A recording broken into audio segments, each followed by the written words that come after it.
Monsieur de Camors, complete. By Octave Feuillet. Octave Feuillet. Octave Feuillet's works abound with rare qualities, forming a harmonious ensemble. They also exhibit great observation and knowledge of humanity, and through all of them runs an incomparable and distinctive charm. He will always be considered the leader of the idealistic school in the 19th century.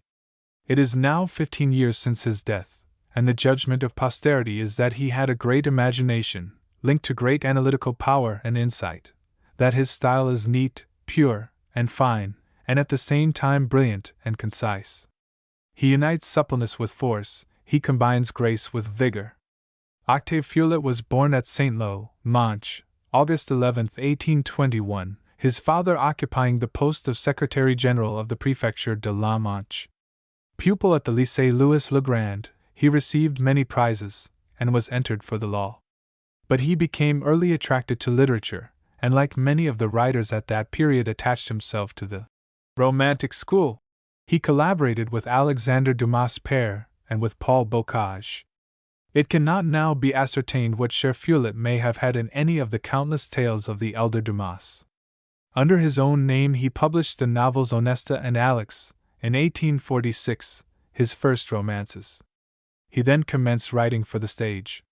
We mention Ekeki Mat, Odeon, 1846, Palma, Ou la nuit du Vendredi Saint, Port St. Martin, 1847, La Violette de Richelieu, Théâtre Français, 1848, York, Palais Royal, 1852. Some of them are written in collaboration with Paul Bocage. They are dramas of the Dumas type, conventional, not without cleverness, but making no lasting mark. Realizing this, Feuillet halted, pondered, abruptly changed front, and began to follow in the footsteps of Alfred de Musset. La Grace, 1854, Le Village, 1856, Delilah, 1857, Le Cheveu Blanc, and other plays obtained great success, partly in the Gymnase, partly in the Comédie Française. In these works Feuillet revealed himself as an analyst of feminine character, as one who had spied out all their secrets, and could pour balm on all their wounds. Le Roman d'un jeune homme pauvre, Vaudeville, 1858, is probably the best known of all his later dramas. It was, of course, adapted for the stage from his romance, and is well known to the American public through Lester Wallack and Pierpont Edwards. Temptation was produced in the year 1860, also well known in this country under the title Led Astray. Then followed Montjoy, 1863, etc. The influence of Alfred de Musset is henceforth less perceptible. Feuillet now became a follower of Dumas' films, especially so in La Belle au Bois Dormant, Vaudeville, 1865, Le Casse de Conscience, Théâtre Français, 1867, Julie, Théâtre Français, 1869.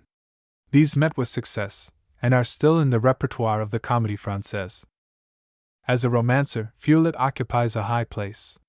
For 30 years he was the representative of a noble and tender genre, and was preeminently the favorite novelist of the brilliant society of the Second Empire. Women literally devoured him, and his feminine public has always remained faithful to him.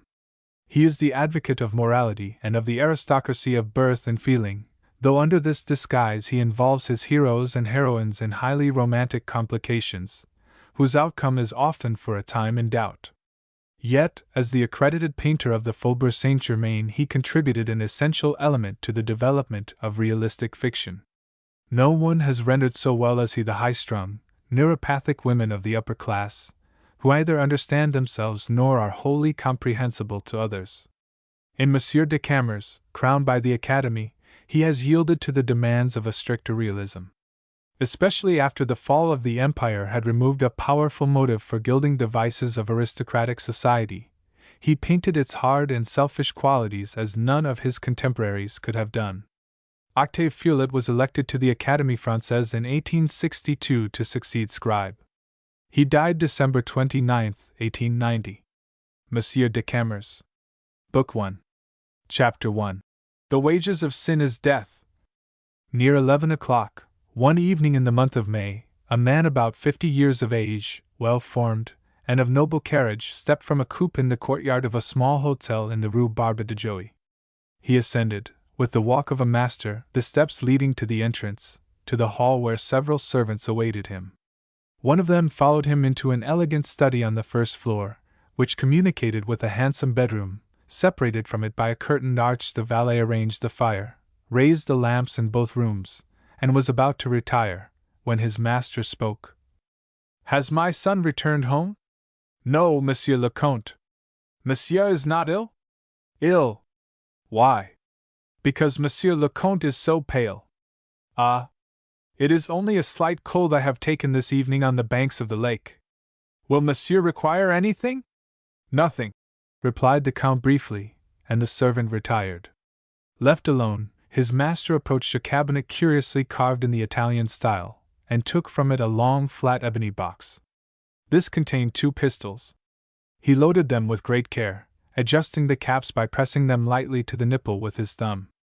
That done, he lighted a cigar, and for half an hour the muffled beat of his regular tread sounded on the carpet of the gallery. He finished his cigar, paused a moment in deep thought, and then entered the adjoining room, taking the pistols with him. This room, like the other, was furnished in a style of severe elegance, relieved by tasteful ornament. It showed some pictures by famous masters, statues, bronzes, and rare carvings in ivory. The Count threw a glance of singular interest round the interior of this chamber, which was his own, on the familiar objects, on the somber hangings, on the bed, prepared for sleep. Then he turned toward a table, placed in a recess of the window, laid the pistols upon it, and dropping his head in his hands, meditated deeply many minutes. Suddenly he raised his head, and wrote rapidly as follows. The feeble rays of dawn had passed through the slats of the blinds. The maddened birds began their song in the chestnut tree near the window. M. de Camors raised his head and listened in an absent mood to the sound which astonished him. Seeing that it was daybreak, he folded in some haste the pages he had just finished, pressed his seal upon the envelope, and addressed it. For the Comte Louis de Camors. Then he rose. M. de Camors was a great lover of art, and had carefully preserved a magnificent ivory carving of the 16th century, which had belonged to his wife. It was a Christ, the pallid white relieved by a medallion of dark velvet. His eye, meeting this pale, sad image, was attracted to it for a moment with strange fascination. Then he smiled bitterly, seized one of the pistols with a firm hand and pressed it to his temple. A shot resounded through the house. The fall of a heavy body shook the floor, fragments of brains strewed the carpet. The Comte de Camors had plunged into eternity. His last will was clenched in his hand. To whom was this document addressed? Upon what kind of soil will these seeds fall? At this time Louis de Camors was 27 years old. His mother had died young. It did not appear that she had been particularly happy with her husband, and her son barely remembered her as a young woman, pretty and pale, and frequently weeping, who used to sing him to sleep in a low, sweet voice. He had been brought up chiefly by his father's mistress, who was known as the Vicomtesse d'Oilly, a widow, and a rather good sort of woman. Her natural sensibility, and the laxity of morals then reigning at Paris, permitted her to occupy herself at the same time with the happiness of the father and the education of the son. When the father deserted her after a time, he left her the child, to comfort her somewhat by this mark of confidence and affection. She took him out 3 times a week, she dressed him and combed him, she fondled him and took him with her to church, and made him play with a handsome Spaniard, who had been for some time her secretary. Besides, she neglected no opportunity of inculcating precepts of sound morality. Thus the child, being surprised at seeing her one evening press a kiss upon the forehead of her secretary, cried out, with the blunt candor of his age, "Why, madam, do you kiss a gentleman who is not your husband?" "Because, my dear," replied the Countess, "our good Lord commands us to be charitable and affectionate to the poor, the infirm, and the exile, and Monsieur Perez is an exile." Louis de Camors merited better care, for he was a generous-hearted child, and his comrades of the College of Louis le Grand always remembered the warm-heartedness and natural grace which made them forgive his successes during the week, and his varnished boots and lilac gloves on Sunday. Toward the close of his college course, he became particularly attached to a poor bursar, by name Lescond, who excelled in mathematics, but who was very ungraceful, awkwardly shy and timid, with a painful sensitiveness to the peculiarities of his person. He was nicknamed Wolfhead, from the refractory nature of his hair, but the elegant Camors stopped the scoffers by protecting the young man with his friendship. Lescande felt this deeply, and adored his friend, to whom he opened the inmost recesses of his heart, letting out some important secrets.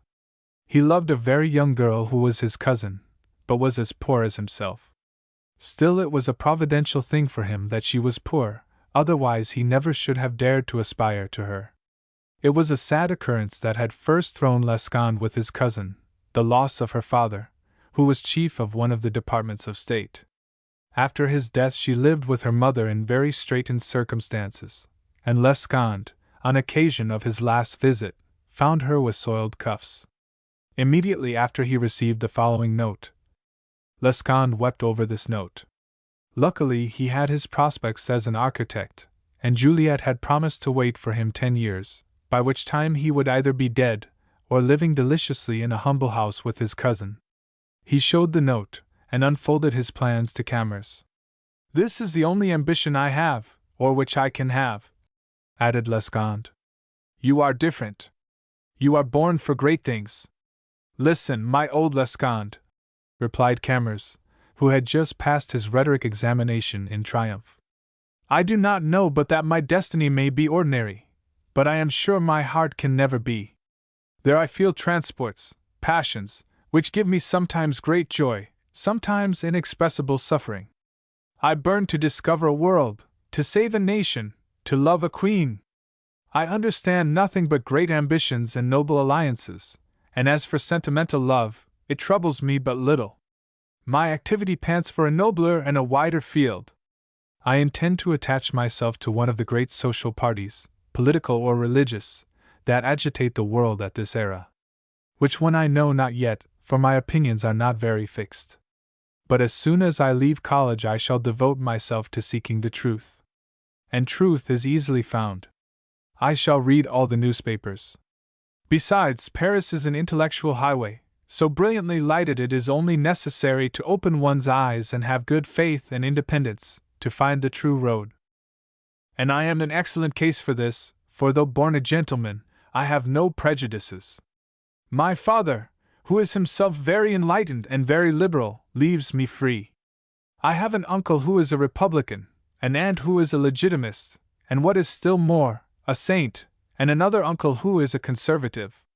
It is not vanity that leads me to speak of these things, but only a desire to show you that, having a foot in all parties, I am quite willing to compare them dispassionately and make a good choice. Once master of the holy truth, you may be sure, dear old Lescande, I shall serve it unto death, with my tongue, with my pen, and with my sword. Such sentiments as these, pronounced with sincere emotion and accompanied by a warm clasp of the hand, drew tears from the old Lescande, otherwise called Wolfhead. Chapter 2. Fruit from the Hotbed of Paris. Early one morning, about 8 years after these high resolves, Louis de Camors rode out from the porte-cochere of the small hotel he had occupied with his father. Nothing could be gayer than Paris was that morning, at that charming golden hour of the day when the world seems peopled only with good and generous spirits who love one another. Paris does not pique herself on her generosity, but she still takes to herself at this charming hour an air of innocence, cheerfulness, and amiable cordiality. The little carts with bells, that pass one another rapidly, make one believe the country is covered with roses. The cries of old Paris cut with their sharp notes the deep murmur of a great city just awaking. You see the jolly concierges sweeping the white footpaths, half-dressed merchants taking down their shutters with great noise, and groups of ostlers, in Scotch caps, smoking and fraternizing on the hotel steps. You hear the questions of the sociable neighborhood, the news proper to awakening, speculations on the weather bandied across from door to door, with much interest. Young milliners, a little late, walk briskly toward town with elastic step, making now a short pause before a shop just opened, again taking wing like a bee just scenting a flower. Even the dead in this gay Paris morning seem to go gaily to the cemetery, with their jovial coachmen grinning and nodding as they pass. Superbly aloof from these agreeable impressions, Louis de Camors, a little pale, with half-closed eyes and a cigar between his teeth, rode into the Rue de Bourgogne at a walk, broke into a canter on the Champs-Élysées, and galloped thence to the Bois. After a brisk run, he returned by chance through the Porte Maillot, then not nearly so thickly inhabited as it is today. Already, however, a few pretty houses, with green lawns in front, peeped out from the bushes of lilac and clematis. Before the green railings of one of these a gentleman played hoop with a very young, blonde-haired child. His age belonged in that uncertain area which may range from 25 to 40. He wore a white cravat, spotless as snow, and 2 triangles of short, thick beard, cut like the boxwood at Versailles, ornamented his cheeks. If Camors saw this personage, he did not honor him with the slightest notice. He was, notwithstanding, his former comrade Lescond, who had been lost sight of for several years by his warmest college friend. Lescond, however, whose memory seemed better, felt his heart leap with joy at the majestic appearance of the young cavalier who approached him. He made a movement to rush forward. A smile covered his good-natured face, but it ended in a grimace. Evidently he had been forgotten.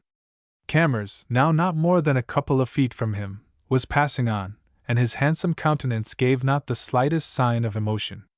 Suddenly, without changing a single line of his face, he drew rein, took the cigar from his lips, and said, in a tranquil voice, "Hello? You have no longer a wolf head." "Ha! Then you know me?" cried Lescond. "Know you? Why not? I thought I was afraid, on account of my beard." "Bah! Your beard does not change you, except that it becomes you. But what are you doing here?" "Doing here? Why, my dear friend, I am at home here." "Dismount, I pray you, and come into my house." "Well, why not?" replied Camors, with the same voice and manner of supreme indifference, and throwing his bridle to the servant who followed him, he passed through the garden gate, led, supported, caressed by the trembling hand of Lescond. The garden was small, but beautifully tended and full of rare plants. At the end, a small villa, in the Italian style, showed its graceful porch. "Ah, that is pretty!" exclaimed Camors at last. "And you recognize my plan, number 3, do you not?" asked Lescond eagerly. "Your plan number 3? "Ah, yes, perfectly," replied Camors absently. "And your pretty little cousin, is she within?" "She is there, my dear friend," answered Lescond, in a low voice, and he pointed to the closed shutters of a large window of a balcony surmounting the veranda. "She is there, and this is our son." Camors let his hand pass listlessly over the child's hair. "The deuce!" he said. "But you have not wasted time. And you are happy, my good fellow?" "So happy, my dear friend, that I am sometimes uneasy, for the good God is too kind to me. It is true, though, I had to work very hard. For instance, I passed 2 years in Spain, in the mountains of that infernal country. There I built a fairy palace for the Marquis of Buenavista, a great nobleman, who had seen my plan at the exhibition and was delighted with it. This was the beginning of my fortune, but you must not imagine that my profession alone has enriched me so quickly. I made some successful speculations, some unheard of chances in lands, and I beg you to believe, honestly, too. Still, I am not a millionaire, but you know I had nothing, and my wife less. Now, my house paid for, we have 10,000 francs income left. It is not a fortune for us, living in this style, but I still work and keep good courage, and my Juliet is happy in her paradise." "She wears no more soiled cuffs, then?" said Camors. "I warrant she does not. Indeed, she has a slight tendency to luxury, like all women, you know. But I am delighted to see you remember so well our college follies. I also, through all my distractions, never forgot you a moment. I even had a foolish idea of asking you to my wedding, only I did not dare. You are so brilliant, so petted, with your establishment and your racers. My wife knows you very well. In fact, we have talked of you 100,000 times. Since she patronizes the turf and subscribes for the sport, she says to me, 'Your friend's horse has won again,' and in our family circle we rejoice over your triumphs." A flush tinged the cheek of Camors as he answered quietly, "You are really too good." They walked a moment in silence over the gravel path bordered by grass, before Lescun spoke again. And yourself, dear friend, I hope that you also are happy. Happy! Camors seemed a little astonished. My happiness is simple enough, but I believe it is unclouded. I rise in the morning, ride to the Bois, thence to the club, go to the Bois again, and then back to the club. If there is a first representation at any theatre, I wish to see it. Thus, last evening they gave a new piece which was really exquisite. There was a song in it beginning, and the chorus imitated the cry of the woodpecker. Well, it was charming, and the whole of Paris will sing that song with delight for a year. I also shall do like the whole of Paris, and I shall be happy. Good heavens! My friend, laughed Lescun. And that suffices you for happiness? That and the principles of 89, replied Camors, lighting a fresh cigar from the old one. Here their dialogue was broken by the fresh voice of a woman calling from the blinds of the balcony. Is that you, Theodore? Camors raised his eyes and saw a white hand, resting on the slats of the blind, bathed in sunlight. That is my wife. Conceal yourself, cried Lescun briskly, and he pushed Camors behind a clump of catalpas, as he turned to the balcony and lightly answered. Yes, my dear, do you wish anything? Maxime is with you? Yes, mother. I am here, cried the child. It is a beautiful morning. Are you quite well? I hardly know. I have slept too long, I believe. She opened the shutters, and, shading her eyes from the glare with her hand, appeared on the balcony. She was in the flower of youth, slight, supple, and graceful, and appeared, in her ample morning gown of blue cashmere, plumper and taller than she really was. Bands of the same color interlaced, in the Greek fashion, her chestnut hair, which nature, art, and the night had disheveled, waved and curled to admiration on her small head. She rested her elbows on the railing, yawned, showing her white teeth, and looking at her husband, asked, Why do you look so stupid? At the instant she observed Camors, whom the interest of the moment had withdrawn from his concealment, gave a startled cry, gathered up her skirts, and retired within the room. Since leaving college up to this hour, Louis de Camors had never formed any great opinion of the Juliet who had taken Lescun as her Romeo. He experienced a flash of agreeable surprise on discovering that his friend was more happy in that respect than he had supposed. I am about to be scolded, my friend, said Lescun, with a hearty laugh. And you also must stay for your share. You will stay and breakfast with us? Camors hesitated, then said hastily, No, no! Impossible! I have an engagement which I must keep. Notwithstanding Camors's unwillingness, Lescun detained him until he had extorted a promise to come and dine with them, that is, with him, his wife, and his mother-in-law, Madame Mercois, on the following Tuesday. This acceptance left a cloud on the spirit of Camors until the appointed day. Besides abhorring family dinners, he objected to being reminded of the scene of the balcony. The indiscreet kindness of Lescun both touched and irritated him, for he knew he should play but a silly part near this pretty woman. He felt sure she was a coquette, notwithstanding which, the recollections of his youth and the character of her husband should make her sacred to him. So he was not in the most agreeable frame of mind when he stepped out of his dog-cart, that Tuesday evening, before the little villa of the Avenue Maillot. At his reception by Madame Lescun and her mother he took heart a little. They appeared to him what they were, two honest-hearted women, surrounded by luxury and elegance. The mother, an ex-beauty, had been left a widow when very young, and to this time had avoided any stain on her character. With them, innate delicacy held the place of those solid principles so little tolerated by French society. Like a few other women of society, Madame had the quality of virtue just as ermine has the quality of whiteness. Vice was not so repugnant to her as an evil as it was as a blemish. Her daughter had received from her those instincts of chastity which are oftener than we imagine hidden under the appearance of pride. But these amiable women had one unfortunate caprice, not uncommon at this day among Parisians of their position. Although rather clever, they bowed down, with the adoration of bourgeoises, before that aristocracy, more or less pure, that paraded up and down the Champs-Élysées, in the theatres, at the race-course, and on the most frequented promenades, its frivolous affairs and rival vanities. Virtuous themselves, they read with interest the daintiest bits of scandal and the most equivocal adventures that took place among the elite. It was their happiness and their glory to learn the smallest details of the high life of Paris, to follow its feasts, speak in its slang, copy its toilets, and read its favorite books. So that if not the rose, they could at least be near the rose and become impregnated with her colors and her perfumes.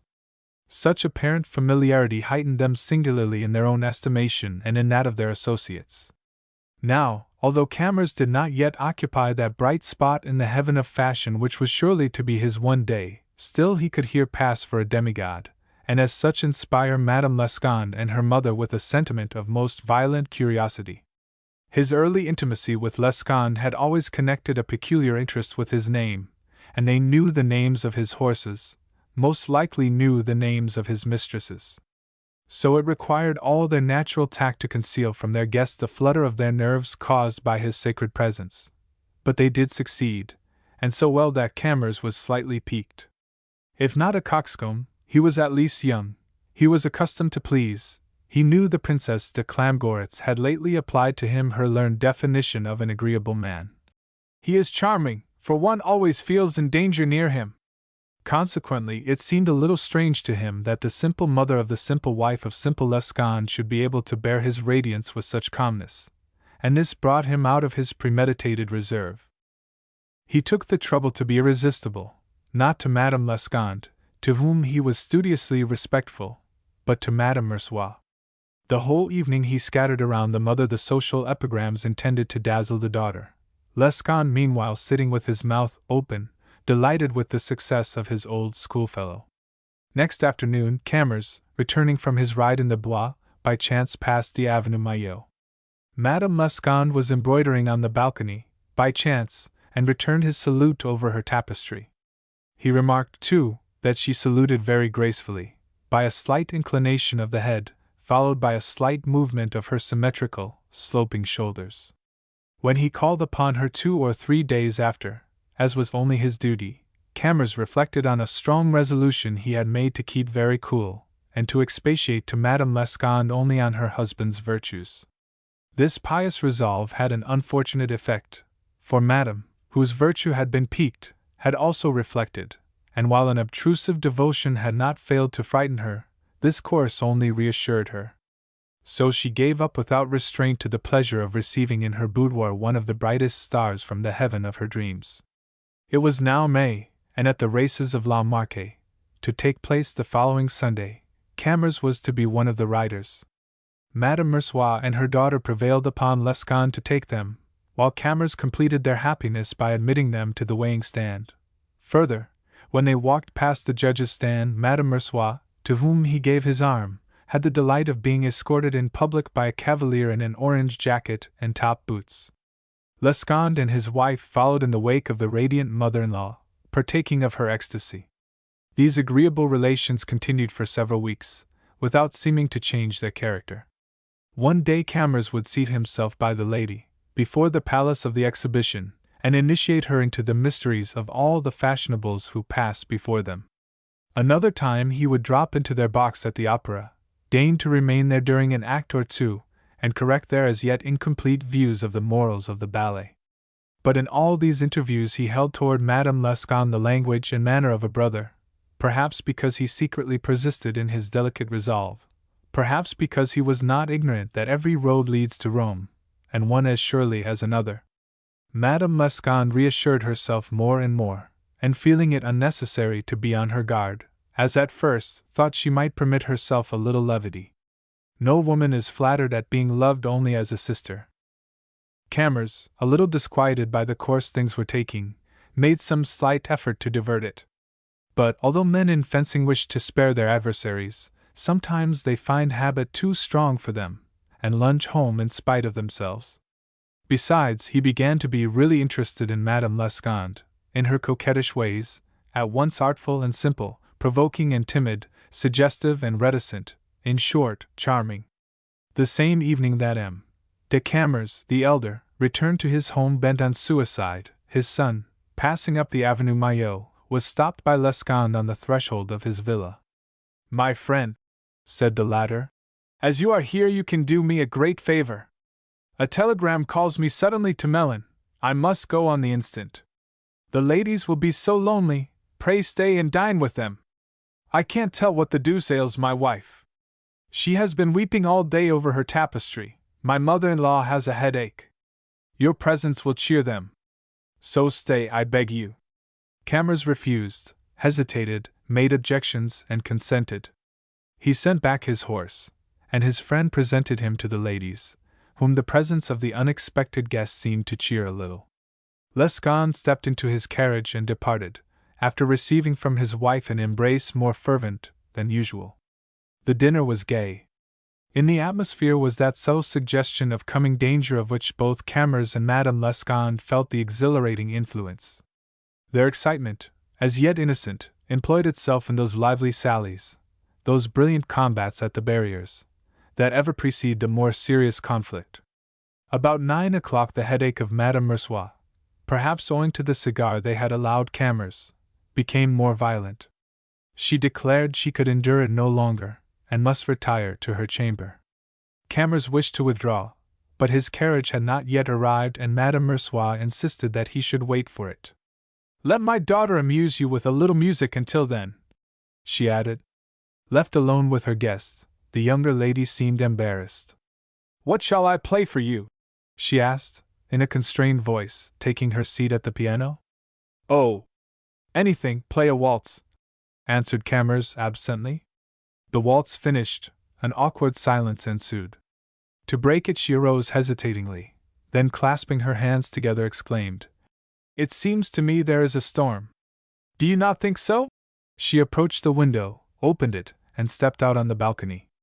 In a second Camors was at her side. The night was beautifully clear. Before them stretched the sombre shadow of the wood, while nearer trembling rays of moonlight slept upon the lawn. How still all was! Their trembling hands met and for a moment did not separate. "Juliet!"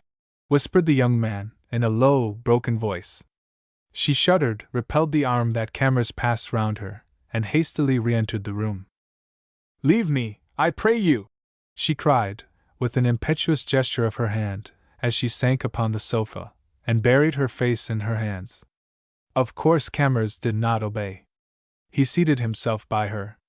In a little while Juliet awoke from her trance, but she awoke a lost woman. How bitter was that awakening! She measured at a first glance the depth of the awful abyss into which she had suddenly plunged. Her husband, her mother, her infant, whirled like specters in the mad chaos of her brain. Sensible of the anguish of an irreparable wrong, she rose, passed her hand vacantly across her brow, and muttering, "O God! O God!" peered vainly into the dark for light, hope, refuge. There was none. Her tortured soul cast herself utterly on that of her lover. She turned her swimming eyes on him and said, "How you must despise me!" Camors, half kneeling on the carpet near her, kissed her hand indifferently, and half raised his shoulders in sign of denial. "Is it not so?" she repeated. "Answer me, Louis." His face wore a strange, cruel smile. "Do not insist on an answer, I pray you," he said. "Then I am right? You do despise me?" Camors turned himself abruptly full toward her, looked straight in her face, and said, in a cold, hard voice, "I do." To this cruel speech the poor child replied by a wild cry that seemed to rend her, while her eyes dilated as if under the influence of strong poison. Camors strode across the room, then returned and stood by her as he said, in a quick, violent tone, "You think I am brutal? Perhaps I am, but that can matter little now. After the irreparable wrong I have done you, there is one service, and only one which I can now render you. I do it now, and tell you the truth. Understand me clearly, women who fall do not judge themselves more harshly than their accomplices judge them. For myself, what would you have me think of you? To his misfortune and my shame, I have known your husband since his boyhood. There is not a drop of blood in his veins that does not throb for you. There is not a thought of his day nor a dream of his night that is not yours. Your every comfort comes from his sacrifices, your every joy from his exertion. See what he is to you. You have only seen my name in the journals, you have seen me ride by your window, I have talked a few times with you, and you yield to me in one moment the whole of his life with your own, the whole of his happiness with your own. I tell you, woman, every man like me, who abuses your vanity and your weakness and afterward tells you he esteems you, lies. And if after all you still believe he loves you, you do yourself fresh injury. No, we soon learn to hate those irksome ties that become duties where we only sought pleasures, and the first effort after they are formed is to shatter them. As for the rest, women like you are not made for unholy love like ours. Their charm is their purity, and losing that they lose everything. But it is a blessing to them to encounter one wretch, like myself, who cares to say, "Forget me, forever. Farewell." He left her, passed from the room with rapid strides, and slamming the door behind him, disappeared. Madame Lasconde, who had listened, motionless, and pale as marble, remained in the same lifeless attitude, her eyes fixed, her hands clenched, yearning from the depths of her heart that death would summon her. Suddenly a singular noise, seeming to come from the next room, struck her ear. It was only a convulsive sob, or violent and smothered laughter. The wildest and most terrible ideas crowded to the mind of the unhappy woman, the foremost of them, that her husband had secretly returned, that he knew all, that his brain had given way, and that the laughter was the gibbering of his madness. Feeling her own brain begin to reel, she sprang from the sofa, and rushing to the door, threw it open. The next apartment was the dining room, dimly lighted by a hanging lamp. There she saw Camors, crouched upon the floor, sobbing furiously and beating his forehead against a chair which he strained in a convulsive embrace. Her tongue refused its office. She could find no word, but seating herself near him, gave way to her emotion, and wept silently. He dragged himself nearer, seized the hem of her dress and covered it with kisses. His breast heaved tumultuously, his lips trembled and he gasped the almost inarticulate words. "Pardon! Oh, pardon me!" This was all. Then he rose suddenly, rushed from the house, and the instant after she heard the rolling of the wheels as his carriage whirled him away. If there were no morals and no remorse, French people would perhaps be happier. But unfortunately it happens that a young woman, who believes in little, like Madame Lasconde, and a young man who believes in nothing, like M. de Camors, cannot have the pleasures of an independent code of morals without suffering cruelly afterward. 1,000 old prejudices, which they think long since buried, start up suddenly in their consciences, and these revived scruples are nearly fatal to them. Camors rushed toward Paris at the greatest speed of his thoroughbred, Fitzamon, awakening along the route, by his elegance and style, sentiments of envy which would have changed to pity were the wounds of the heart visible. Bitter weariness, disgust of life and disgust for himself, were no new sensations to this young man, but he never had experienced them in such poignant intensity as at this cursed hour, when flying from the dishonored hearth of the friend of his boyhood. No action of his life had ever thrown such a flood of light on the depths of his infamy in doing such gross outrage to the friend of his purer days, to the dear confidant of the generous thoughts and proud aspirations of his youth. He knew he had trampled all these underfoot. Like Macbeth, he had not only murdered one asleep, but had murdered sleep itself. His reflections became insupportable. He thought successively of becoming a monk, of enlisting as a soldier, and of getting drunk, ere he reached the corner of the Rue Royale and the Boulevard. Chance favored his last design, for as he alighted in front of his club, he found himself face to face with a pale young man, who smiled as he extended his hand. Camors recognized the Prince d'Arles. "The deuce! You here, my prince? I thought you in Cairo. I arrived only this morning. Ah, then you are better, your chest? So. Bah! You look perfectly well. And isn't Cairo a strange place?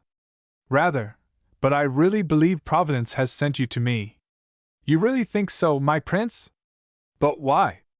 Because, Shaw. I'll tell you by and by, but first I want to hear all about your quarrel. What quarrel? Your duel for Sarah. That is to say, against Sarah. Well, tell me all that passed. I heard of it only vaguely while abroad. Well, I only strove to do a good action, and according to custom, I was punished for it. I heard it said that little imbecile L'Abridged borrowed money from his little sister to lavish it upon that Sarah. This was so unnatural that you may believe it first disgusted, and then irritated me.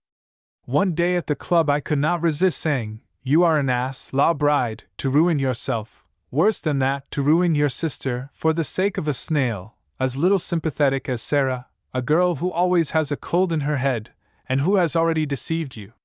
"Deceived me," cried L'Abridged, waving his long arms. "Deceived me? And with whom?" "With me." As he knew I never lied, he panted for my life. "Luckily my life is a tough one. You put him in bed for 3 months, I hear." "Almost as long as that, yes." "And now, my friend, do me a service. I am a bear, a savage, a ghost. Assist me to return to life. Let us go and sup with some sprightly people whose virtue is extraordinary." "Agreed. That is recommended by my physician." "From Cairo?" "Nothing could be better, my prince." Half an hour later, Louis de Camors, the Prince d'Arrow, and a half-dozen guests of both sexes, took possession of an apartment, the closed doors of which we must respect. Next morning, at grey dawn, the party was about to disperse, and at the moment a ragpicker, with a grey beard, was wandering up and down before the restaurant, raking with his hook in the refuse that awaited the public sweepers. Enclosing his purse, with an unsteady hand, Camors let fall a shining Louis d'or, which rolled into the mud on the sidewalk. The ragpicker looked up with a timid smile.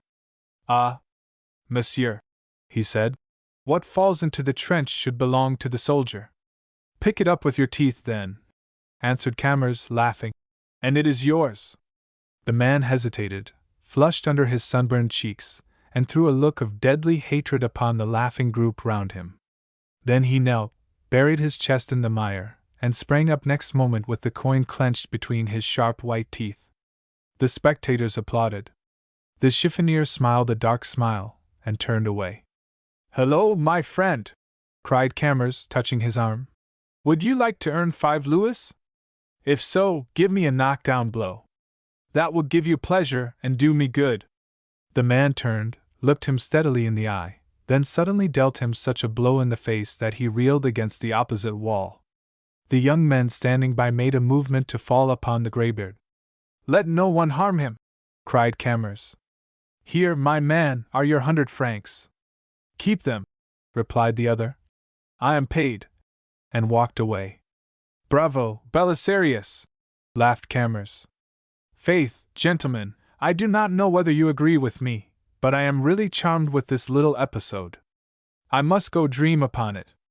Bye-bye, young ladies! Good day, Prince!" An early cab was passing, he jumped in, and was driven rapidly to his hotel, on the Rue Bab-de Joie. The door of the courtyard was open, but being still under the influence of the wine he had drunk, he failed to notice a confused group of servants and neighbors standing before the stable doors. Upon seeing him, these people became suddenly silent, and exchanged looks of sympathy and compassion.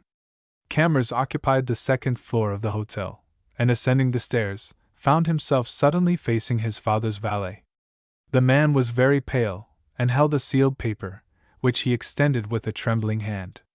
"What is it, Joseph?" asked Camors. "A letter which Monsieur le Comte wrote for you before he left." "Before he left? My father is gone, then? But where, how? What the devil? Why do you weep?" Unable to speak, the servant handed him the paper. Camors seized it and tore it open. "Good God! There is blood! What is this?"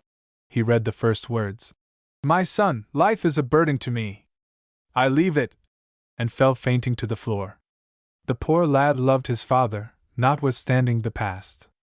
They carried him to his chamber. Chapter 3. Debris from the Revolution. De Camors, on leaving college, had entered upon life with a heart swelling with the virtues of youth, confidence, enthusiasm, sympathy.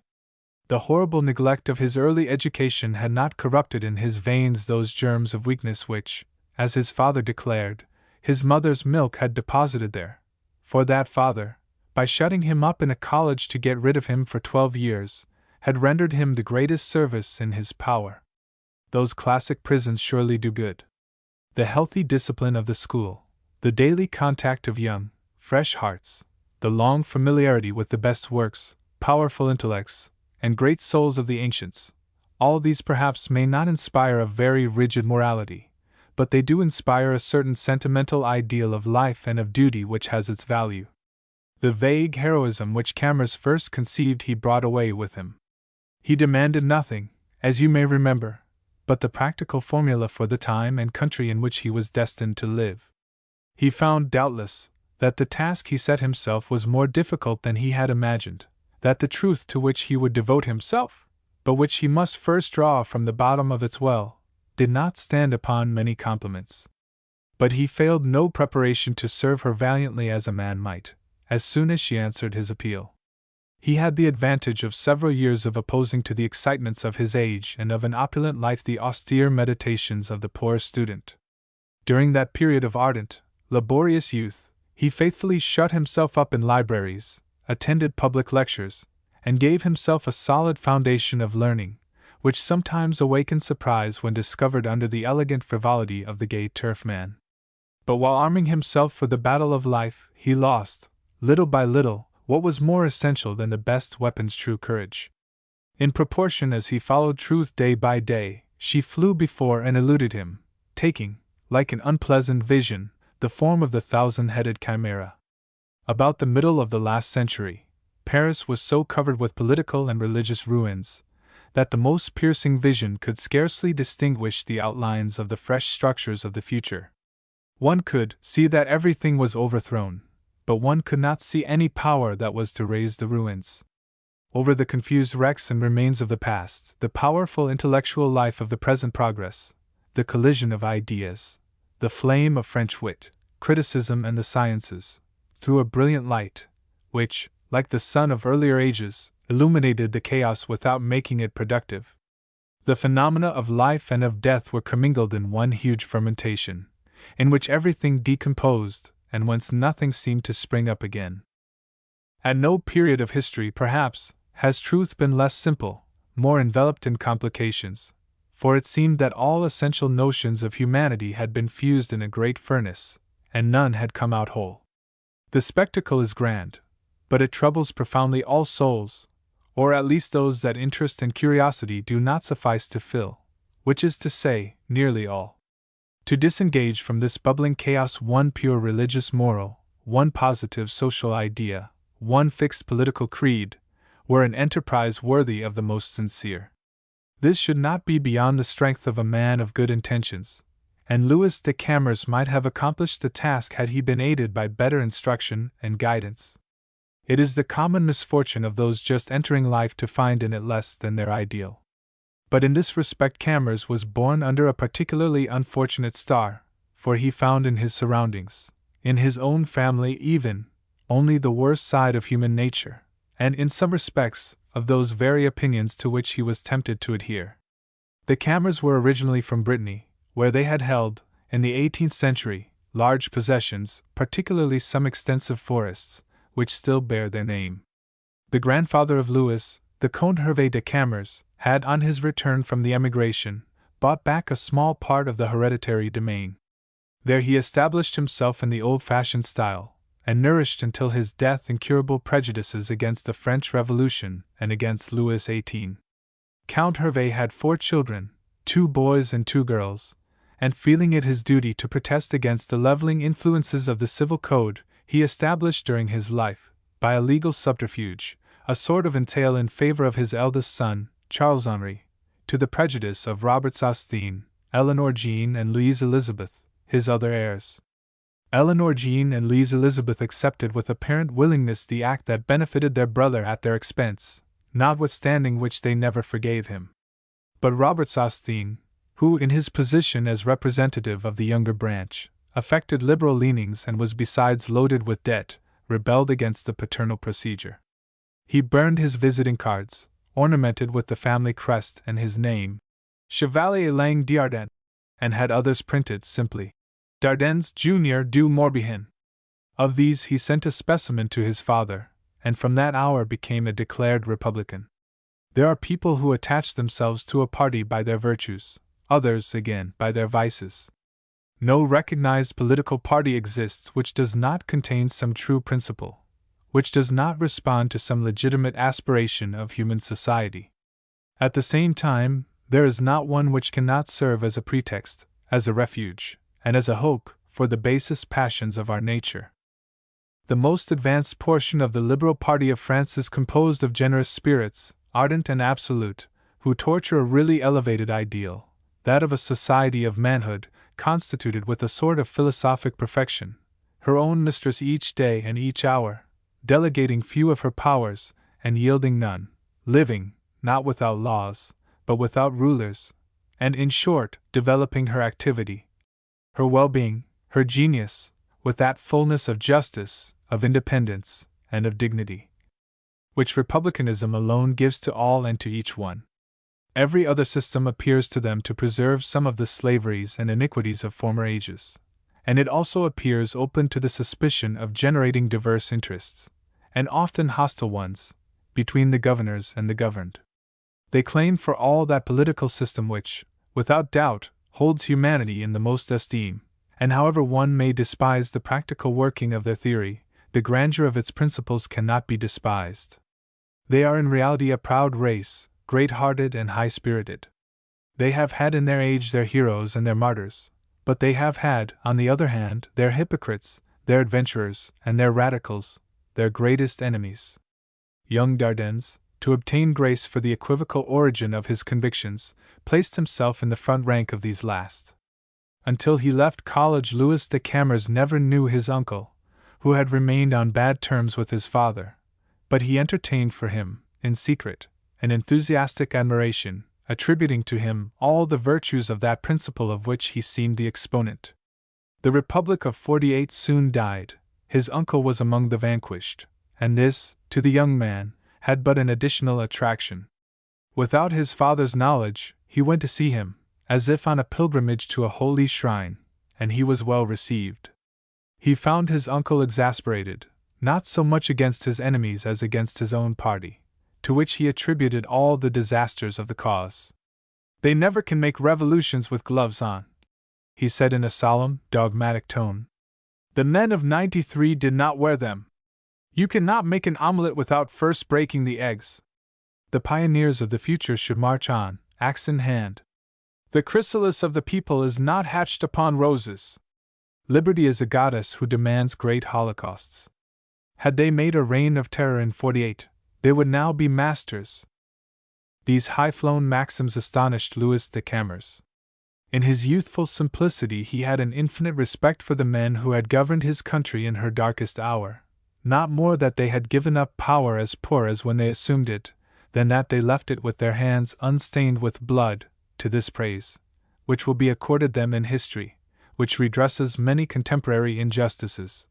He added a reproach which he could not reconcile with the strange regrets of his uncle. He reproached them with not having more boldly separated the new republic, in its management and minor details, from the memories of the old one. Far from agreeing with his uncle that a revival of the horrors of '93 would have assured the triumph of the new republic, he believed it had sunk under the bloody shadow of its predecessor.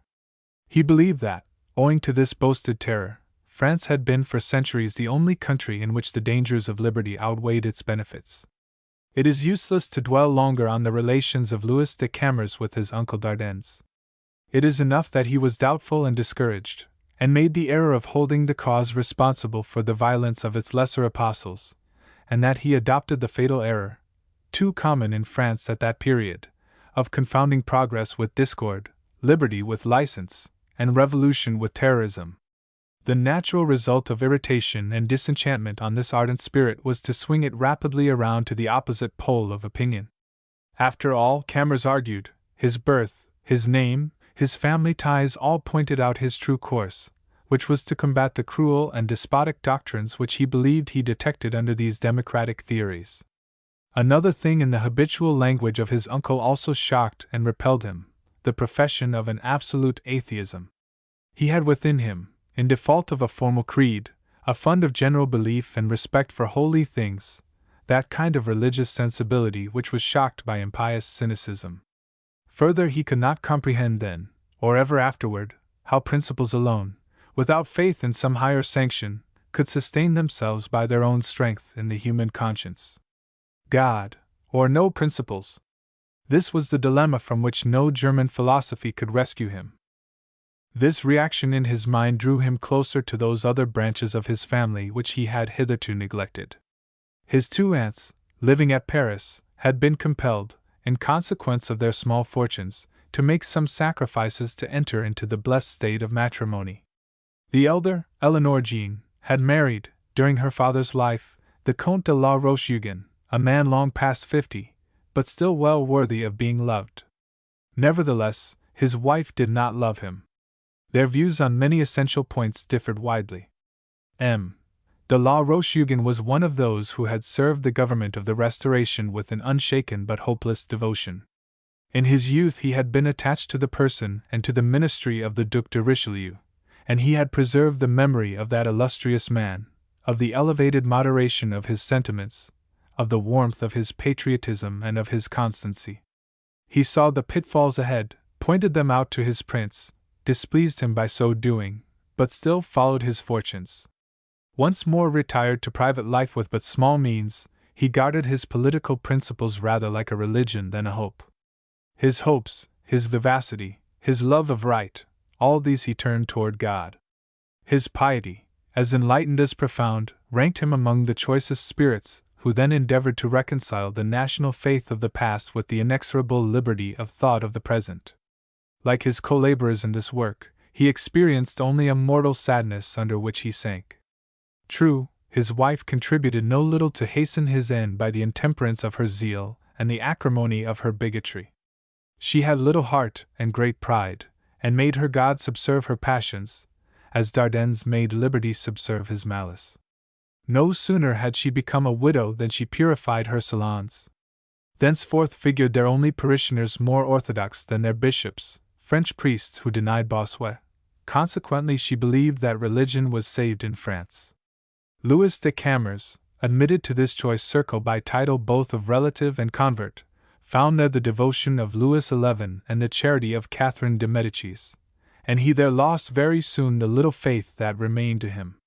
He asked himself sadly whether there was no middle ground between terror and inquisition, whether in this world one must be a fanatic or nothing.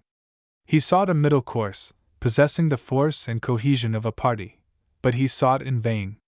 It seemed to him that the whole world of politics and religion rushed to extremes, and that what was not extreme was inert and indifferent, dragging out, day by day, an existence without faith and without principle.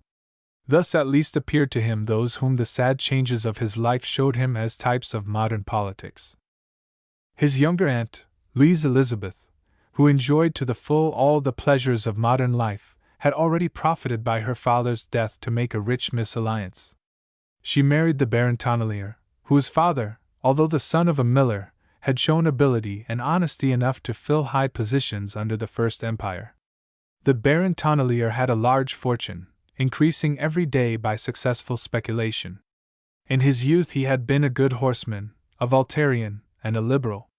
In time, though he remained a Voltairian, he renounced horsemanship and liberalism. Although he was a simple deputy, he had a twinge of democracy now and then. But after he was invested with the peerage, he felt sure from that moment that the human species had no more progress to make. The French Revolution was ended, its giddiest height attained. No longer could anyone walk, talk, write, or rise. That perplexed him. Had he been sincere, he would have avowed that he could not comprehend that there could be storms, or thunderclouds in the heavens, that the world was not perfectly happy and tranquil, while he himself was so. When his nephew was old enough to comprehend him, Baron Tonnelier was no longer peer of France, but being one who does himself no hurt, and sometimes much good by a fall, he filled a high office under the new government. He endeavored to discharge its duties conscientiously, as he had those of the preceding reign. He spoke with peculiar ease of suppressing this or that journal, such an orator, such a book, of suppressing everything, in short, except himself. In his view, France had been in the wrong road since 1789, and he sought to lead her back from that fatal date. Nevertheless, he never spoke of returning, in his proper person, to his grandfather's mill, which, to say the least, was inconsistent. Had Liberty been mother to this old gentleman, and had he met her in a clump of woods, he would have strangled her. We regret to add that he had the habit of terming old duffers such ministers as he suspected of liberal views, and especially such as were in favor of popular education. A more hurtful counselor never approached a throne, but luckily, while near it in office, he was far from it in influence. He was still a charming man, gallant and fresh, more gallant, however, than fresh. Consequently, his habits were not too good, and he haunted the green room of the opera. He had 2 daughters, recently married, before whom he repeated the most piquant witticisms of Voltaire, and the most improper stories of Talleyrand de Raux, and consequently both promised to afford the scandalmongers a series of racy anecdotes, as their mother had before them.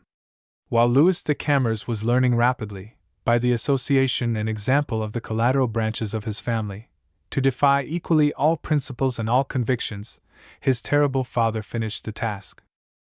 Worldling to the last extreme, depraved to his very core, past master in the art of Parisian high life, an unbridled egotist, thinking himself superior to everything because he abased everything to himself, and finally, flattering himself for despising all duties, which he had all his life prided himself on dispensing with, such was his father.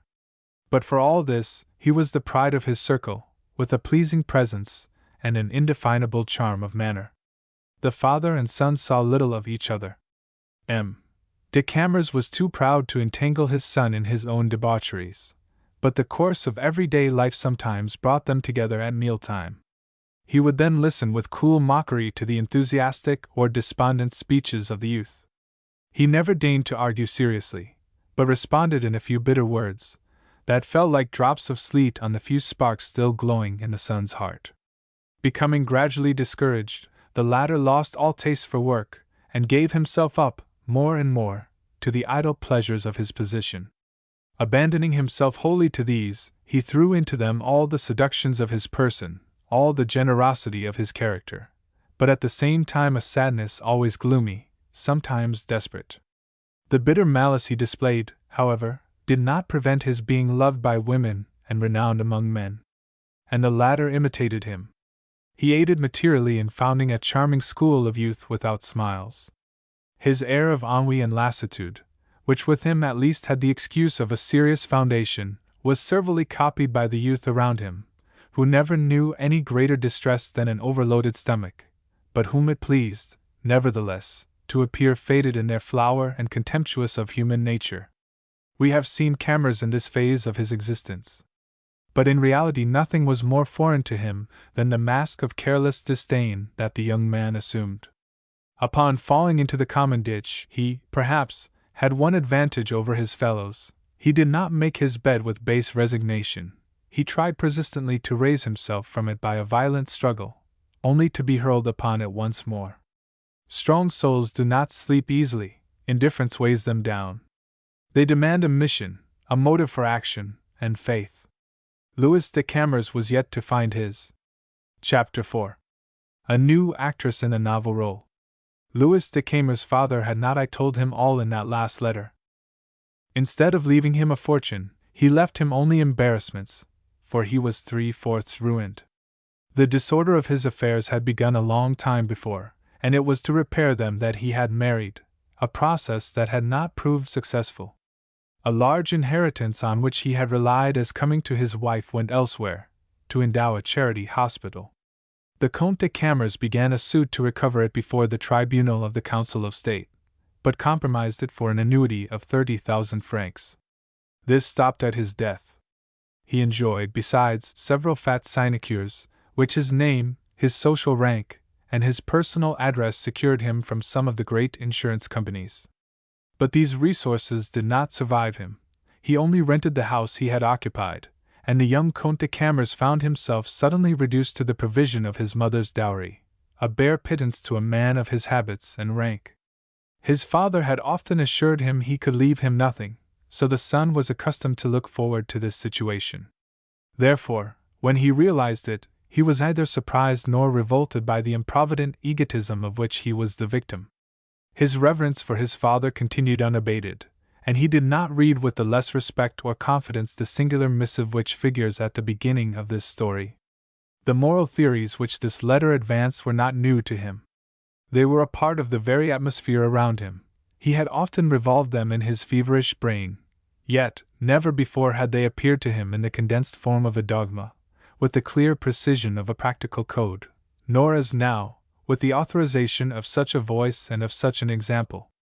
One incident gave powerful aid in confirming the impression of these last pages on his mind.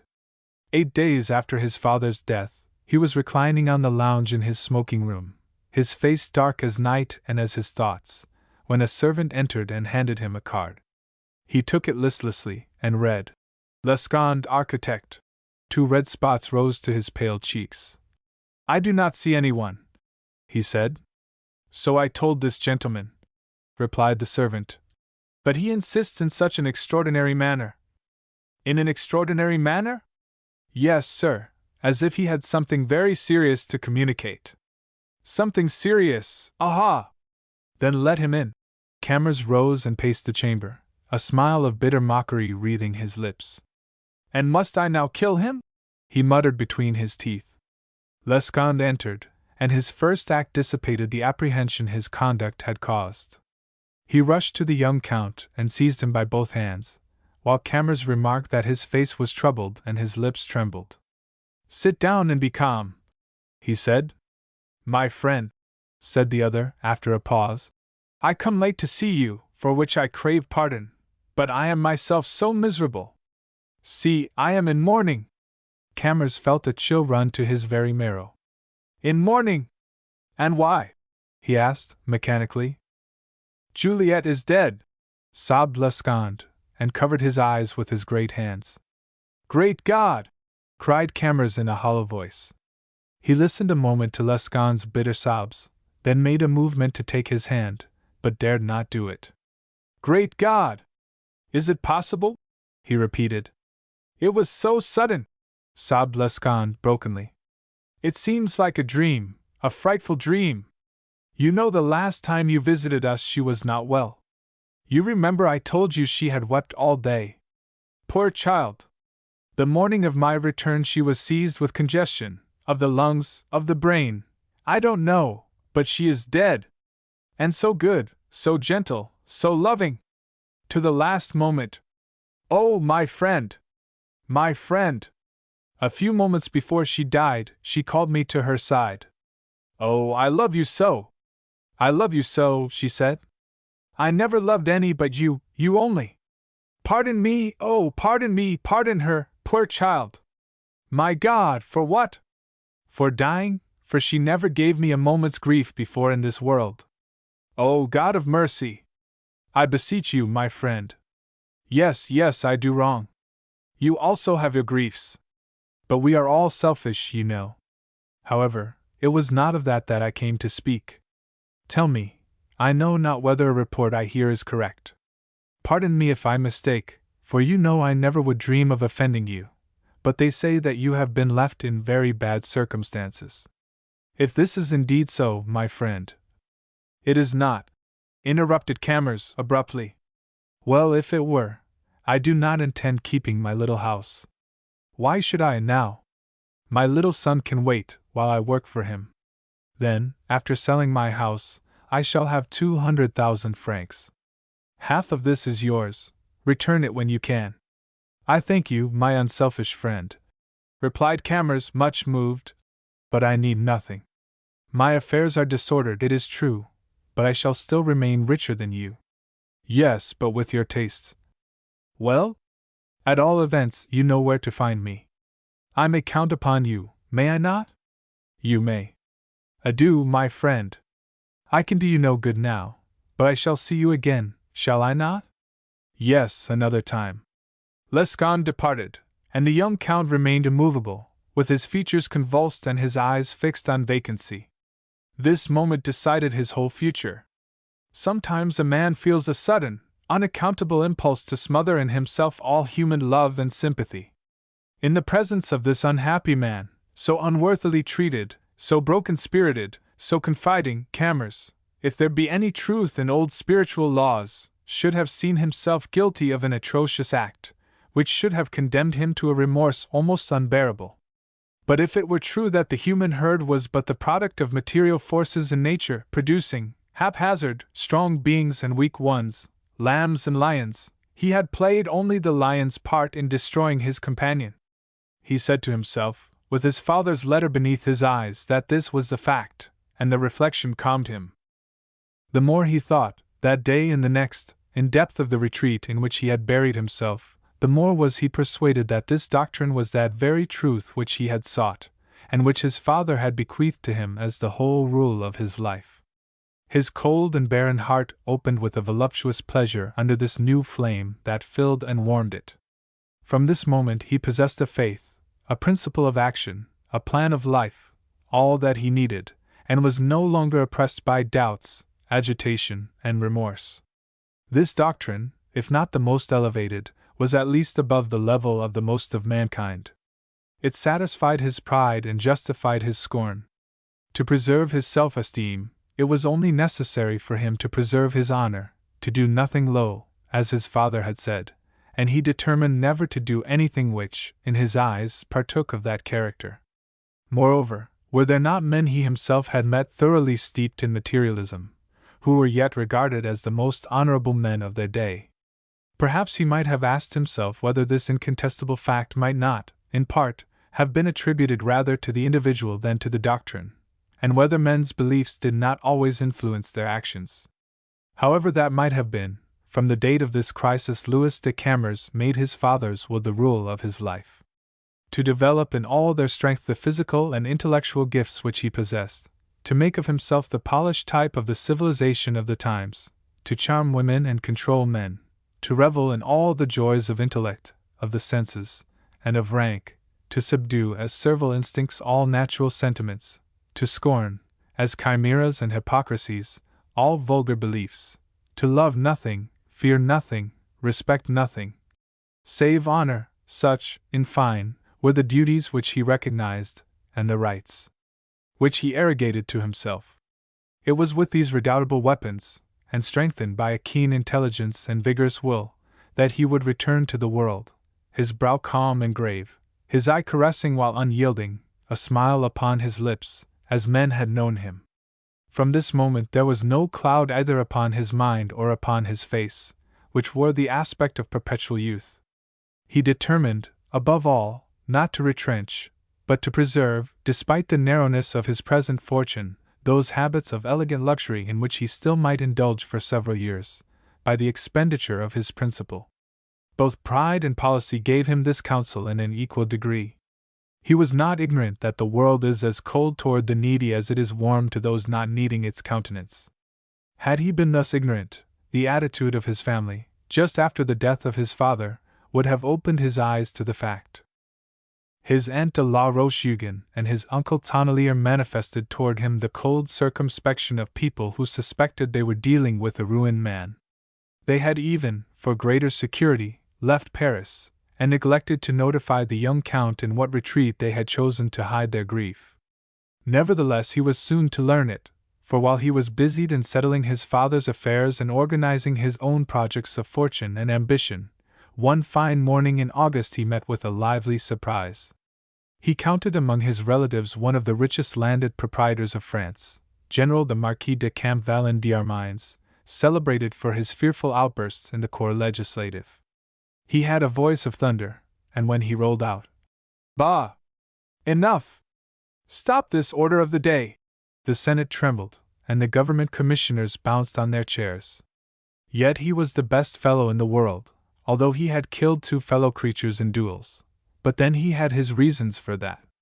Camors knew him but slightly, paid him the necessary respect that politeness demanded toward a relative, met him sometimes at the club, over a game of whist, and that was all. 2 years before, the general had lost a nephew, the direct heir to his name and fortune. Consequently, he was hunted by an eager pack of cousins and relatives, and Madame de la Roche-Hugon and the Baroness Tonnelier gave tongue in their foremost rank. Camors was indifferent, and had, since that event, been particularly reserved in his intercourse with the general. Therefore he was considerably astonished when he received the following letter. This last sentence, and the exclamation mark that followed it, failed not to shake slightly the impassive calm that Camors was at that moment cultivating. He could not help seeing, as in a mirror, under the veil of the mysterious postscript, the reflection of 700,000 francs of ground rent which made the splendid income of the general. He recalled that his father, who had served some time in Africa, had been attached to the staff of M. de Campvalin as aide-de-camp, and that he had besides rendered him a great service of a different nature. Notwithstanding that he felt the absurdity of these dreams, and wished to keep his heart free from them, he left the next day for Campvalin. After enjoying for 7 or 8 hours all the comforts and luxuries the Western line is reputed to afford its guests, Camors arrived in the evening at the station, where the general's carriage awaited him. The seigneurial pile of the Chateau Campvalin soon appeared to him on a height, of which the sides were covered with magnificent woods, sloping down nearly to the plain, there spreading out widely. It was almost the dinner hour, and the young man, after arranging his toilet, immediately descended to the drawing-room, where his presence seemed to throw a wet blanket over the assembled circle. To make up for this, the general gave him the warmest welcome, only, as he had a short memory or little imagination, he found nothing better to say than to repeat the expressions of his letter, while squeezing his hand almost to the point of fracture. "The son of my old friend and companion in arms," he cried, and the words rang out in such a sonorous voice they seemed to impress even himself, for it was noticeable that after a remark, the general always seemed astonished, as if startled by the words that came out of his mouth, and that seemed suddenly to expand the compass of his ideas and the depth of his sentiments.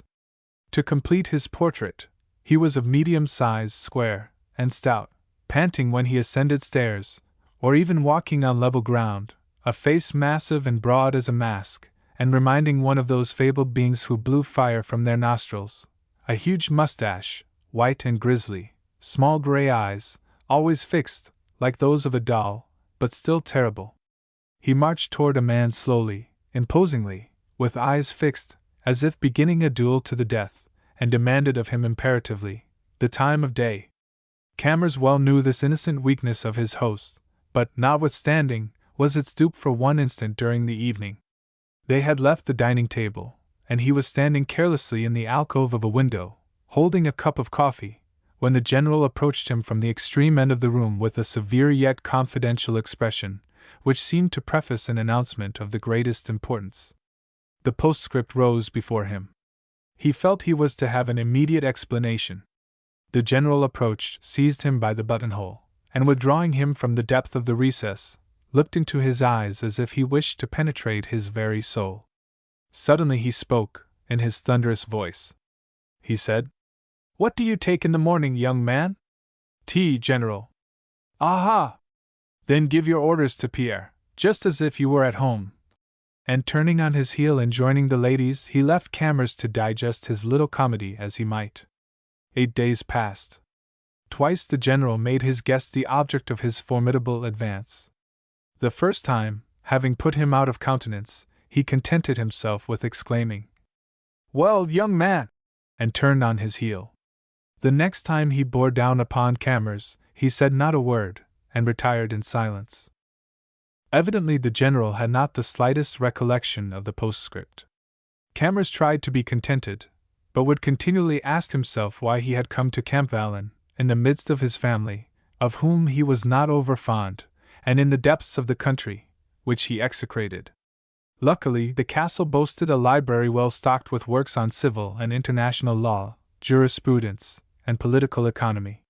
He took advantage of it, and resuming the thread of those serious studies which had been broken off during his period of hopelessness, plunged into those recondite themes that pleased his active intelligence and his awakened ambition. Thus he waited patiently until politeness would permit him to bring to an explanation the former friend and companion in arms of his father. In the morning he rode on horseback, gave a lesson in fencing to his cousin Sigismund, the son of Madame de la Rochehugon, then shut himself up in the library until the evening, which he passed at Béziques with the general. Meantime he viewed with the eye of a philosopher the strife of the covetous relatives who hovered around their rich prey. Madame de la Roche-Hugon had invented an original way of making herself agreeable to the general, which was to persuade him he had disease of the heart. She continually felt his pulse with her plump hand, sometimes reassuring him, and at others inspiring him with a salutary terror, although he denied it. "Good heavens! My dear cousin!" he would exclaim. "Let me alone! I know I am mortal like everybody else. What of that? But I see your aim it is to convert me. Ta-ta!" She not only wished to convert him, but to marry him, and bury him besides. She based her hopes in this respect chiefly on her son Sigismund, knowing that the general bitterly regretted having no one to inherit his name. He had but to marry Madame de la Roche-Hugon and adopt her son to banish this care. Without a single allusion to this fact, the Countess failed not to turn the thoughts of the general toward it with all the tact of an accomplished intrigante, with all the ardor of a mother, and with all the piety of an unctuous devotee. Her sister, the Baroness Tonnelier, bitterly confessed her own disadvantage. She was not a widow, and she had no son. But she had 2 daughters, both of them graceful, very elegant and sparkling. One was Madame Bacquier, the wife of a broker, the other, Madame Van Quip, wife of a young Hollander, doing business at Paris. Both interpreted life and marriage gaily, both floated from one year into another dancing, riding, hunting, coquetting, and singing recklessly the most risqué songs of the minor theatres. Formerly, Camors, in his pensive mood, had taken an aversion to these little examples of modern feminine frivolity. Since he had changed his views of life he did them more justice. He said calmly, "They are pretty little animals that follow their instincts." Mesdames Bacquier and Van Quip, instigated by their mother, applied themselves assiduously to making the general feel all the sacred joys that cluster round the domestic hearth. They enlivened his household, exercised his horses, killed his game, and tortured his piano. They seemed to think that the general, once accustomed to their sweetness and animation, could not do without it, and that their society would become indispensable to him. They mingled, too, with their adroit maneuvers, familiar and delicate attentions, likely to touch an old man. They sat on his knees like children, played gently with his mustache, and arranged in the latest style the military knot of his cravat.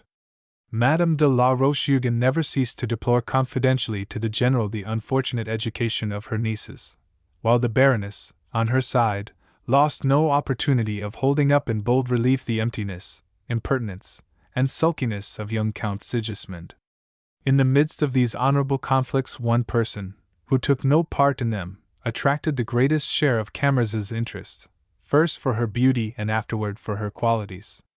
This was an orphan of excellent family, but very poor, of whom Madame de la Roche-Hugon and Madame Tonnelier had taken joint charge. Mademoiselle Charlotte de Luc d'Estrelles passed 6 months of each year with the Countess and 6 with the Baroness. She was 25 years of age, tall and blonde, with deep-set eyes under the shadow of sweeping, black lashes. Thick masses of hair framed her sad but splendid brow, and she was badly, or rather poorly dressed, never condescending to wear the cast-off clothes of her relatives, but preferring gowns of simplest material made by her own hands. These draperies gave her the appearance of an antique statue. Her Tonnelier cousins nicknamed her the Goddess. They hated her, she despised them. The name they gave her, however, was marvelously suitable.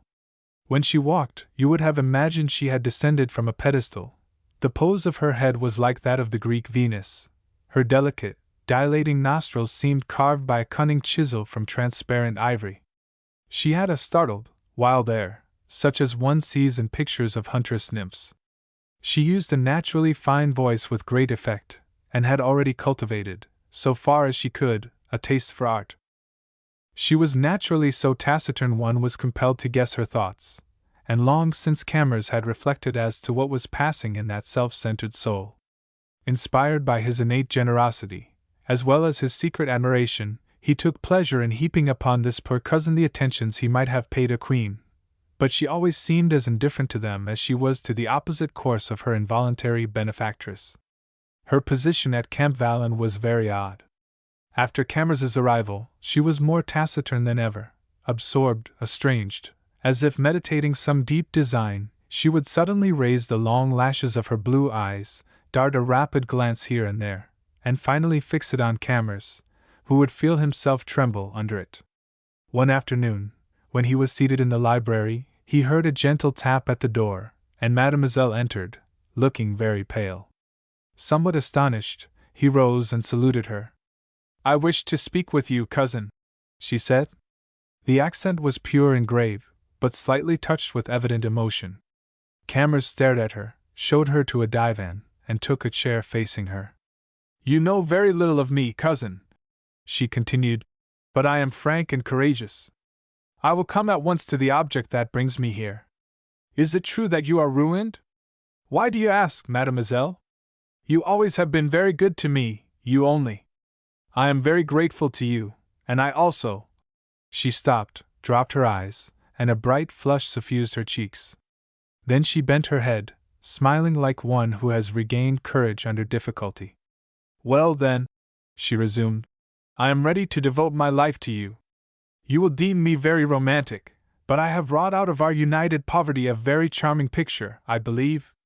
I am sure I should make an excellent wife for the husband I loved. If you must leave France, as they tell me you must, I will follow you. I will be your brave and faithful helpmate. Pardon me, one word more, Monsieur de Camors. My proposition would be immodest if it concealed any afterthought. It conceals none. I am poor. I have but 1,500 francs income. If you are richer than I, consider I have said nothing, for nothing in the world would then induce me to marry you." She paused, and with a manner of mingled yearning, candor, and anguish, fixed on him her large eyes full of fire. There was a solemn pause. Between these strange natures, both high and noble, a terrible destiny seemed pending at this moment, and both felt it. At length Camors responded in a grave, calm voice. "It is impossible, mademoiselle, that you can appreciate the trial to which you expose me, but I have searched my heart, and I there find nothing worthy of you. Do me the justice to believe that my decision is based neither upon your fortune nor upon my own, but I am resolved never to marry." She sighed deeply and rose. "Adieu, cousin," she said.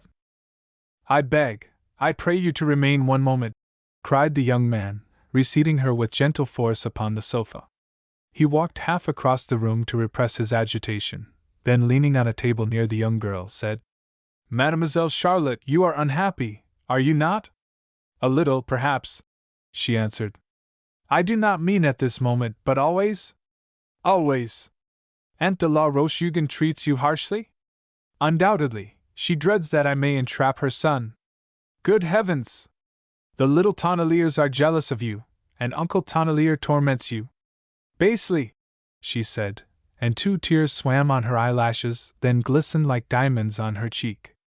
"And what do you believe of the religion of our aunt?" "What would you have me believe of religion that bestows no virtue, restrains no vice?" "Then you are a non-believer?" "One may believe in God and the gospel without believing in the religion of our aunt." "But she will drive you into a convent." "Why, then, do you not enter one?" "I love life," the girl said. He looked at her silently a moment, then continued. "Yes, you love life, the sunlight, the thoughts, the arts, the luxuries, everything that is beautiful, like yourself. Then, Mademoiselle Charlotte, all these are in your hands, why do you not grasp them?" "How?" she queried, surprised and somewhat startled. "If you have, as I believe you have, as much strength of soul as intelligence and beauty, you can escape at once and forever the miserable servitude fate has imposed upon you. Richly endowed as you are, you might become tomorrow a great artiste, independent, fated, rich, adored, the mistress of Paris and of the world." "And yours also?" "No," said this strange girl. "Pardon, Mademoiselle Charlotte. I did not suspect you of any improper idea, when you offered to share my uncertain fortunes. Render me, I pray you, the same justice at this moment. My moral principles are very lax, it is true, but I am as proud as yourself. I never shall reach my aim by any subterfuge. No, strive to study art. I find you beautiful and seductive, but I am governed by sentiments superior to personal interests. I was profoundly touched by your sympathetic leaning toward me, and have sought to testify my gratitude by friendly counsel. Since, however, you now suspect me of striving to corrupt you for my own ends, I am silent, mademoiselle, and permit you to depart. Pray proceed, Monsieur de Camors. You will then listen to me with confidence? I will do so. Well then, mademoiselle, you have seen little of the world, but you have seen enough to judge and to be certain of the value of its esteem. The world! That is your family and mine, Monsieur and Madame Tonnelier, Monsieur and Madame de la Rocheugan, and the little Sigismund.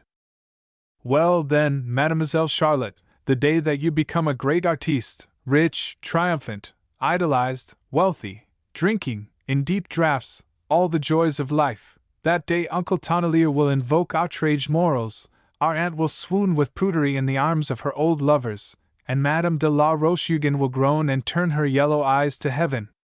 But what will all that matter to you? Then, monsieur, you advise me to lead an immoral life. By no manner of means. I only urge you, in defiance of public opinion, to become an actress, as the only sure road to independence, fame, and fortune.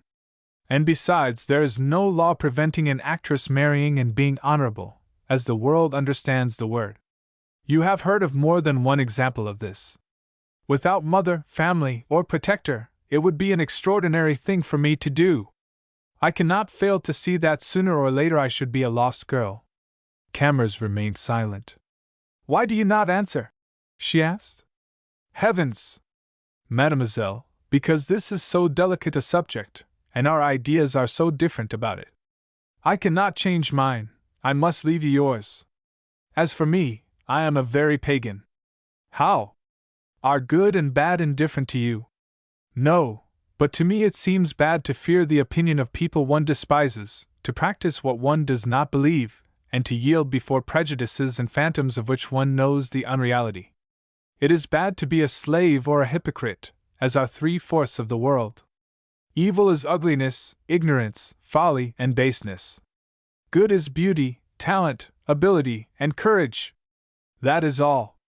And God? The girl cried. He did not reply. She looked fixedly at him a moment without catching the eyes he kept turned from her. Her head drooped heavily, then raising it suddenly she said, There are sentiments men cannot understand. In my bitter hours I have often dreamed of this free life you now advise, but I have always recoiled before one thought, only one. And that? Perhaps the sentiment is not peculiar to me, perhaps it is excessive pride, but I have a great regard for myself, my person is sacred to me. Should I come to believe in nothing, like you, and I am far from that yet, thank God, I should even then remain honest and true, faithful to one love, simply from pride. I should prefer, she added, in a voice deep and sustained, but somewhat strained, I should prefer to desecrate an altar rather than myself. Saying these words, she rose, made a haughty movement of the head in sign of an adieu, and left the room. Chapter 5. The Count loses a lady and finds a mission. Camors sat for some time plunged in thought. He was astonished at the depths he had discovered in her character. He was displeased with himself without well knowing why, and above all, he was much struck by his cousin. However, as he had but a slight opinion of the sincerity of women, he persuaded himself that Mademoiselle de Luc d'Estrelles, when she came to offer him her heart and hand, nevertheless knew he was not altogether a despicable match for her. He said to himself that a few years back he might have been duped by her apparent sincerity, and congratulated himself on not having fallen into this attractive snare, on not having listened to the first promptings of credulity and sincere emotion. He might have spared himself these compliments. Mademoiselle de Luc d'Estrelles, as he was soon to discover, had been in that perfectly frank, generous, and disinterested state of mind in which women sometimes are. Only, would it happen to him to find her so in the future? That was doubtful, thanks to M. de Camors. It often happens that by despising men too much, we degrade them, in suspecting women too much, we lose them. About an hour passed. There was another rap at the library door. Camors felt a slight palpitation and a secret wish that it should prove Mademoiselle Charlotte. It was the general who entered. He advanced with measured stride, puffed like some sea monster, and seized Camors by the lapel of his coat. Then he said impressively, "Well, young gentleman. Well, General. What are you doing in here?" "Oh, I am at work." "At work? Sit down there, sit down, sit down!" He threw himself on the sofa where Mademoiselle had been, which rather changed the perspective for Camors. "Well, well," he repeated, after a long pause. "But what then, General? What then? The deuce! Why, have you not noticed that I have been for some days extraordinarily agitated?" "No, General, I have not noticed it." "You are not very observing." "I am extraordinarily agitated, enough to fatigue the eyes. So agitated, upon my word of honor, that there are moments when I am tempted to believe your aunt is right, that I have disease of the heart." "Bah, General! My aunt is dreaming, you have the pulse of an infant." "You believe so, really?" "I do not fear death, but it is always annoying to think of it. But I am too much agitated, it is necessary to put a stop to it." "You understand?" "Perfectly, but how can it concern me?" "Concern you? You are about to hear. You are my cousin, are you not?" "Truly, General, I have that honor." "But very distant, eh?" "I have 36 cousins as near as you, and the devil. To speak plainly, I owe you nothing. And I have never demanded payment even of that, General." "Ah, I know that. Well, you are my cousin, very far removed. But you are more than that. Your father saved my life in the Atlas. He has related it all to you, no? Well, that does not astonish me, for he was no braggart, that father of yours, he was a man. Had he not quitted the army, a brilliant career was before him. People talk a great deal of Pelissier, of Canrobert, of MacMahon, and of others. I say nothing against them, they are good men doubtless, at least I hear so, but your father would have eclipsed them all had he taken the trouble." "But he didn't take the trouble." "Well, for the story, we were crossing a gorge of the Atlas. We were in retreat. I had lost my command. I was following as a volunteer. It is useless to weary you with details. We were in retreat. A shower of stones and bullets poured upon us, as if from the moon. Our column was slightly disordered. I was in the rear guard. Whack!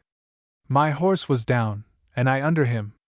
We were in a narrow gorge with sloping sides some 15 feet high. 5 dirty guerrillas slid down the sides and fell upon me and on the beast, 40 devils. I can see them now. Just here the gorge took a sudden turn, so no one could see my trouble, or no one wished to see it, which comes to the same thing. I have told you things were in much disorder, and I beg you to remember that with a dead horse and 5 live Arabs on top of me, I was not very comfortable. I was suffocating. In fact, I was devilish far from comfortable. Just then your father ran to my assistance, like the noble fellow he was. He drew me from under my horse. He fell upon the Arabs. When I was up, I aided him a little, but that is nothing to the point. I never shall forget him." There was a pause, when the General added, "Let us understand each other, and speak plainly. Would it be very repugnant to your feelings to have 700,000 francs a year, and to be called, after me, Marquis de Campbell d'Armines? Come, speak up, and give me an answer." The young Count reddened slightly. "My name is Camors," he said gently. "What? You would not wish me to adopt you? You refuse to become the heir of my name and of my fortune?" "Yes, General." "Do you not wish time to reflect upon it?" "No, General. I am sincerely grateful for your goodness. Your generous intentions toward me touch me deeply, but in a question of honor I never reflect or hesitate." The General puffed fiercely, like a locomotive blowing off steam. Then he rose and took 2 or 3 turns up and down the gallery, shuffling his feet, his chest heaving. Then he returned and reseated himself. "What are your plans for the future?" he asked, abruptly. "I shall try, in the first place, General, to repair my fortune, which is much shattered. I am not so great a stranger to business as people suppose, and my father's connections and my own will give me a footing in some great financial or industrial enterprise. Once there, I shall succeed by force of will and steady work. Besides, I shall fit myself for public life, and aspire, when circumstances permit me, to become a deputy. Well, well, a man must do something. Idleness is the parent of all vices. See, like yourself, I am fond of the horse, a noble animal. I approve of racing, it improves the breed of horses, and aids in mounting our cavalry efficiently. But sport should be an amusement, not a profession. Hem! So you aspire to become a deputy? Assuredly. Then I can help you in that, at least. When you are ready, I will send in my resignation, and recommend to my brave and faithful constituents that you take my place. Will that suit you? Admirably, General, and I am truly grateful. But why should you resign? Why? Well, to be useful to you in the first place. In the second, I am sick of it. I shall not be sorry to give personally a little lesson to the government, which I trust will profit by it.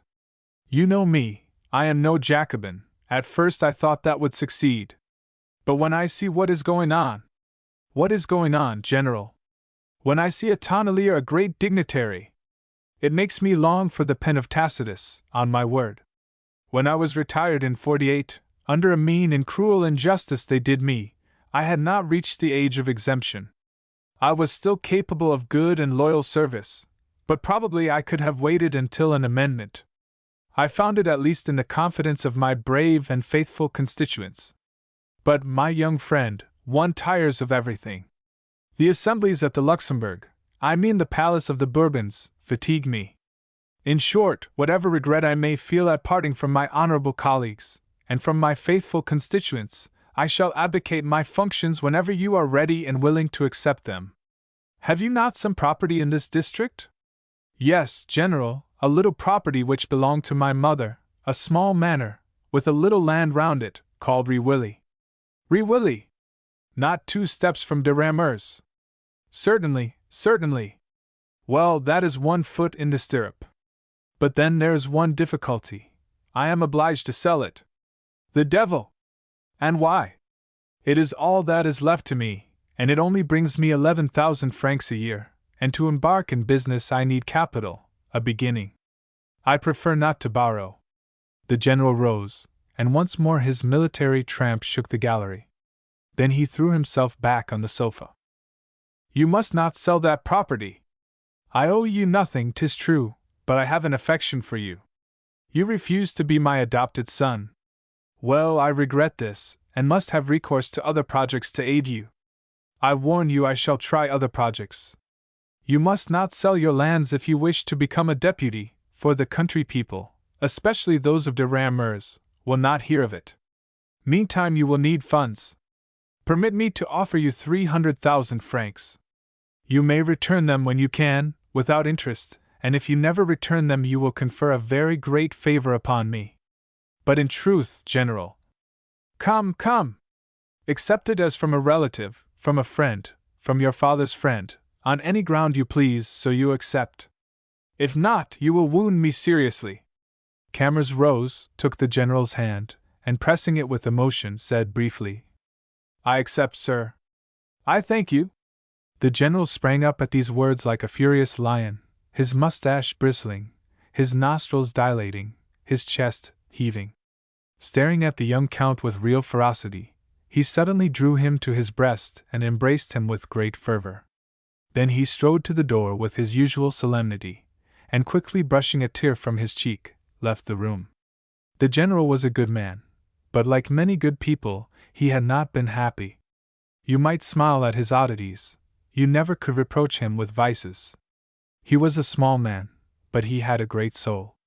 Timid at heart, especially with women, he was delicate, passionate, and chaste. He had loved but little, and never had been loved at all. He declared that he had retired from all friendship with women, because of a wrong that he had suffered. At 40 years of age he had married the daughter of a poor colonel who had been killed by the enemy. Not long after, his wife had deceived him with one of his aides de camp. The treachery was revealed to him by a rival, who played on this occasion the infamous role of Iago. Campvalin laid aside his starred epaulets, and in 2 successive duels, still remembered in Africa, killed on 2 successive days the guilty one and his betrayer. His wife died shortly after, and he was left more lonely than ever.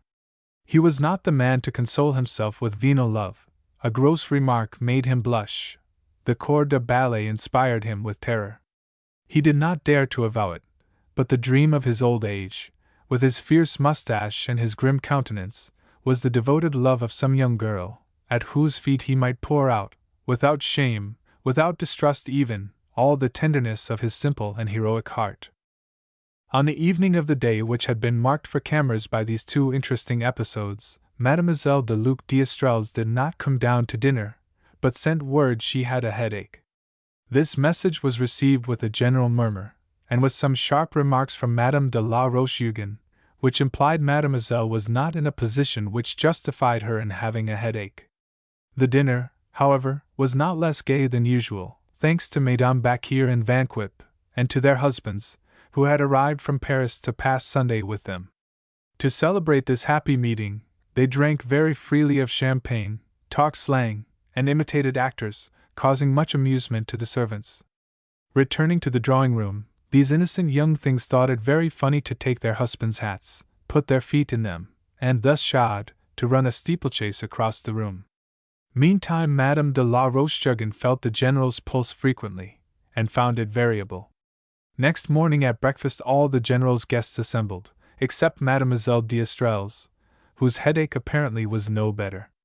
They remarked also the absence of the General, who was the embodiment of politeness and punctuality. A sense of uneasiness was beginning to creep over all, when suddenly the door opened and the General appeared leading Mademoiselle d'Estrelles by the hand. The young girl's eyes were red, her face was very pale. The General's face was scarlet. He advanced a few steps, like an actor about to address his audience, cast fierce glances on all sides of him, and cleared his throat with a sound that echoed like the bass notes of a grand piano. Then he spoke in a voice of thunder.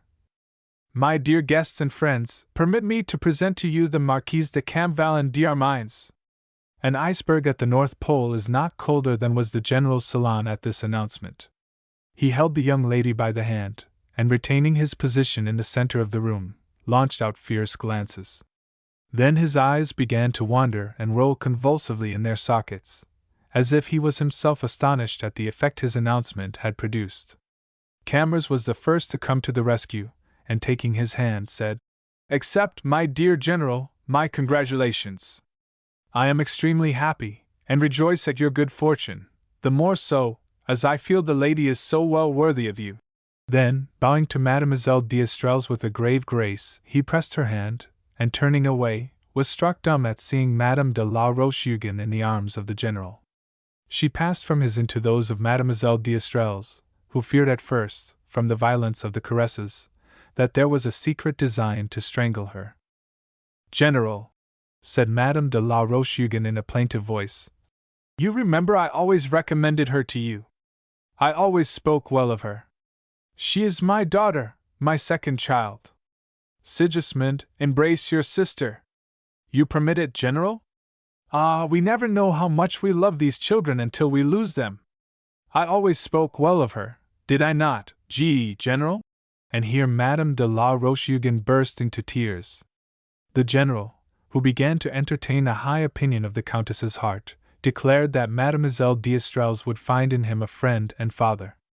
After which flattering assurance, Madame de la Roche-Hugon seated herself in a solitary corner, behind a curtain, whence they heard sobs and moans issue for a whole hour. She could not even breakfast. Happiness had taken away her appetite. The ice once broken, all tried to make themselves agreeable.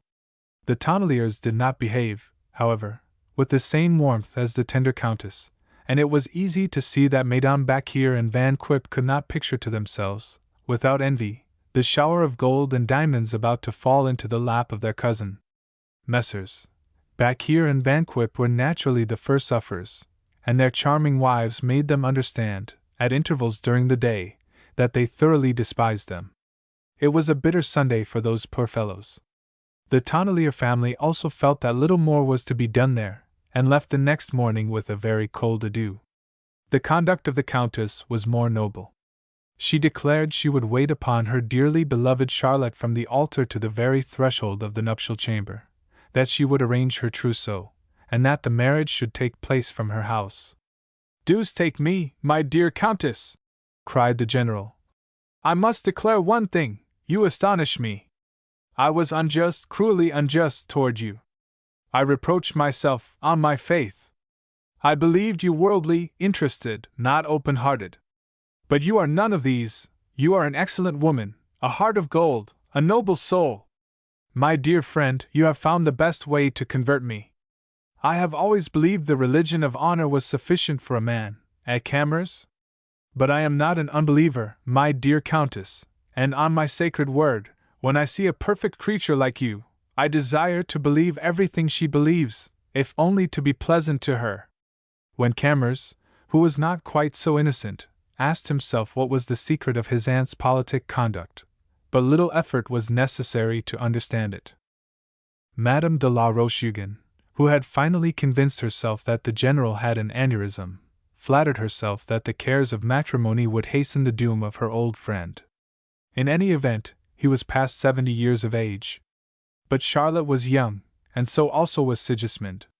Sigismund could become tender, if necessary, could quietly court the young Marquise until the day when he could marry her, with all her appurtenances, over the mausoleum of the General.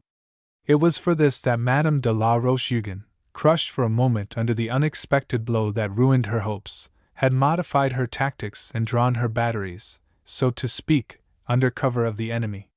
This was what she was contriving while she was weeping behind the curtain. Camors's personal feelings at the announcement of this marriage were not of the most agreeable description. First, he was obliged to acknowledge that he had unjustly judged Mademoiselle d'Estrelles, and that at the moment of his accusing her of speculating on his small fortune, she was offering to sacrifice for him the annual 700,000 francs of the General. He felt his vanity injured, that he had not had the best part of this affair. Besides, he felt obliged to stifle from this moment the secret passion with which the beautiful and singular girl had inspired him. Wife or widow of the General, it was clear that Mademoiselle d'Estrelles had forever escaped him. To seduce the wife of this good old man from whom he accepted such favors, or even to marry her, widowed and rich, after refusing her when poor, were equal unworthiness and baseness that honor forbade in the same degree and with the same rigor as if this honor, which he made the only law of his life, were not a mockery and an empty word. Camors, however, did not fail to comprehend the position in this light, and he resigned himself to it. During the 4 or 5 days he remained at Camp Vallon his conduct was perfect. The delicate and reserved attentions with which he surrounded Mademoiselle d'Estrelles were tinged with a melancholy that showed her at the same time his gratitude, his respect, and his regrets. M. de Camp Vallon had not less reason to congratulate himself on the conduct of the young Count. He entered into the folly of his host with affectionate grace. He spoke to him little of the beauty of his fiancée, much of her high moral qualities, and let him see his most flattering confidence in the future of this union. On the eve of his departure, Camors was summoned into the General's study. Handing his young relative a check for 300,000 francs, the General said, "My dear young friend, I ought to tell you, for the peace of your conscience, that I have informed Mademoiselle d'Estrelles of this little service I render you. She has a great deal of love and affection for you, my dear young friend, be sure of that. She therefore received my communication with sincere pleasure. I also informed her that I did not intend taking any receipt for this sum, and that no reclamation of it should be made at any time, on any account. Now, my dear Camors, do me one favor. To tell you my inmost thought, I shall be most happy to see you carry into execution your project of laudable ambition. My own new position, my age, my tastes, and those I perceive in the Marquise, claim all my leisure, all my liberty of action. Consequently, I desire as soon as possible to present you to my generous and faithful constituents, as well for the Corps Legislative as for the General Council. You had better make your preliminary arrangements as soon as possible. Why should you defer it? You are very well cultivated, very capable. Well, let us go ahead, let us begin at once. What do you say? I should prefer, General, to be more mature, but it would be both folly and ingratitude in me not to accede to your kind wish. What shall I do first? Well, my young friend, instead of leaving tomorrow for Paris, you must go to your estate at Riwilly, go there and conquer de Rameurs. And who are the de Rameurs, General? You do not know the de Rameurs? The deuce! No, you cannot know them. That is unfortunate, too. De Rameurs is a clever fellow, a very clever fellow, and all-powerful in his neighborhood. He is an original, as you will see, and with him lives his niece, a charming woman. I tell you, my boy, you must please them, for de Rameurs is the master of the county. He protects me, or else, upon my honor, I should be stopped on the road. But, General, what shall I do to please this de Rameurs? You will see him. He is, as I tell you, a great oddity.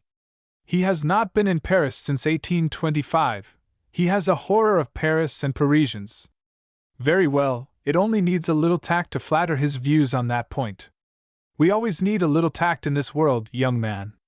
But his niece, General? Ah, the deuce! You must please the niece also. He adores her, and she manages him completely, although he grumbles a little sometimes. And what sort of woman is she? Oh, a respectable woman, a perfectly respectable woman. A widow, somewhat a devotee, but very well informed. A woman of great merit. But what course must I take to please this lady? What course? By my faith, young man, you ask a great many questions. I never yet learned to please a woman. I am green as a goose with them always. It is a thing I cannot understand, but as for you, my young comrade, you have little need to be instructed in that matter. You can't fail to please her, you have only to make yourself agreeable. But you will know how to do it, you will conduct yourself like an angel, I am sure. Captivate de Rameurs and his niece, this is your advice. Early next morning Camors left the Château de Campvallon, armed with these imperfect instructions, and further, with a letter from the General to de Rameurs. He went in a hired carriage to his own domain of Riwilly, which lay 10 leagues off. While making this transit he reflected that the path of ambition was not one of roses, and that it was hard for him, at the outset of his enterprise, to be compelled to encounter two faces likely to be as disquieting as those of de Rameurs and his niece. Chapter 6. The Old Domain of Riwilly. The domain of Riwilly consisted of 2 farms and of a house of some pretension, inhabited formerly by the maternal family of M. de Camors. He had never before seen this property when he reached it on the evening of a beautiful summer day. A long and gloomy avenue of elms, interlacing their thick branches, led to the dwelling house, which was quite unequal to the imposing approach to it, for it was but an inferior construction of the past century, ornamented simply by a gable and a bull's-eye, but flanked by a lordly dovecot. It derived a certain air of dignity from 2 small terraces, one above the other, in front of it, while the triple flight of steps was supported by balusters of granite. 2 animals, which had once, perhaps, resembled lions, were placed one upon each side of the balustrade at the platform of the highest terrace, and they had been staring there for more than 150 years. Behind the house stretched the garden, and in its midst, mounted on a stone arch, stood a dismal sundial with hearts and spades painted between its figures, while the trees around it were trimmed into the shapes of confessionals and chess pawns.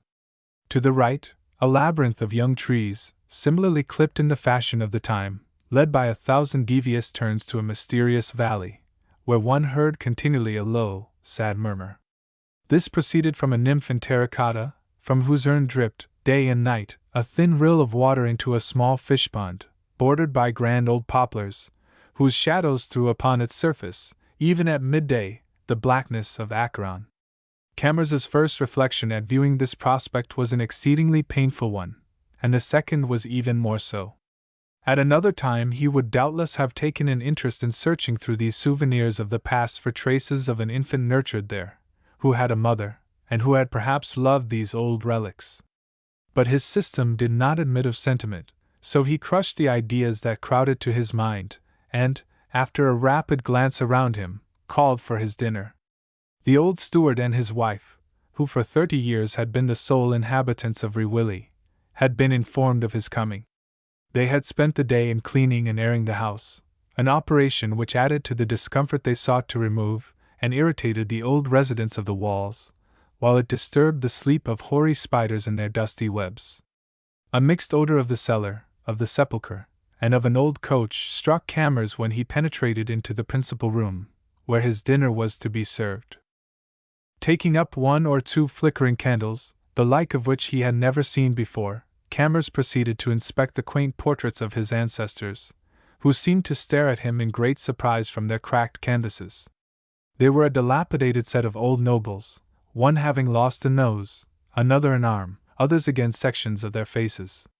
One of them, a chevalier of St. Louis, had received a bayonet thrust through the center in the riotous times of the Revolution, but he still smiled at Camors, and sniffed at a flower, despite the daylight shining through him. Camors finished his inspection, thinking to himself they were a highly respectable set of ancestors, but not worth 15 francs apiece. The housekeeper had passed half the previous night in slaughtering various dwellers in the poultry yard, and the results of the sacrifice now successively appeared, swimming in butter. Happily, however, the fatherly kindness of the general had dispatched a hamper of provisions from Campvallon, and a few slices of pâté, accompanied by sundry glasses of Chateau Yquem, helped the Count to combat the dreary sadness with which his change of residence, solitude, the night, and the smoke of his candles, all conspired to oppress him. Regaining his usual good spirits, which had deserted him for a moment, he tried to draw out the old steward, who was waiting on him. He strove to glean from him some information of the de Camors, but the old servant, like every Norman peasant, held it as a tenet of faith that he who gave a plain answer to any question was a dishonored man. With all possible respect he let Camors understand plainly that he was not to be deceived by his affected ignorance into any belief that Le Comte did not know a great deal better than he who and what de Camors was, where he lived, and what he did, that Le Comte was his master, and as such was entitled to his respect, but that he was nevertheless a Parisian, and, as de Camors said, all Parisians were jesters. Camors, who had taken an oath never to get angry, kept it now, drew from the general's old cognac a fresh supply of patience, lighted a cigar, and left the room. For a few moments he leaned over the balustrade of the terrace and looked around. The night, clear and beautiful, enveloped in its shadowy veil the wide-stretching fields, and a solemn stillness, strange to Parisian ears, reigned around him, broken only at intervals by the distant bay of a hound, rising suddenly, and dying into peace again. His eyes becoming accustomed to the darkness, Camors descended the terrace stairs and passed into the old avenue, which was darker and more solemn than a cathedral aisle at midnight, and thence into an open road into which it led by chance. Strictly speaking, Camors had never, until now, been out of Paris, for wherever he had previously gone, he had carried its bustle, worldly and artificial life, play, and the races with him, and the watering places and the seaside had never shown him true country, or provincial life. It gave him a sensation for the first time, but the sensation was an odious one. As he advanced up this silent road, without houses or lights, it seemed to him he was wandering amid the desolation of some lunar region. This part of Normandy recalled to him the least cultivated parts of Brittany. It was rustic and savage, with its dense shrubbery, tufted grass, dark valleys, and rough roads. Some dreamers love this sweet but severe nature, even at night. They loved the very things that grated most upon the pampered senses of Camors, who strode on in deep disgust, flattering himself, however, that he should soon reach the Boulevard de Madeleine. But he found, instead, peasants' huts scattered along the side of the road, their low, mossy roofs seeming to spring from the rich soil like an enormous fungus growth. 2 or 3 of the dwellers in these huts were taking the fresh evening air on their thresholds, and Camors could distinguish through the gloom their heavy figures and limbs, roughened by coarse toil in the fields, as they stood mute, motionless, and ruminating in the darkness like tired beasts. Camors, like all men possessed by a dominant idea, had, ever since he adopted the religion of his father as his rule of life, taken the pains to analyze every impression and every thought. He now said to himself, that between these countrymen and a refined man like himself there was doubtless a greater difference than between them and their beasts of burden, and this reflection was as balm to the scornful aristocracy that was the cornerstone of his theory. Wandering on to an eminence, His discouraged eye swept but a fresh horizon of apple trees and heads of barley, and he was about to turn back when a strange sound suddenly arrested his steps. It was a concert of voice and instruments, which in this lost solitude seemed to him like a dream, or a miracle. The music was good, even excellent. He recognized a prelude of Bach, arranged by Gounod. Robinson Crusoe, on discovering the footprint in the sand, was not more astonished than Camors at finding in this desert so lively a symptom of civilization. Filled with curiosity, and led by the melody he heard, he descended cautiously the little hill, like a king's son in search of the enchanted princess. The palace he found in the middle of the path, in the shape of the high back wall of a dwelling, fronting on another road. One of the upper windows on this side, however, was open, a bright light streamed from it, and thence he doubted not the sweet sounds came. To an accompaniment of the piano and stringed instruments rose a fresh, flexible woman's voice, chanting the mystic words of the master with such expression and power as would have given even him delight. Camors, himself a musician, was capable of appreciating the masterly execution of the piece, and was so much struck by it that he felt an irresistible desire to see the performers, especially the singer. With this impulse he climbed the little hedge bordering the road, placed himself on the top, and found himself several feet above the level of the lighted window. He did not hesitate to use his skill as a gymnast to raise himself to one of the branches of an old oak stretching across the lawn, but during the ascent he could not disguise from himself that his was scarcely a dignified position for the future deputy of the district. He almost laughed aloud at the idea of being surprised in this position by the terrible de Camors or his niece. He established himself on a large, leafy branch, directly in front of the interesting window, and notwithstanding that he was at a respectful distance, his glance could readily penetrate into the chamber where the concert was taking place. A dozen persons, as he judged, were there assembled. Several women, of different ages, were seated at a table working. A young man appeared to be drawing, while other persons lounged on comfortable seats around the room. Around the piano was a group which chiefly attracted the attention of the young count. At the instrument was seated a grave young girl of about 12 years. Immediately behind her stood an old man, remarkable for his great height, his head bald, with a crown of white hair, and his bushy black eyebrows. He played the violin with priestly dignity. Seated near him was a man of about 50, in the dress of an ecclesiastic, and wearing a huge pair of silver-rimmed spectacles, who played the violoncello with great apparent gusto. Between them stood the singer. She was a pale brunette, slight and graceful, and apparently not more than 25 years of age. The somewhat severe oval of her face was relieved by a pair of bright black eyes that seemed to grow larger as she sang. One hand rested gently on the shoulder of the girl at the piano, and with this she seemed to keep time, pressing gently on the shoulder of the performer to stimulate her zeal. And that hand was delicious! A hymn by Palestrina had succeeded the Bach prelude. It was a quartet, to which two new voices lent their aid. The old priest laid aside his violoncello, stood up, took off his spectacles, and his deep bass completed the full measure of the melody. After the quartet followed a few moments of general conversation, during which, after embracing the child pianist, who immediately left the room, the songstress walked to the window.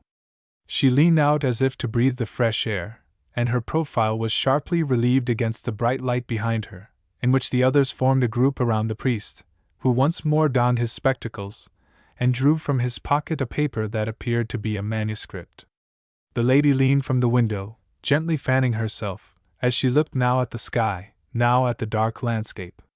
Camors imagined he could distinguish her gentle breathing above the sound of the fan, and leaning eagerly forward for a better view, he caused the leaves to rustle slightly. She started at the sound, then remained immovable, and the fixed position of her head showed that her gaze was fastened upon the oak in which he was concealed. He felt the awkwardness of his position, but could not judge whether or not he was visible to her. But under the danger of her fixed regard, he passed the most painful moments of his life. She turned into the room and said, in a calm voice, a few words which brought 3 or 4 of her friends to the window, and among them Camors recognized the old man with the violin. The moment was a trying one.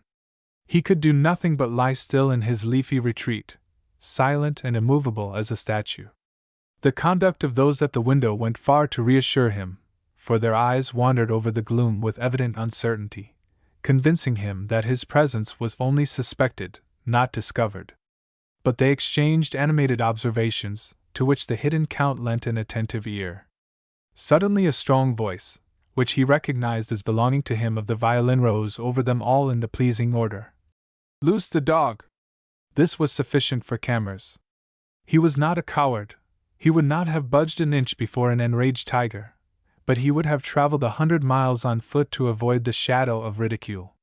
Profiting by the warning in a moment when he seemed unobserved, he slid from the tree, jumped into the next field, and entered the wood at a point somewhat farther down than the spot where he had scaled the hedge. This done, he resumed his walk with the assured tread of a man who had a right to be there. He had gone but a few steps, when he heard behind him the wild barking of the dog, which proved his retreat had been opportune. Some of the peasants he had noticed as he passed before were still standing at their doors. Stopping before one of them, he asked, "My friend, to whom does that large house below there, facing the other road, belong? And whence comes that music?" "You probably know that as well as I," replied the man stolidly. "Had I known, I should hardly have asked you," said Camors. The peasant did not deign further reply. His wife stood near him, and Camors had remarked that in all classes of society women have more wit and good humor than their husbands. Therefore he turned to her and said, "You see, my good woman, I am a stranger here. To whom does that house belong? Probably to Monsieur de Camors?" "No, no," replied the woman. "Monsieur de Camors lives much farther on." "Ah? Then who lives here?" "Why, Monsieur de Tekel, of course." "Ah, Monsieur de Tekel! But tell me, he does not live alone? There is a lady who sings, his wife, his sister?" "Who is she?" "Ah, that is his daughter-in-law, Madame de Tekel, Madame Elise, who—" "Ah, thank you, my good woman. You have children? Buy them sabots with this." And dropping a gold piece in the lap of the obliging peasant, Camors walked rapidly away. Returning home, the road seemed less gloomy and far shorter than when he came. As he strode on, humming the Bach prelude, the moon rose, the country looked more beautiful, and, in short, when he perceived, at the end of its gloomy avenue, his chateau bathed in the white light, he found the spectacle rather enjoyable than otherwise. And when he had once more ensconced himself in the maternal domicile, and inhaled the odor of damp paper and moldy trees that constituted its atmosphere, he found great consolation in the reflection that there existed not very far away from him a young woman who possessed a charming face, a delicious voice, and a pretty name. Next morning, after plunging into a cold bath, to the profound astonishment of the old steward and his wife, the Comte de Camors went to inspect his farms. He found the buildings very similar in construction to the dams of beavers, though far less comfortable. But he was amazed to hear his farmers arguing, in their patois, on the various modes of culture and crops, like men who were no strangers to all modern improvements in agriculture. The name of de Camors frequently occurred in the conversation as confirmation of their own theories, or experiments. M. de Camors gave preference to this manure, to this machine for winnowing. This breed of animals was introduced by him. M. de Camors did this, M. de Camors did that, and the farmers did like him, and found it to their advantage. Camors found the general had not exaggerated the local importance of this personage, and that it was most essential to conciliate him. Resolving therefore to call on him during the day, he went to breakfast. This duty toward himself fulfilled, the young count lounged on the terrace, as he had the evening before, and smoked his cigar. Though it was near midday, it was doubtful to him whether the solitude and silence appeared less complete and oppressive than on the preceding night. A hushed cackling of fowls, the drowsy hum of bees, and the muffled chime of a distant bell, these were all the sounds to be heard. Camors lounged on the terrace, dreaming of his club, of the noisy Paris crowd, of the rumbling omnibuses, of the playbill of the little kiosk, of the scent of heated asphalt, and the memory of the least of these enchantments brought infinite peace to his soul. The inhabitant of Paris has one great blessing, which he does not take into account until he suffers from its loss. one great half of his existence is filled up without the least trouble to himself. The all-potent vitality which ceaselessly envelopes him takes away from him in a vast degree the exertion of amusing himself. The roar of the city, rising like a great bass around him, fills up the gaps in his thoughts, and never leaves that disagreeable sensation, a void. There is no Parisian who is not happy in the belief that he makes all the noise he hears, writes all the books he reads, edits all the journals on which he breakfasts, writes all the vaudevilles on which he sups, and invents all the bon mots he repeats. But this flattering illusion vanishes the moment chance takes him a mile away from the Rue Vivienne. The proof confounds him, for he is bored terribly, and becomes sick of himself. Perhaps his secret soul, weakened and unnerved, may even be assailed by the suspicion that he is a feeble human creature after all. But no! He returns to Paris. The collective electricity again inspires him. He rebounds. He recovers. He is busy, keen to discern, active, and recognizes once more, to his intense satisfaction, that he is after all one of the elect of God's creatures, momentarily degraded, it may be, by contact with the inferior beings who peopled the departments. Camors had within himself more resources than most men to conquer the blue devils, but in these early hours of his experience in country life, deprived of his club, his horses, and his cook, banished from all his old haunts and habits, he began to feel terribly the weight of time. He, therefore, experienced a delicious sensation when suddenly he heard that regular beat of hoofs upon the road which to his trained ear announced the approach of several riding horses. The next moment he saw advancing up his shaded avenue 2 ladies on horseback, followed by a groom with a black cockade. Though quite amazed at this charming spectacle, Camors remembered his duty as a gentleman, and descended the steps of the terrace. But the 2 ladies, at sight of him, appeared as surprised as himself, suddenly drew rein and conferred hastily. Then, recovering, they continued their way, traversed the lower court below the terraces, and disappeared in the direction of the lake. As they passed the lower balustrade, Camors bowed low, and they returned his salutation by a slight inclination. But he was quite sure, in spite of the veils that floated from their riding hats, that he recognized the black-eyed singer and the young pianist. After a moment he called to his old steward. "Monsieur Leonard," he said, "is this a public way?" "It certainly is not a public way, Monsieur le Comte," replied Leonard. "Then what do these ladies mean by using this road? Bless me, Monsieur le Comte, it is so long since any of the owners have been at Rewilly. These ladies mean no harm by passing through your woods, and sometimes they even stop at the chateau while my wife gives them fresh milk. Shall I tell them that this displeases Monsieur le Comte?" "My good Leonard, why the deuce do you suppose it displeases me? I only asked for information. And now who are the ladies?" "Oh, monsieur, they are quite respectable ladies, Madame de Teckle and her daughter, Mademoiselle Marie." "So? And the husband of Madame, Monsieur de Teckle, never rides out with them?" "Heavens! No, monsieur. He never rides with them." And the old steward smiled a dry smile. "He has been among the dead men for a long time, as Monsieur le Comte well knows. Granting that I know it, Monsieur Leonard, I wish it understood these ladies are not to be interfered with. You comprehend?" Leonard seemed pleased that he was not to be the bearer of any disagreeable message, and Camors, suddenly conceiving that his stay at Rewilly might be prolonged for some time, re-entered the chateau and examined the different rooms, arranging with the steward the best plan of making the house habitable. The little town of but 2 leagues distant, afforded all the means, and Leonard proposed going there at once to confer with the architect. Chapter 7. Elise de Teckle. Meantime Camors directed his steps toward the residence of de Ramers, of which he at last obtained correct information.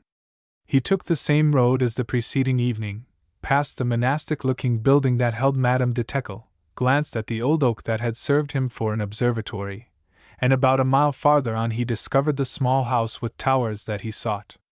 It could only be compared to those imaginary edifices of which we have all read in childhood's happy days in taking text, under an attractive picture.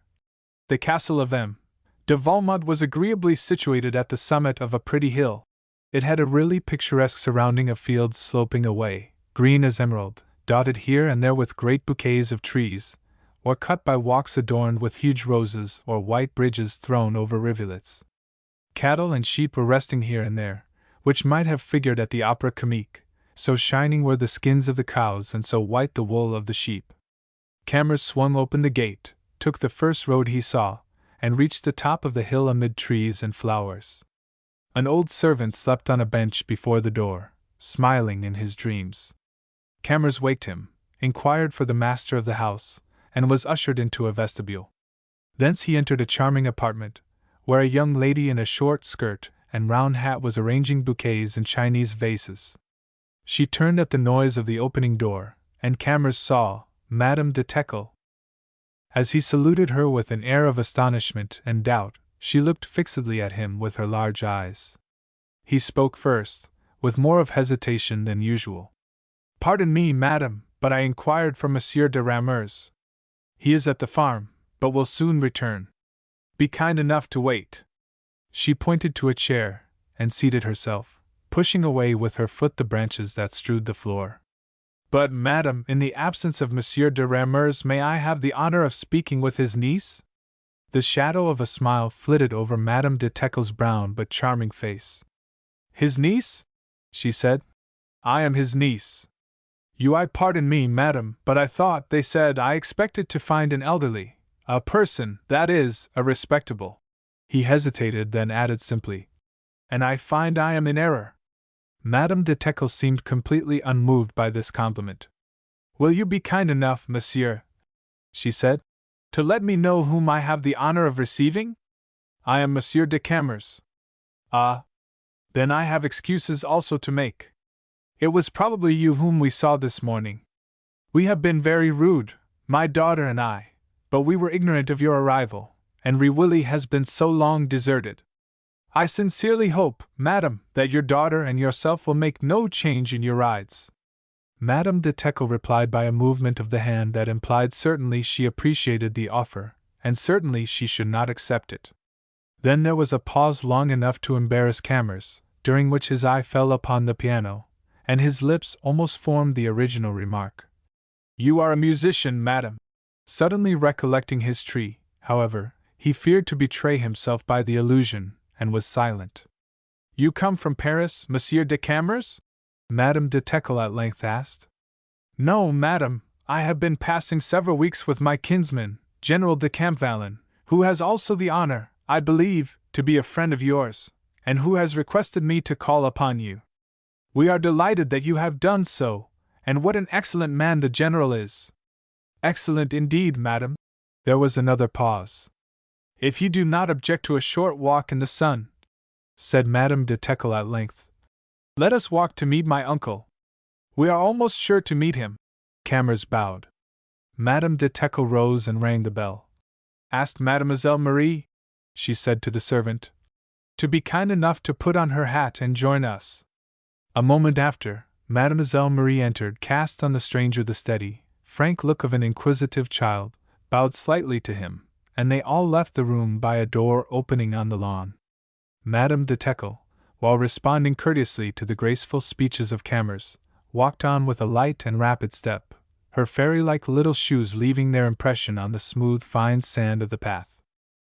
She walked with indescribable, unconscious grace, with that supple, elastic undulation which would have been coquettish had it not been undeniably natural. Reaching the wall that enclosed the right side of the park, she opened a wicket that led into a narrow path through a large field of ripe corn.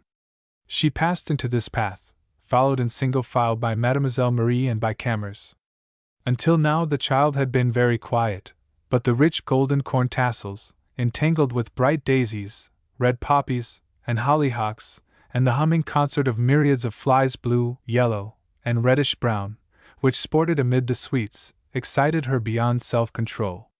Stopping here and there to pluck a flower, she would turn and cry, "Pardon, monsieur," until, at length, on an apple tree growing near the path she descried on a low branch a green apple, no larger than her finger. This temptation proved irresistible, and with one spring into the midst of the corn, she essayed to reach the prize if Providence would permit. Madame de Camors, however, would not permit. She seemed much displeased, and said sharply, "Marie, my child! In the midst of the corn! Are you crazy?" The child returned promptly to the path, but unable to conquer her wish for the apple, turned an imploring eye to Camors and said softly, "Pardon, monsieur, but that apple would make my bouquet complete." Camors had only to reach up, stretch out his hand, and detach the branch from the tree. "1,000 thanks!" cried the child, and adding this crowning glory to her bouquet, she placed the whole inside the ribbon around her hat, and walked on with an air of proud satisfaction. As they approached the fence running across the end of the field, Madame de Teckle suddenly said, "My uncle, monsieur!"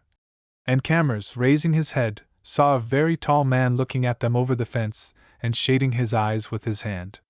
His robust limbs were clad in gaiters of yellow leather with steel buttons, and he wore a loose coat of maroon velvet and a soft felt hat. Camors immediately recognized the white hair and heavy black eyebrows as the same he had seen bending over the violin the night before. "Uncle," said Madame de Teckle, introducing the young Count by a wave of the hand. "This is Monsieur de Camors." "Monsieur de Camors," repeated the old man, in a deep and sonorous voice. "You are most welcome." And opening the gate, he gave his guest a soft, brown hand, as he continued, "I knew your mother intimately, and am charmed to have her son under my roof. Your mother was a most amiable person, monsieur, and certainly merited." The old man hesitated, and finished his sentence by a sonorous "Hem!" that resounded and rumbled in his chest as if in the vault of a church. Then he took the letter Camors handed to him, held it a long distance from his eyes, and began reading it. The general had told the Count it would be impolite to break suddenly to M. de Camors the plan they had concocted. The latter, therefore, found the note only a very warm introduction of Camors. The postscript gave him the announcement of the marriage. "The devil!" he cried. "Did you know this, Elise? Camvalin is to be married."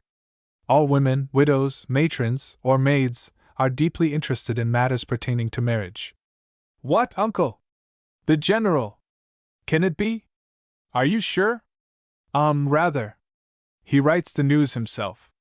"Do you know the lady, Monsieur le Comte?" "Mademoiselle de Luc d'Estrelles is my cousin," Camors replied. "Ah, that is right, and she is of a certain age?" "She is about 25. M. de Camors received this intelligence with one of the resonant coughs peculiar to him. "May I ask, without indiscretion, whether she is endowed with a pleasing person?" "She is exceedingly beautiful," was the reply. "Hem! So much the better. It seems to me the general is a little old for her, but every one is the best judge of his own affairs. Hem! The best judge of his own affairs. Elise, my dear, whenever you are ready we will follow you. Pardon me, Monsieur le Comte, for receiving you in this rustic attire, but I am a laborer. Agricola, a mere herdsman, custos gradus, as the poet says. Walk before me, Monsieur le Comte, I beg you. Marie, child, respect my corn. And can we hope, Monsieur de Camors, that you have the happy idea of quitting the great Babylon to install yourself among your rural possessions? It will be a good example, monsieur, an excellent example. For unhappily today more than ever we can say with the poet, and, by gracious, I've forgotten the rest, poor memory. Ah, young sir, never grow old, never grow old, said Camors, continuing the broken quotation. Ah, you quote Virgil. You read the classics. I am charmed, really charmed. That is not the characteristic of our rising generation, for modern youth has an idea it is bad taste to quote the ancients. But that is not my idea, young sir, not in the least. Our fathers quoted freely because they were familiar with them. And Virgil is my poet. Not that I approve of all his theories of cultivation. With all the respect I accord him, there is a great deal to be said on that point, and his plan of breeding in particular will never do, never do. Still, he is delicious, eh? Very well, Monsieur Camors, now you see my little domain, mea paupera regna, the retreat of the sage. Here I live, and live happily, like an old shepherd in the golden age, loved by my neighbors, which is not easy, and venerating the gods, which is perhaps easier. Ah, young sir, as you read Virgil, you will excuse me once more. It was for me he wrote. And this as well. Nymphax aurores, finished Camors, smiling and moving his head slightly in the direction of Madame de Teckle and her daughter, who preceded them. Quite to the point. That is pure truth, cried M. de Camors gaily. Did you hear that, niece? Yes, uncle. And did you understand it, niece? No, uncle. I do not believe you, my dear. I do not believe you. The old man laughed heartily. Do not believe her, Monsieur de Camors. Women have the faculty of understanding compliments in every language. This conversation brought them to the chateau, where they sat down on a bench before the drawing-room windows to enjoy the view. Camors praised judiciously the well-kept park, accepted an invitation to dinner the next week, and then discreetly retired, flattering himself that his introduction had made a favorable impression upon M. de Camors, but regretting his apparent want of progress with the fairy-footed niece. He was in error. This youth, said M. de Camors, when he was left alone with Madame de Teckle, has some touch of the ancients, which is something, but he still resembles his father, who was vicious as sin itself. His eyes and his smile recall some traits of his admirable mother, but positively, my dear Elise, he is the portrait of his father, whose manners and whose principles they say he has inherited. Who says so, uncle? Current rumor, niece. Current rumor, my dear uncle, is often mistaken, and always exaggerates. For my part, I like the young man, who seems thoroughly refined and at his ease. Bah! I suppose because he compared you to a nymph in the fable. If he compared me to a nymph in the fable he was wrong, but he never addressed to me a word in French that was not in good taste. Before we condemn him, uncle, let us see for ourselves. It is a habit you have always recommended to me, you know. You cannot deny, niece, said the old man with irritation, that he exhales the most decided and disagreeable odor of Paris. He is too polite, too studied. Not a shadow of enthusiasm, no fire of youth. He never laughs as I should wish to see a man of his age laugh. A young man should roar to split his waistband. What? You would see him marry so soon after losing his father in such a tragic manner, and he himself nearly ruined. Why, uncle, what can you mean? Well, well, perhaps you are right. I retract all I have said against him. If he be half ruined, I will offer him my advice, and my purse if he need it, for the sake of the memory of his mother, whom you resemble. Ah, 'tis thus we end all our disputes, naughty child. I grumble, I am passionate, I act like a Tartar. Then you speak with your good sense and sweetness, my darling, and the tiger becomes a lamb. All unhappy beings whom you approach in the same way submit to your subtle charm. And that is the reason why my old friend, La Fontaine, said of you. Chapter 8. A Dish of Politics. Elise de Teckle was 30 years of age, but appeared much younger. At 17 she had married, under peculiar conditions, her cousin Roland de Teckle. She had been left an orphan at an early age and educated by her mother's brother, M. de Camors. Roland lived very near her. Everything brought them together, the wishes of the family, compatibility of fortune, their relations as neighbors, and a personal sympathy. They were both charming. They were destined for each other from infancy, and the time fixed for their marriage was the 19th birthday of Elise.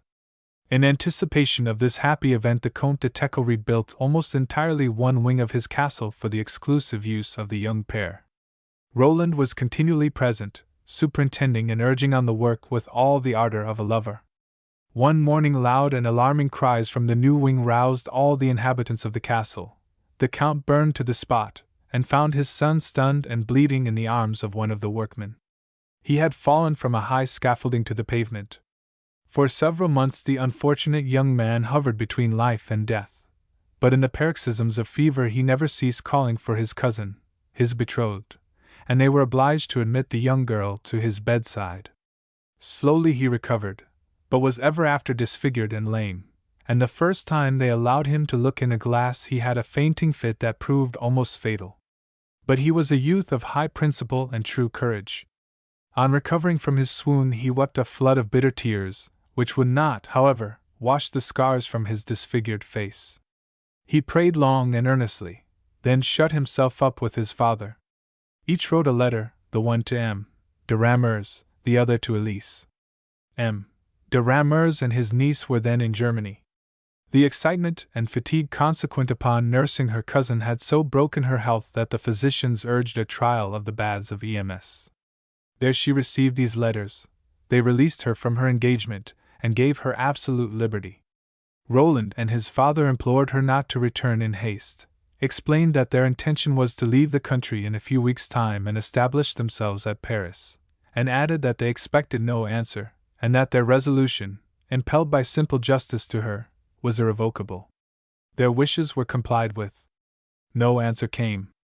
Roland, his sacrifice once made, seemed calm and resigned, but he fell into a sort of languor, which made fearful progress and hinted at a speedy and fatal termination, for which in fact he seemed to long. One evening they had taken him to the lime tree terrace at the foot of the garden. He gazed with absent eye on the tints with which the setting sun purpled the glades of the wood, while his father paced the terrace with long strides, smiling as he passed him and hastily brushing away a tear as he turned his back. Suddenly Elise de Camors appeared before them, like an angel dropped from heaven. She knelt before the crippled youth, kissed his hand, and brightening him with the rays of her beautiful eyes, told him she never had loved him half so well before. He felt she spoke truly. He accepted her devotion, and they were married soon after. Madame de Camors was happy, but she alone was so. Her husband, notwithstanding the tenderness with which she treated him, notwithstanding the happiness which he could not fail to read in her tranquil glance, notwithstanding the birth of a daughter, seemed never to console himself. Even with her he was always possessed by a cold constraint. Some secret sorrow consumed him, of which they found the key only on the day of his death. "My darling," he then said to his young wife, "my darling, may God reward you for your infinite goodness. Pardon me, if I never have told you how entirely I love you. With a face like mine, how could I speak of love to one like you? But my poor heart has been brimming over with it all the while. Oh, Elise! How I have suffered when I thought of what I was before, how much more worthy of you! But we shall be reunited, dearest, shall we not, where I shall be as perfect as you, and where I may tell you how much I adore you. Do not weep for me, my own Elise! I am happy now, for the first time, for I have dared to open my heart to you. Dying men do not fear ridicule. Farewell, Elise, darling wife. I love you." These tender words were his last. After her husband's death, Madame de Camors lived with her father-in-law, but passed much of her time with her uncle. She busied herself with the greatest solicitude in the education of her daughter, and kept house for both the old men, by both of whom she was equally idolized. From the lips of the priest at Willie, whom he called on next day, Camors learned some of these details, while the old man practiced the violoncello with his heavy spectacles on his nose. Despite his fixed resolution of preserving universal scorn, Camors could not resist a vague feeling of respect for Madame de Camors, but it did not entirely eradicate the impure sentiment he was disposed to dedicate to her. Fully determined to make her, if not his victim, at least his ally, he felt that this enterprise was one of unusual difficulty. But he was energetic, and did not object to difficulties, especially when they took such charming shape as in the present instance. His meditations on this theme occupied him agreeably the rest of that week, during which time he overlooked his workmen and conferred with his architect. Besides, his horses, his books, his domestics, and his journals arrived successively to dispel ennui. Therefore he looked remarkably well when he jumped out of his dog-cart the ensuing Monday in front of M. de Camors's door under the eyes of Madame de Camors. As the latter gently stroked with her white hand the black and smoking shoulder of the thoroughbred Fitzamon, Camors was for the first time presented to the Comte de Camors, a quiet, sad, and taciturn old gentleman. The curé, the sub-prefect of the district, and his wife, the tax collector, the family physician, and the tutor completed, as the journals say, the list of the guests. During dinner Camors, secretly excited by the immediate vicinity of Madame de Camors, essayed to triumph over that hostility that the presence of a stranger invariably excites in the midst of intimacies which it disturbs. His calm superiority asserted itself so mildly it was pardoned for its grace. Without a gaiety unbecoming his mourning, he nevertheless made such lively sallies and such amusing jokes about his first mishaps at Rewilly as to break up the stiffness of the party. He conversed pleasantly with each one in turn, and seeming to take the deepest interest in his affairs, put him at once at his ease. He skillfully gave him, de Camors, the opportunity for several happy quotations, spoke naturally to him of artificial pastures, and artificially of natural pastures, of breeding and of non-breeding cows, of Dishley sheep, and of 100 other matters he had that morning crammed from an old encyclopedia and a county almanac. To Madame de Teckle directly he spoke little, but he did not speak one word during the dinner that was not meant for her, and his manner to women was so caressing, yet so chivalric, as to persuade them, even while pouring out their wine, that he was ready to die for them. The dear charmers thought him a good, simple fellow, while he was the exact reverse. On leaving the table they went out of doors to enjoy the starlight evening, and M. de Camors, whose natural hospitality was somewhat heightened by a goblet of his own excellent wine, said to Camors, "My dear Count, you eat honestly, you talk admirably, you drink like a man. On my word, I am disposed to regard you as perfection, as a paragon of neighbors, if in addition to all the rest you add the crowning one. Do you love music?" "Passionately," answered Camors with effusion. "Passionately? Bravo! That is the way one should love everything that is worth loving. I am delighted, for we make here a troupe of fanatical melomaniacs, as you will presently perceive. As for myself, I scrape wildly on the violin, as a simple country amateur, Orpheus in Sylvis. Do not imagine, however, Monsieur le Comte, that we let the worship of this sweet art absorb all our faculties, all our time, certainly not. When you take part in our little reunions, which of course you will do, you will find we disdain no pursuit worthy of thinking beings. We pass from music to literature, to science, even to philosophy, but we do this, I pray you to believe, without pedantry and without leaving the tone of familiar converse. Sometimes we read verses, but we never make them. We love the ancients and do not fear the moderns. We only fear those who would lower the mind and debase the heart. We love the past while we render justice to the present, and flatter ourselves at not seeing many things that to you appear beautiful, useful, and true. Such are we, my young friend. We call ourselves the colony of enthusiasts, but our malicious neighbors call us the Hôtel de Rambouillet. Envy, you know, is a plant that does not flourish in the country. But here, by way of exception, we have a few jealous people, rather bad for them, but of no consequence to us. We are an odd set, with the most opposite opinions. For me, I am a legitimist. Then there is Desroches, my physician and friend, who is a rabid Republican. Hédouin, the tutor, is a parliamentarian, while Monsieur our sub-prefect is a devotee to the government, as it is his duty to be. Our cure is a little Roman. I am Gallican, etc. Very well, we all agree wonderfully for two reasons. First, because we are sincere, which is a very rare thing, and then because all opinions contain at bottom some truth, and because, with some slight mutual concessions, all really honest people come very near having the same opinions. Such, my dear Count, are the views that hold in my drawing room, or rather in the drawing room of my niece. For if you would see the divinity who makes all our happiness, look at her. It is in deference to her good taste, her good sense, and her moderation, that each of us avoids that violence and that passion which warps the best intentions. In one word, to speak truly, it is love that makes our common tie and our mutual protection. We are all in love with my niece, myself first, of course, next Desroches, for 30 years, then the sub-prefect and all the rest of them. You too, cure! You know that you are in love with Elise, in all honor and all good faith, as we all are, and as Monsieur de Camors shall soon be, if he is not so already, Monsieur le Comte? Camors protested, with a sinister smile, that he felt very much inclined to fulfill the prophecy of his host, and they re-entered the dining room to find the circle increased by the arrival of several visitors. Some of these rode, others came on foot from the country seats around. M. de Camors soon seized his violin. While he tuned it, little Marie seated herself at the piano, and her mother, coming behind her, rested her hand lightly on her shoulder, as if to beat the measure. "The music will be nothing new to you," Camors's host said to him. "It is simply Schubert's serenade, which we have arranged, or deranged, after our own fancy, of which you shall judge.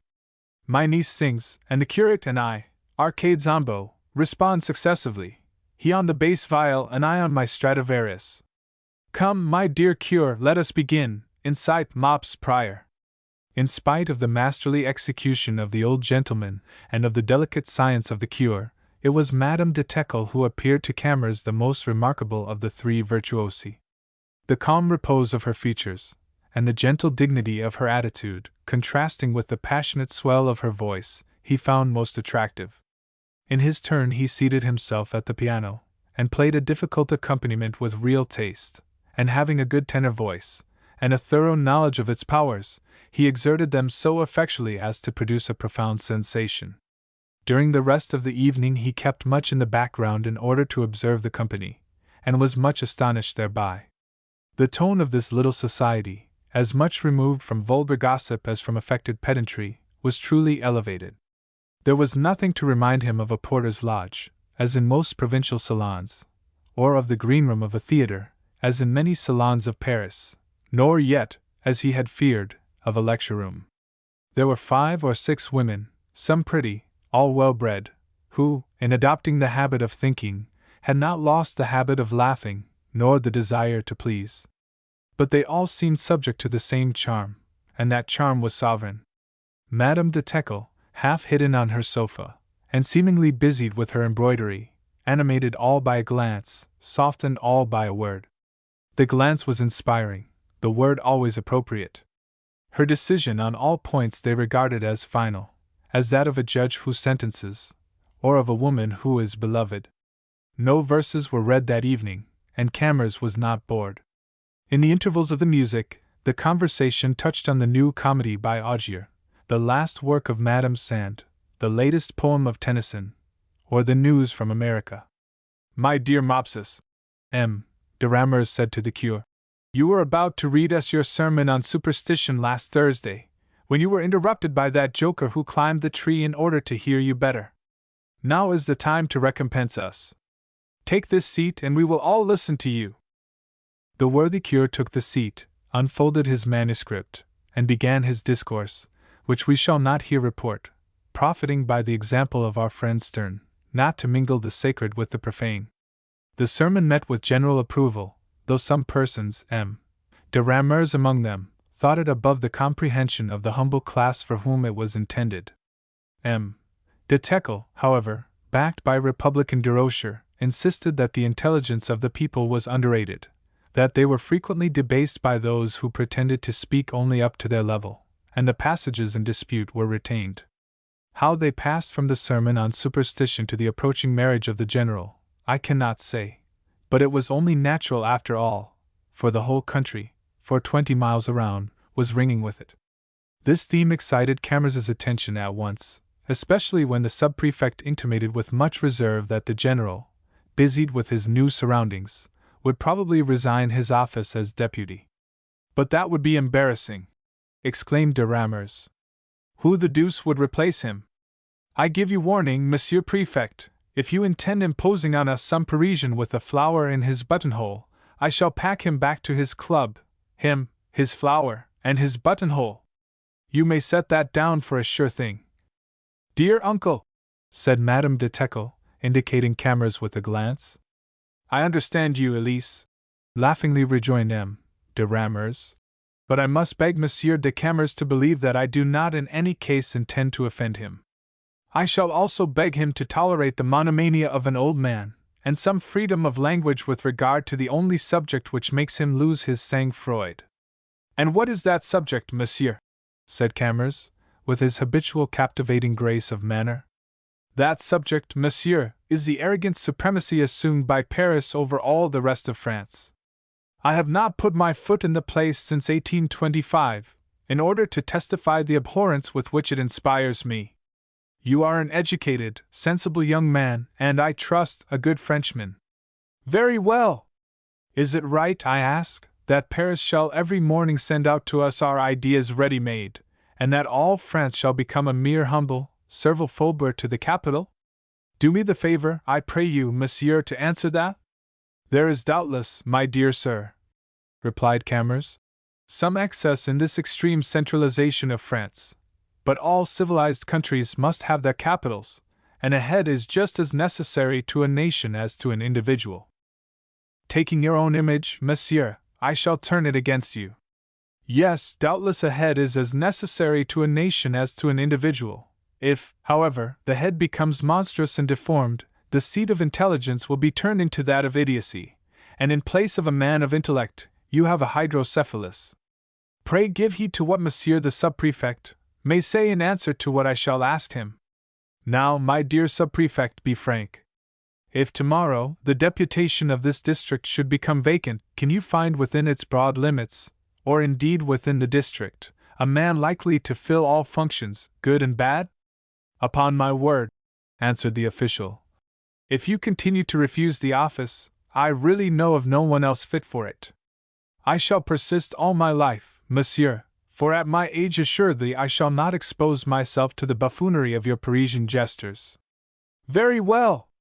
In that event you will be obliged to take some stranger, perhaps, even one of those Parisian jesters.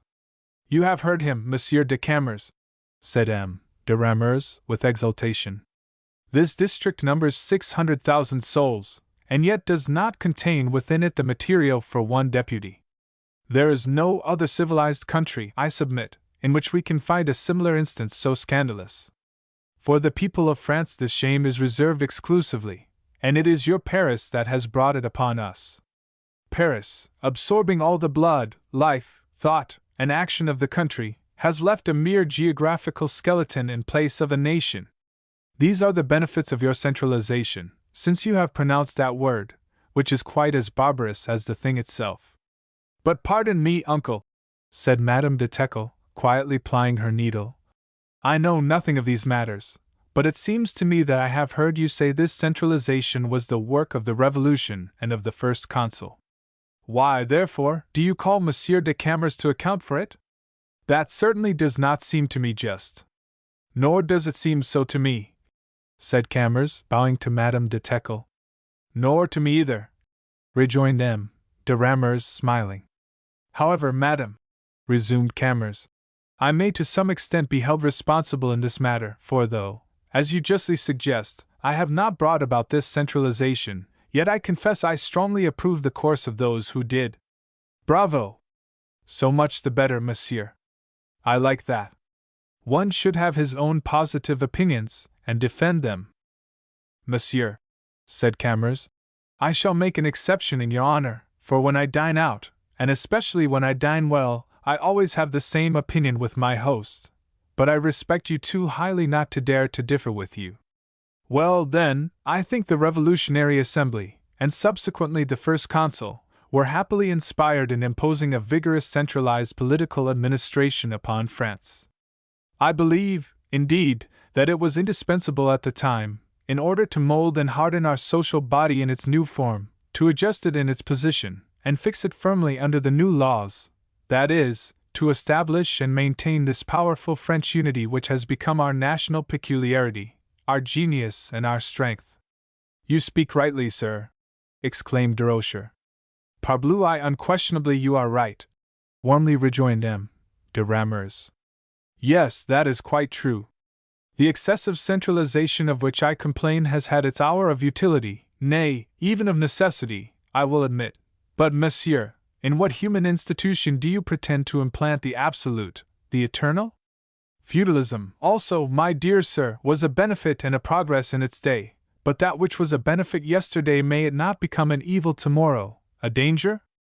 That which is progress today, may it not 100 years hence have become mere routine, and a downright trammel?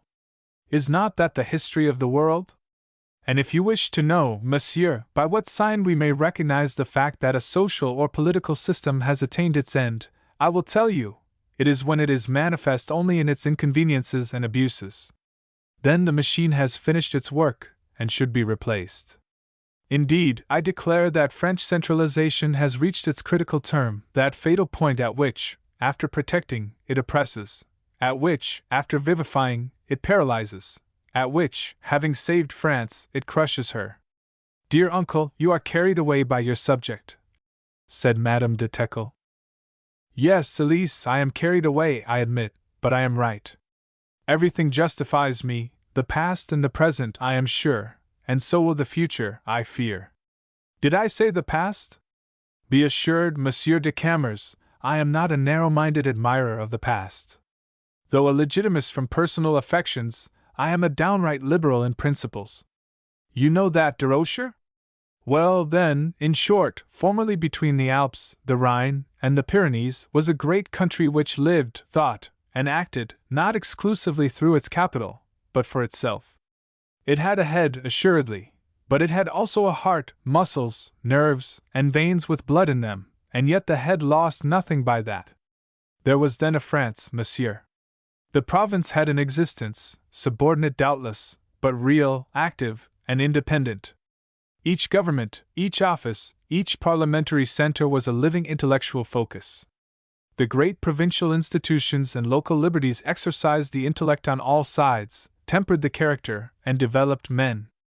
And now note well, de Rocher! If France had been centralized formerly as today, your dear revolution never would have occurred, do you understand? Never! Because there would have been no men to make it. For may I not ask, whence came that prodigious concourse of intelligences all fully armed, and with heroic hearts, which the great social movement of '78 suddenly brought upon the scene? Please recall to mind the most illustrious men of that era, lawyers, orators, soldiers. How many were from Paris? All came from the provinces, the fruitful womb of France. But today we have simply need of a deputy, peaceful times, and yet, out of 600,000 souls, as we have seen, we cannot find one suitable man. Why is this the case, gentlemen? Because upon the soil of uncentralized France men grew, while only functionaries germinate in the soil of centralized France. God bless you, monsieur, said the subprefect, with a smile. Pardon me, my dear subprefect, but you, too, should understand that I really plead your cause as well as my own, when I claim for the provinces, and for all the functions of provincial life, more independence, dignity, and grandeur. In the state to which these functions are reduced at present, the administration and the judiciary are equally stripped of power, prestige, and patronage. You smile, monsieur, but no longer, as formerly, are they the centers of life, of emulation, and of light civic schools and manly gymnasiums. They have become merely simple, passive clockwork, and that is the case with the rest, Monsieur de Camors. Our municipal institutions are a mere farce, our provincial assemblies only a name, our local liberties naught. Consequently, we have not now a man for a deputy. But why should we complain? Does not Paris undertake to live, to think for us? Does she not deign to cast to us, as of yore the Roman Senate cast to the suburban plebeians, our food for the day bread and vaudevilles, panem et circenses? Yes, monsieur, let us turn from the past to the present, to France of today. A nation of 40 millions of people who awake each morning from Paris the signal to know whether it is day or night, or whether, indeed, they shall laugh or weep. A great people, once the noblest, the cleverest in the world, repeating the same day, at the same hour, in all the salons, and at all the crossways in the empire, the same imbecile gabble engendered the evening before in the mire of the boulevards. I tell you, monsieur, it is humiliating that all Europe, once jealous of us, should now shrug her shoulders in our faces. Besides, it is fatal even for Paris, which, permit me to add, drunk with prosperity in its haughty isolation and self-fetishism, not a little resembles the Chinese Empire, a focus of warmed over, corrupt, and frivolous civilization. As for the future, my dear sir, may God preserve me from despair, since it concerns my country. This age has already seen great things, great marvels, in fact, for I beg you to remember I am by no means an enemy to my time. I approve the revolution, liberty, equality, the press, railways, and the telegraph, and as I often say to Monsieur le Curé, every cause that would live must accommodate itself cheerfully to the progress of its epoch, and study how to serve itself by it. Every cause that is in antagonism with its age commits suicide. Indeed, monsieur, I trust this century will see one more great event, the end of this Parisian tyranny, and the resuscitation of provincial life, for I must repeat, my dear sir, that your centralization, which was once an excellent remedy, is a detestable regimen. It is a horrible instrument of oppression and tyranny, ready-made for all hands, suitable for every despotism, and under it France stifles and wastes away. You must agree with me yourself, de Rocher. In this sense the revolution overshot its mark, and placed in jeopardy even its purposes, for you, who love liberty, and do not wish it merely for yourself alone, as some of your friends do, but for all the world. Surely you cannot admire centralization, which proscribes liberty as manifestly as night obscures the day. As for my part, gentlemen, there are two things which I love equally, liberty and France. Well, then, as I believe in God, do I believe that both must perish in the throes of some convulsive catastrophe if all the life of the nation shall continue to be concentrated in the brain, and the great reform for which I call is not made, if a vast system of local franchise, if provincial institutions, largely independent and conformable to the modern spirit, are not soon established to yield fresh blood for our exhausted veins, and to fertilize our impoverished soil. Undoubtedly the work will be difficult and complicated. It will demand a firm, resolute hand, but the hand that may accomplish it will have achieved the most patriotic work of the century. Tell that to your sovereign, Monsieur Subprefect. Say to him that if he do that, there is one old French heart that will bless him. Tell him, also, that he will encounter much passion, much derision, much danger, peradventure, but that he will have a commensurate recompense when he shall see France, like Lazarus, delivered from its swathings and its shroud, rise again, sound and whole, to salute him. These last words the old gentleman had pronounced with fire, emotion, and extraordinary dignity, and the silence and respect with which he had been listened to were prolonged after he had ceased to speak. This appeared to embarrass him, but taking the arm of Camors he said, with a smile, Semel insanivimus omnes. My dear sir, every one has his madness. I trust that mine has not offended you. Well, then, prove it to me by accompanying me on the piano in this song of the 16th century. Camors complied with his usual good taste, and the song of the 16th century terminated the evening's entertainment. But the young count, before leaving, found the means of causing Madame de Teckle the most profound astonishment. He asked her, in a low voice, and with peculiar emphasis, whether she would be kind enough, at her leisure, to grant him the honor of a moment's private conversation. Madame de Teckle opened still wider those large eyes of hers, blushed slightly, and replied that she would be at home the next afternoon at 4 o'clock. Book 2. Chapter 9. Love Conquers Philosophy. To M. de Camors, in principle it was a matter of perfect indifference whether France was centralized or decentralized. But his Parisian instinct induced him to prefer the former. In spite of this preference, he would not have scrupled to adopt the opinions of M. de Camors, had not his own fine tact shown him that the proud old gentleman was not to be won by submission. He therefore reserved for him the triumph of his gradual conversion. Be that as it might, it was neither of centralization nor of decentralization that the young count proposed to speak to Madame de Teckle, when, at the appointed hour, he presented himself before her. He found her in the garden, which, like the house, was of an ancient, severe, and monastic style. A terrace planted with lime trees extended on one side of the garden. It was at this spot that Madame de Teckle was seated under a group of lime trees, forming a rustic bower.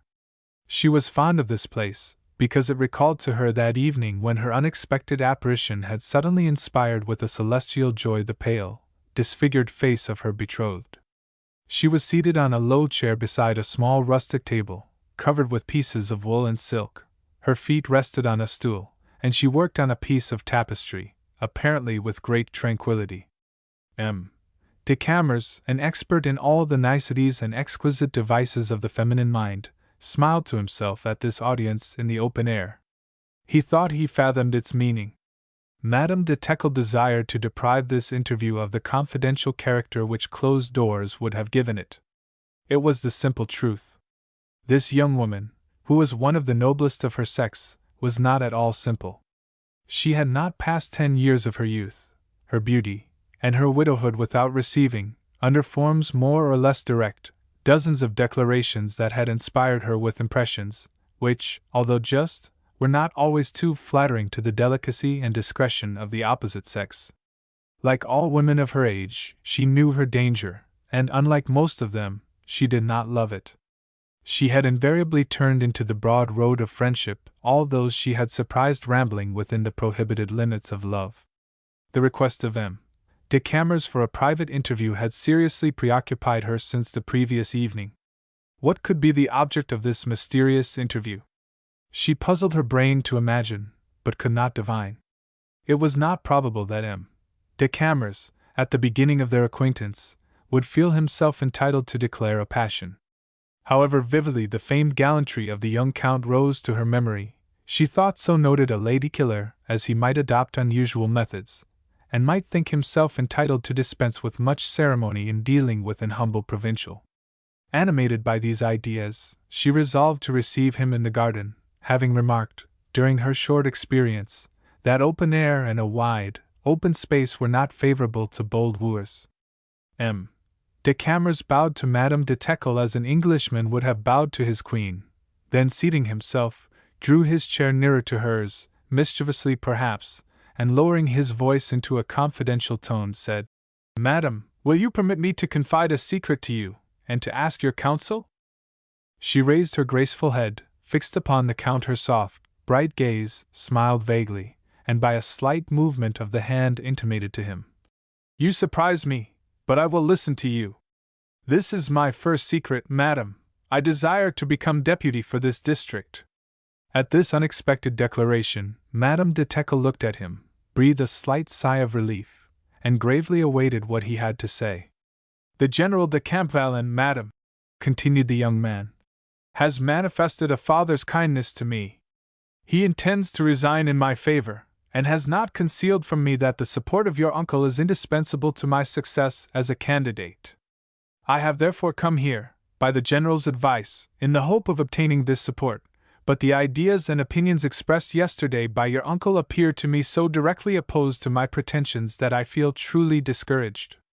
To be brief, madam, in my perplexity I conceived the idea, indiscreet doubtless, to appeal to your kindness, and ask your advice, which I am determined to follow, whatever it may be.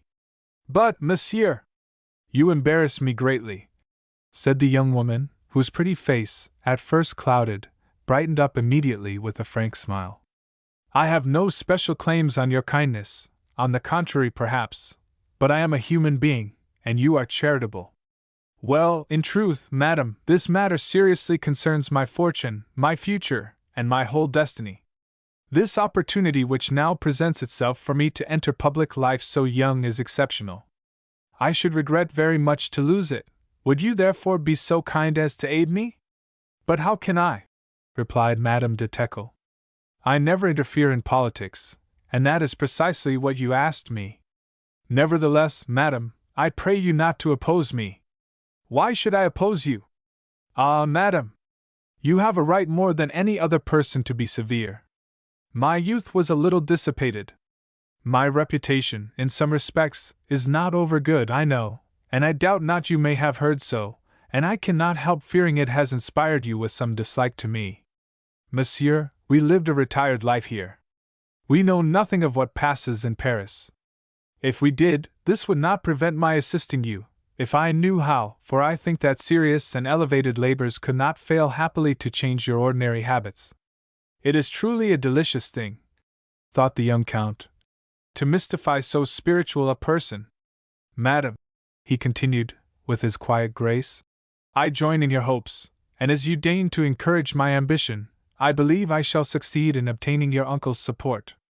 You know him well. What shall I do to conciliate him? What course shall I adopt, because I cannot do without his assistance? Were I to renounce that, I should be compelled to renounce my projects.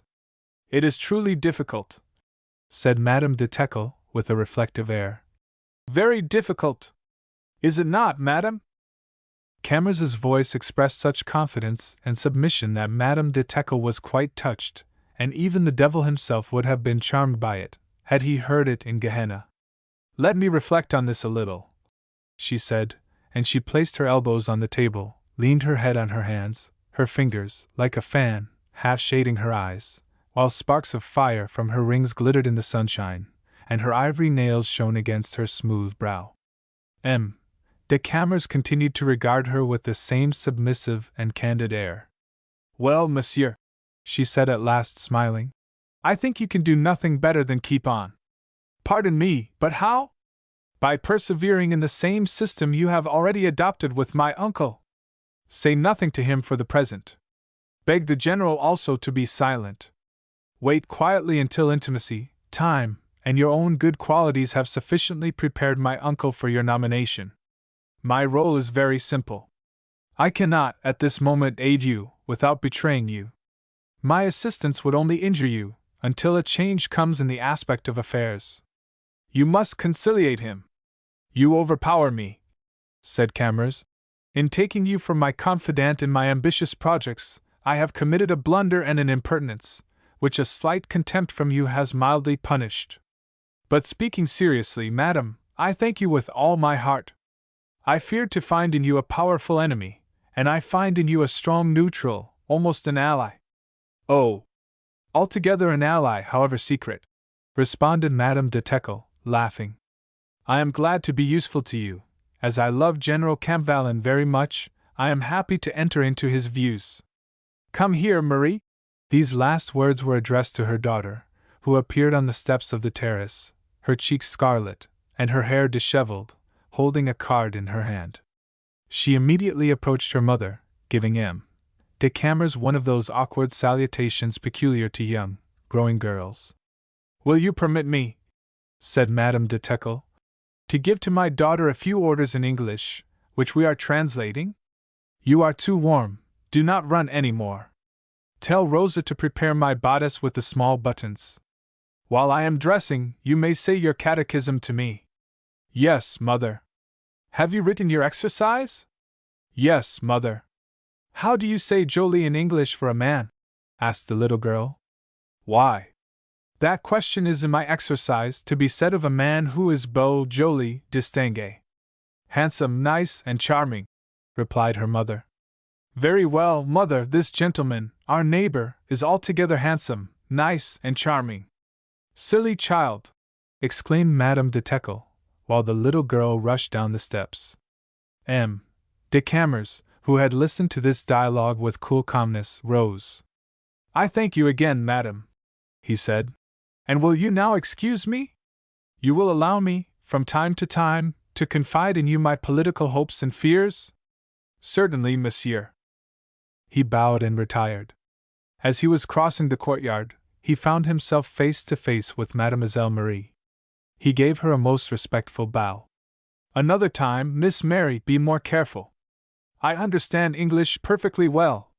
Mademoiselle Marie remained in the same attitude, blushed up to the roots of her hair, and cast on M. de Camors a startled look of mingled shame and anger. "You are not satisfied, Miss Mary?" continued Camors. "Not at all," said the child quickly, her strong voice somewhat husky.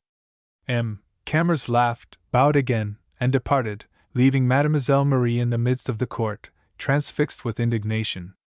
A few moments later Marie threw herself into the arms of her mother, weeping bitterly, and told her, through her tears, of her cruel mishap. Madame de Teckle, in using this opportunity of giving her daughter a lesson on reserve and on convenance, avoided treating the matter too seriously, and even seemed to laugh heartily at it, although she had little inclination to do so, and the child finished by laughing with her. Camors, meanwhile, remained at home, congratulating himself on his campaign, which seemed to him, not without reason, to have been a masterpiece of stratagem. By a clever mingling of frankness and cunning he had quickly enlisted Madame de Teckle in his interest. From that moment the realization of his ambitious dreams seemed assured, for he was not ignorant of the incomparable value of woman's assistance, and knew all the power of that secret and continued labor, of those small but cumulative efforts, and of those subterranean movements which assimilate feminine influence with the secret and irresistible forces of nature. Another point gained, he had established a secret between that pretty woman and himself, and had placed himself on a confidential footing with her. He had gained the right to keep secret their clandestine words and private conversation, and such a situation, cleverly managed, might aid him to pass very agreeably the period occupied in his political canvass. Camors, on entering the house, sat down to write the general, to inform him of the opening of his operations, and admonish him to have patience. From that day he turned his attention to following up the two persons who could control his election. His policy as regarded M. de Camors was as simple as it was clever. It has already been clearly indicated, and further details would be unnecessary. Profiting by his growing familiarity as neighbor, he went to school, as it were, at the model farm of the gentleman farmer, and submitted to him the direction of his own domain. By this quiet compliment, enhanced by his captivating courtesy, he advanced insensibly in the good graces of the old man. But every day, as he grew to know M. de Camors better, and as he felt more the strength of his character, he began to fear that on essential points he was quite inflexible. After some weeks of almost daily intercourse, M. de Camors graciously praised his young neighbor as a charming fellow, an excellent musician, an amiable associate, but, regarding him as a possible deputy, he saw some things which might disqualify him. Madame de Teckle feared this, and did not hide it from M. de Camors. The young count did not preoccupy himself so much on this subject as might be supposed, for his second ambition had superseded his first. In other words, his fancy for Madame de Teckle had become more ardent and more pressing than his desire for the deputyship. We are compelled to admit, not to his credit, that he first proposed to himself to ensnare his charming neighbor as a simple pastime, as an interesting adventure, and above all, as a work of art, which was extremely difficult and would greatly redound to his honor. Although he had met few women of her merit, he judged her correctly. He believed Madame de Teckle was not virtuous simply from force of habit or duty. She had passion. She was not a prude, but was chaste. She was not a devotee, but was pious. He discerned in her at the same time a spirit elevated, yet not narrow, lofty and dignified sentiments, and deeply rooted principles, virtue without rigor, pure and lambent as flame. Nevertheless, he did not despair, trusting to his own principles, to the fascinations of his manner and his previous successes. Instinctively, he knew that the ordinary forms of gallantry would not answer with her. All his art was to surround her with absolute respect, and to leave the rest to time and to the growing intimacy of each day. There was something very touching to Madame de Teckle in the reserved and timid manner of this mauvaise sujet, in her presence, the homage of a fallen spirit, as if ashamed of being such, in presence of a spirit of light. Never, either in public or when tete-a-tete, was there a jest, a word, or a look which the most sensitive virtue could fear. This young man, ironical with all the rest of the world, was serious with her. From the moment he turned toward her, his voice, face, and conversation became as serious as if he had entered a church. He had a great deal of wit, and he used and abused it beyond measure in conversations in the presence of Madame de Teckle, as if he were making a display of fireworks in her honor. But on coming to her this was suddenly extinguished, and he became all submission and respect. Not every woman who receives from a superior man such delicate flattery as this necessarily loves him, but she does like him. In the shadow of the perfect security in which M. de Camors had placed her, Madame de Teckle could not but be pleased in the company of the most distinguished man she had ever met, who had, like herself, a taste for art, music, and for high culture. Thus these innocent relations with a young man whose reputation was rather equivocal could not but awaken in the heart of Madame de Teckle a sentiment, or rather an illusion, which the most prudish could not condemn. Libertines offer to vulgar women an attraction which surprises, but which springs from a reprehensible curiosity. To a woman of society they offer another, more noble yet not less dangerous, the attraction of reforming them. It is rare that virtuous women do not fall into the error of believing that it is for virtue's sake alone such men love them. These, in brief, were the secret sympathies whose slight tendrils intertwined, blossomed, and flowered little by little in this soul, as tender as it was pure. M. de Camors had vaguely foreseen all this. That which he had not foreseen was that he himself would be caught in his own snare, and would be sincere in the role which he had so judiciously adopted. From the first, Madame de Teckle had captivated him. Her very Puritanism, united with her native grace and worldly elegance, composed a kind of daily charm which piqued the imagination of the cold young man. If it was a powerful temptation for the angels to save the tempted could not harbor with more delight the thought of destroying the angels. They dream, like the reckless Epicureans of the Bible, of mingling, in a new intoxication, the earth with heaven. To these somber instincts of depravity were soon united in the feelings of Camors a sentiment more worthy of her. Seeing her every day with that childlike intimacy which the country encourages, enhancing the graceful movements of this accomplished person, ever self-possessed and equally prepared for duty or for pleasure, as animated as passion, yet as severe as virtue, he conceived for her a genuine worship. It was not respect, for that requires the effort of believing in such merits, and he did not wish to believe. He thought Madame de Teckle was born so. He admired her as he would admire a rare plant, a beautiful object, an exquisite work, in which nature had combined physical and moral grace with perfect proportion and harmony. His deportment as her slave when near her was not long a mere bit of acting. Our fair readers have doubtless remarked an odd fact, that where reciprocal sentiment of two feeble human beings has reached a certain point of maturity, chance never fails to furnish a fatal occasion which betrays the secret of the two hearts, and suddenly launches the thunderbolt which has been gradually gathering in the clouds.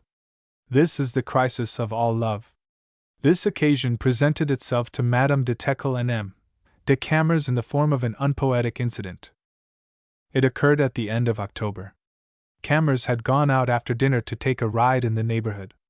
Night had already fallen, clear and cold, but as the Count could not see Madame de Teckle that evening, he began only to think of being near her, and felt that unwillingness to work common to lovers, striving, if possible, to kill time, which hung heavy on his hands.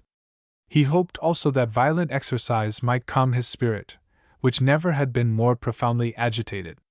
Still young and unpracticed in his pitiless system, he was troubled at the thought of a victim so pure as Madame de Teckle. To trample on the life, the repose, and the heart of such a woman, as the horse tramples on the grass of the road, with as little care or pity, was hard for a novice. Strange as it may appear, the idea of marrying her had occurred to him. Then he said to himself that this weakness was in direct contradiction to his principles, and that she would cause him to lose forever his mastery over himself, and throw him back into the nothingness of his past life. Yet with the corrupt inspirations of his depraved soul he foresaw that the moment he touched her hands with the lips of a lover a new sentiment would spring up in her soul. As he abandoned himself to these passionate imaginings, the recollection of young Madame Lescande came back suddenly to his memory. He grew pale in the darkness. At this moment he was passing the edge of a little wood belonging to the Comte de Teckle, of which a portion had recently been cleared. It was not chance alone that had directed the Count's ride to this point. Madame de Teckle loved this spot, and had frequently taken him there, and on the preceding evening, accompanied by her daughter and her father-in-law, had visited it with him. The site was a peculiar one. Although not far from houses, the wood was very wild, as if 1,000 miles distant from any inhabited place. You would have said it was a virgin forest, untouched by the axe of the pioneer. Enormous stumps without bark, trunks of gigantic trees, covered the declivity of the hill, and barricaded, here and there, in a picturesque manner, the current of the brook which ran into the valley. A little farther up the dense wood of tufted trees contributed to diffuse that religious light half over the rocks, the brushwood and the fertile soil, and on the limpid water, which is at once the charm and the horror of old neglected woods. In this solitude, and on a space of cleared ground, rose a sort of rude hut, constructed by a poor devil who was a sabot maker by trade, and who had been allowed to establish himself there by the Comte de Teckle, and to use the beech trees to gain his humble living. This bohemian interested Madame de Teckle, probably because, like M. de Camors, he had a bad reputation. He lived in his cabin with a woman who was still pretty under her rags, and with 2 little boys with golden curls. He was a stranger in the neighborhood, and the woman was said not to be his wife. He was very taciturn, and his features seemed fine and determined under his thick, black beard. Madame de Teckle amused herself seeing him make his sabots. She loved the children, who, though dirty, were beautiful as angels, and she pitied the woman. She had a secret project to marry her to the man, in case she had not yet been married, which seemed probable.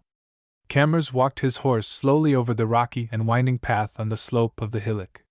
This was the moment when the ghost of Madame Lescaut had risen before him, and he believed he could almost hear her weep.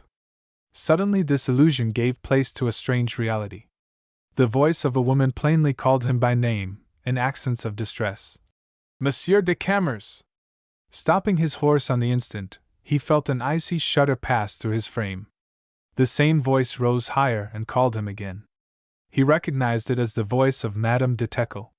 Looking around him in the obscure light with a rapid glance, he saw a light shining through the foliage in the direction of the cottage of the sabot-maker. Guided by this, he put spurs to his horse, crossed the cleared ground up the hillside, and found himself face to face with Madame de Teckle.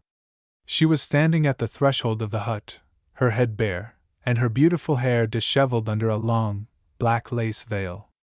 She was giving a servant some hasty orders. When she saw Camors approach, she came toward him. "Pardon me," she said, "but I thought I recognized you, and I called you. I am so much distressed, so distressed. The 2 children of this man are dying. What is to be done? Come in, I beg of you." He leaped to the ground, threw the reins to his servant, and followed Madame de Teckle into the interior of the cabin. The 2 children with the golden hair were lying side by side on a little bed, immovable, rigid, their eyes open and the pupils strangely dilated, their faces red, and agitated by slight convulsions. They seemed to be in the agony of death. The old doctor, Durocher, was leaning over them, looking at them with a fixed, anxious, and despairing eye. The mother was on her knees, her head clasped in her hands, and weeping bitterly. At the foot of the bed stood the father, with his savage mien, his arms crossed, and his eyes dry. He shuddered at intervals, and murmured in a hoarse, hollow voice, "Both of them! Both of them!" Then he relapsed into his mournful attitude. M. Durocher approached Camors quickly. "Monsieur," said he, "what can this be? I believe it to be poisoning, but can detect no definite symptoms, otherwise the parents should know, but they know nothing. A sunstroke, perhaps, but as both were struck at the same time, and then at this season, our profession is quite useless sometimes." Camors made rapid inquiries. They had sought M.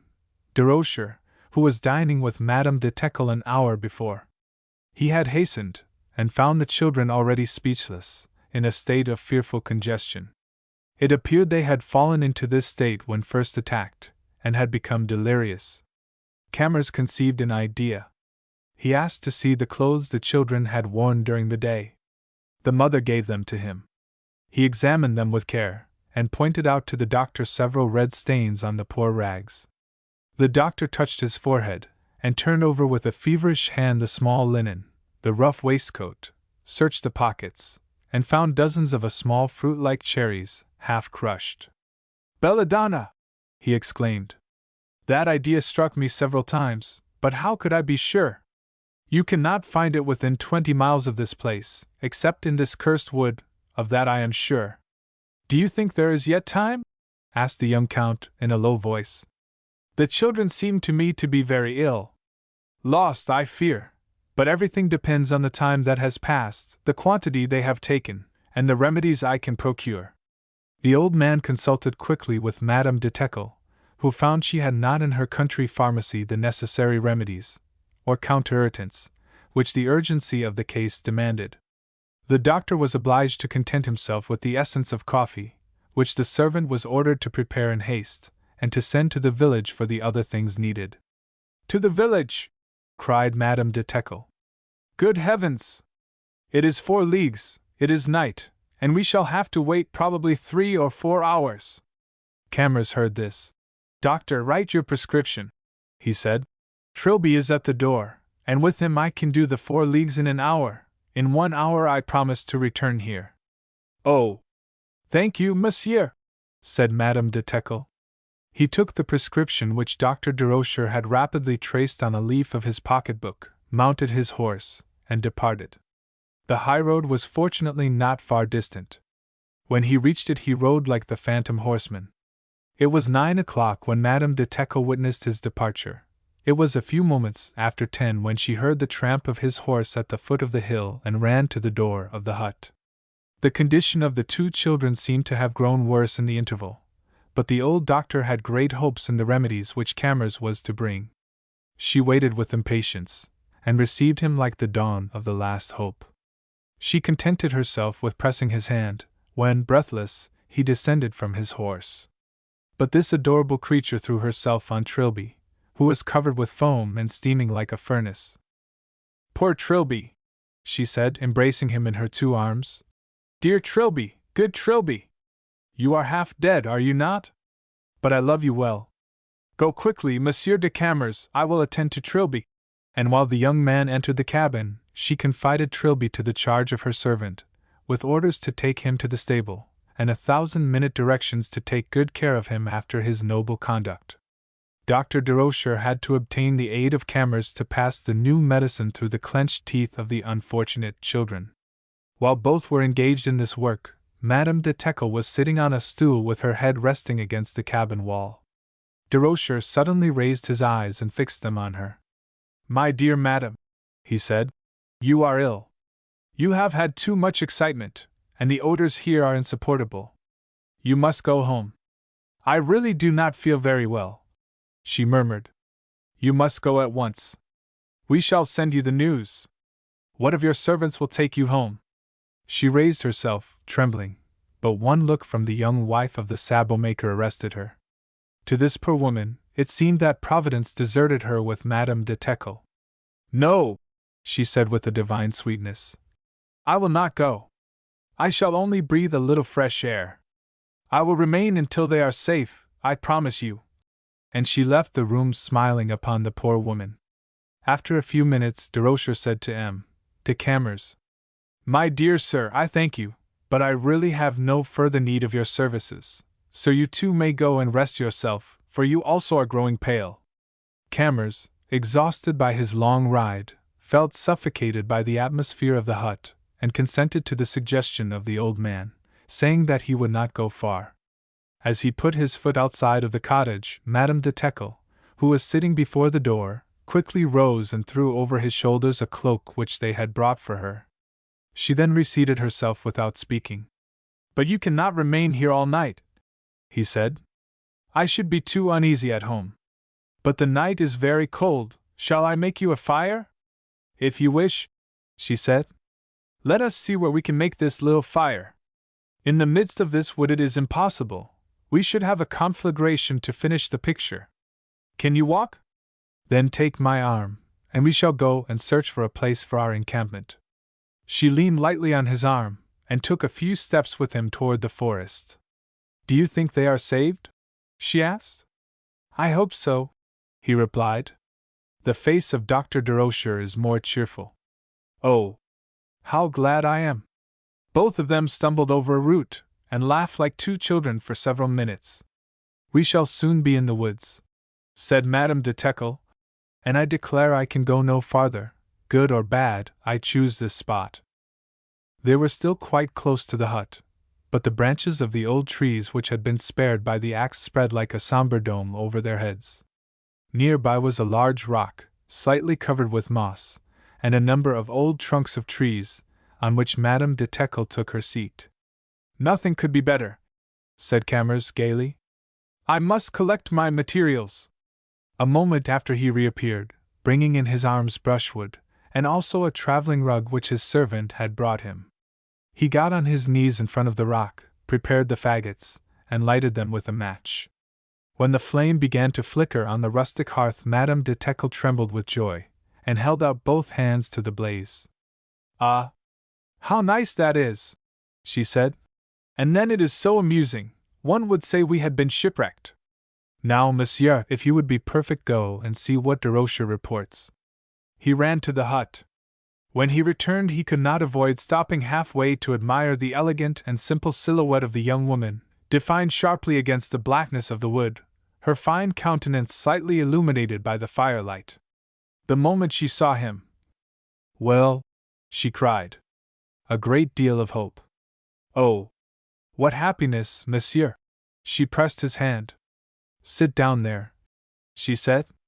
He sat down on a rock contiguous to hers, and replied to her eager questions. He repeated, in detail, his conversation with the doctor, and explained at length the properties of belladonna. She listened at first with interest, but little by little, with her head wrapped in her veil and resting on the boughs interlaced behind her, she seemed to be uncomfortably resting from fatigue. "You are likely to fall asleep there," he said, laughing. "Perhaps," she murmured, smiled, and went to sleep. Her sleep resembled death, it was so profound, and so calm was the beating of her heart, so light her breathing. Camors knelt down again by the fire, to listen breathlessly and to gaze upon her. From time to time he seemed to meditate, and the solitude was disturbed only by the rustling of the leaves. His eyes followed the flickering of the flame, sometimes resting on the white cheek, sometimes on the grove, sometimes on the arches of the high trees, as if he wished to fix in his memory all the details of this sweet scene. Then his gaze rested again on the young woman, clothed in her beauty, grace, and confiding repose. What heavenly thoughts descended at that moment on this somber soul? What hesitation, what doubt assailed it? What images of peace, truth, virtue, and happiness passed into that brain full of storm, and chased away the phantoms of the sophistries he cherished? He himself knew, but never told. The brisk crackling of the wood awakened her. She opened her eyes in surprise, and as soon as she saw the young man kneeling before her, addressed him. "How are they now, monsieur?" He did not know how to tell her that for the last hour he had had but one thought, and that was of her. Desroches appeared suddenly before them. "They are saved, madame," said the old man brusquely. "Come quickly, embrace them, and return home, or we shall have to treat you tomorrow. You are very imprudent to have remained in this damp wood, and it was absurd of monsieur to let you do so." She took the arm of the old doctor, smiling, and re-entered the hut. The two children, now roused from the dangerous torpor, but who seemed still terrified by the threatened death, raised their little round heads. She made them a sign to keep quiet, and leaned over their pillows smiling upon them, and imprinted 2 kisses on their golden curls. "Tomorrow, my angels," she said. But the mother, half laughing, half crying, followed Madame de Teckle step by step, speaking to her, and kissing her garments. "Let her alone," cried the old doctor, querulously. "Go home, madame. Monsieur de Camors, take her home." She was going out, when the man, who had not before spoken, and who was sitting in the corner of his but as if stupefied, rose suddenly, seized the arm of Madame de Teckle, who was slightly terrified, turned round, for the gesture of the man was so violent as to seem menacing. His eyes, hard and dry, were fixed upon her, and he continued to press her arm with a contracted hand. "My friend," she said, although rather uncertain. "Yes, your friend," muttered the man with a hollow voice. "Yes, your friend." He could not continue. His mouth worked as if in a convulsion, suppressed weeping shook his frame. He then threw himself on his knees, and they saw a shower of tears force themselves through the hands clasped over his face. "Take her away, monsieur," said the old doctor. Camors gently pushed her out of the butt and followed her. She took his arm and descended the rugged path which led to her home. It was a walk of 20 minutes from the wood. Half the distance was passed without interchanging a word.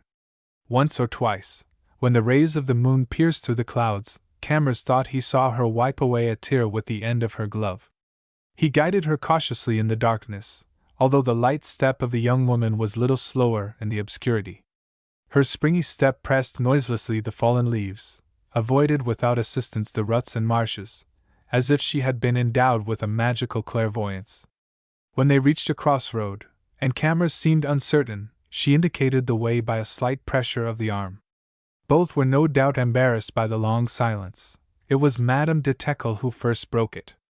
"You have been very good this evening, monsieur," she said in a low and slightly agitated voice. "I love you so much," said the young man.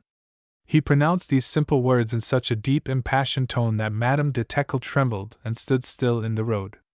Monsieur de Camors. What, madam? He demanded, in a strange tone. Heavens, in fact nothing, said she. For this is a declaration of friendship, I suppose, and your friendship gives me much pleasure.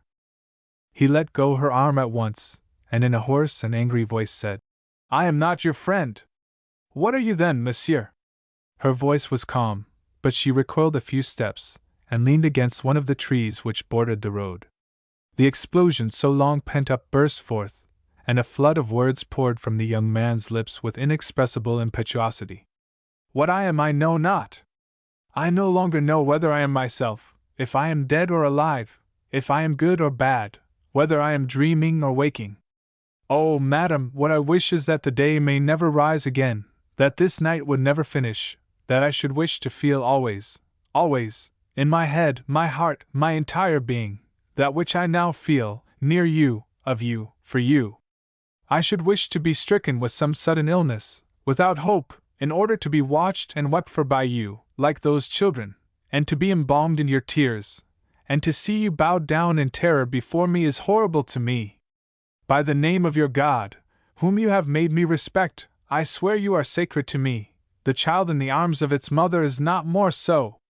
I have no fear, she murmured. Oh, no, have no fear, he repeated in a tone of voice infinitely softened and tender. It is I who am afraid, it is I who tremble, you see it, for since I have spoken, all is finished. I expect nothing more, I hope for nothing, this night has no possible tomorrow. I know it. Your husband I dare not be, your lover I should not wish to be. I ask nothing of you, understand well. I should like to burn my heart at your feet, as on an altar, this is all. Do you believe me?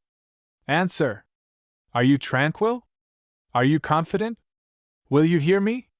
May I tell you what image I carry of you in the secret recesses of my heart? Dear creature that you are, you do not know how great is your worth, and I fear to tell you, so much am I afraid of stripping you of your charms, or of one of your virtues. If you had been proud of yourself, as you have a right to be, you would be less perfect, and I should love you less. But I wish to tell you how lovable and how charming you are. You alone do not know it. You alone do not see the soft flame of your large eyes, the reflection of your heroic soul on your young but serene brow. Your charm is over everything you do, your slightest gesture is engraven on my heart. Into the most ordinary duties of everyday life you carry a peculiar grace, like a young priestess who recites her daily devotions. Your hand, your touch, your breath purifies everything, even the most humble and the most wicked beings, and myself first of all.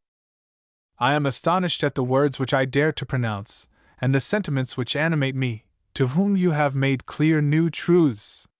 Yes, all the rhapsodies of the poets, all the loves of the martyrs, I comprehend in your presence. This is truth itself. I understand those who died for their faith by the torture, because I should like to suffer for you, because I believe in you, because I respect you, I cherish you, I adore you. He stopped, shivering, and half prostrating himself before her, seized the end of her veil and kissed it. Now, he continued, with a kind of grave sadness, go, madam, I have forgotten too long that you require repose. Pardon me, proceed. I shall follow you at a distance, until you reach your home, to protect you, but fear nothing from me. Madame de Teckle had listened, without once interrupting him even by a sigh. Words would only excite the young man more. Probably she understood, for the first time in her life, one of those songs of love, one of those hymns alive with passion, which every woman wishes to hear before she dies. Should she die because she had heard it? She remained without speaking, as if just awakening from a dream, and said quite simply, in a voice as soft and feeble as a sigh, My God! After another pause she advanced a few steps on the road. Give me your arm as far as my house, monsieur, she said. He obeyed her, and they continued their walk toward the house, the lights of which they soon saw. They did not exchange a word, only as they reached the gate, Madame de Teckle turned and made him a slight gesture with her hand, in sign of adieu. In return, M. de Camors bowed low and withdrew. Chapter 10. The prologue to the tragedy. The Comte de Camors had been sincere. When true passion surprises the human soul, it breaks down all resolves, sweeps away all logic, and crushes all calculations. In this lies its grandeur, and also its danger. It suddenly seizes on you, as the ancient god inspired the priestess on her tripod, speaks through your lips, utters words you hardly comprehend, falsifies your thoughts, confounds your reason, and betrays your secrets. When this sublime madness possesses you, it elevates you, it transfigures you. It can suddenly convert a common man into a poet, a coward into a hero, an egotist into a martyr, and Don Juan himself into an angel of purity. With women, and it is to their honor, this metamorphosis can be durable, but it is rarely so with men. Once transported to this stormy sky, women frankly accept it as their proper home, and the vicinity of the thunder does not disquiet them. Passion is their element, they feel at home there. There are few women worthy of the name who are not ready to put in action all the words which passion has caused to bubble from their lips. If they speak of flight, they are ready for exile. If they talk of dying, they are ready for death. Men are far less consistent with their ideas. It was not until late the next morning that Camors regretted his outbreak of sincerity, for, during the remainder of the night, still filled with his excitement, agitated and shaken by the passage of the god, sunk into a confused and feverish reverie, he was incapable of reflection. But when, on awakening, he surveyed the situation calmly and by the plain light of day, and thought over the preceding evening and its events, he could not fail to recognize the fact that he had been cruelly duped by his own nervous system. To love Madame de Teckle was perfectly proper, and he loved her still, for she was a person to be loved and desired, but to elevate that love or any other as the master of his life, instead of its plaything, was one of those weaknesses interdicted by his system more than any other. In fact, he felt that he had spoken and acted like a schoolboy on a holiday. He had uttered words, made promises, and taken engagements on himself which no one demanded of him. No conduct could have been more ridiculous. Happily, nothing was lost. He had yet time to give his love that subordinate place which this sort of fantasy should occupy in the life of man. He had been imprudent, but this very imprudence might finally prove of service to him. All that remained of this scene was a declaration, gracefully made, spontaneous, natural, which subjected Madame de Teckle to the double charm of a mystic idolatry which pleased her sex, and to a manly ardor which could not displease her. He had, therefore, nothing to regret, although he certainly would have preferred, from the point of view of his principles, to have displayed a somewhat less childish weakness. But what course should he now adopt? Nothing could be more simple. He would go to Madame de Teckle, implore her forgiveness, throw himself again at her feet, promising eternal respect, and succeed. Consequently, about 10 o'clock M. de Camors wrote the following note. This letter he was about dispatching, when he received one containing the following words. Upon which M. de Camors threw his own note in the fire, as entirely superfluous. No matter what interpretation he put upon this note, it was an evident sign that love had triumphed and that virtue was defeated, for, after what had passed the previous evening between Madame de Teckle and himself, there was only one course for a virtuous woman to take, and that was never to see him again. To see him was to pardon him was to surrender herself to him, with or without circumlocution. Camors did not allow himself to deplore any further an adventure which had so suddenly lost its gravity. He soliloquized on the weakness of women. He thought it bad taste in Madame de Teckle not to have maintained longer the high ideal his innocence had created for her.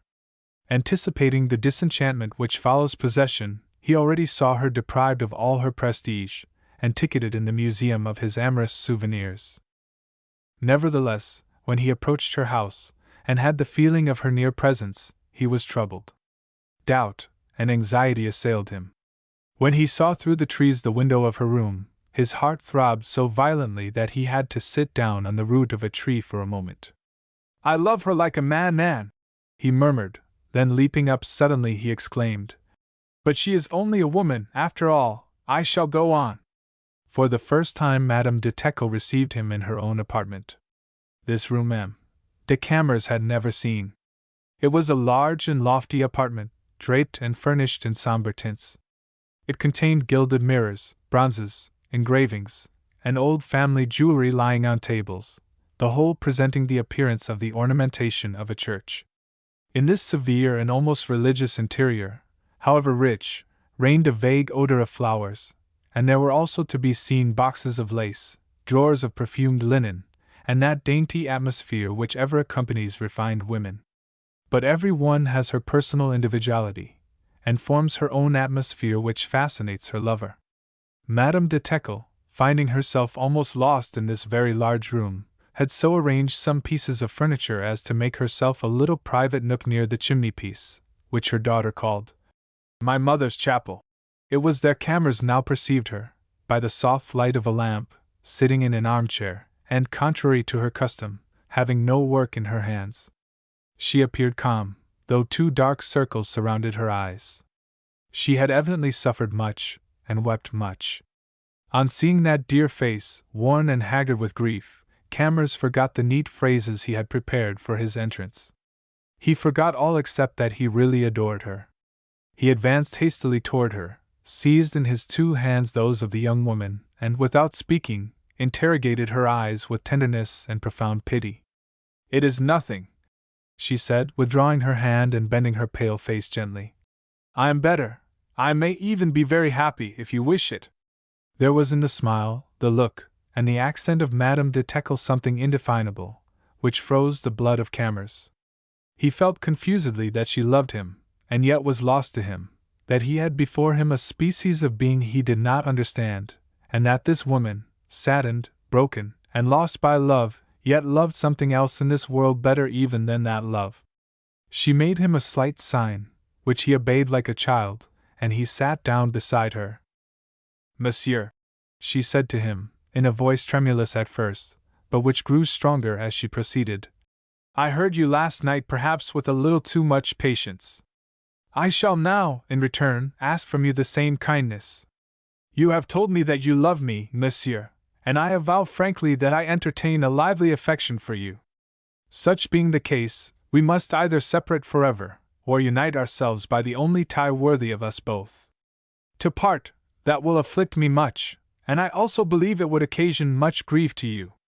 To unite ourselves, for my own part, monsieur, I should be willing to give you my life, but I cannot do it. I cannot wed you without manifest folly. You are younger than I, and as good and generous as I believe you to be. Simple reason tells me that by so doing I should bring bitter repentance on myself. But there is yet another reason. I do not belong to myself, I belong to my daughter, to my family, to my past.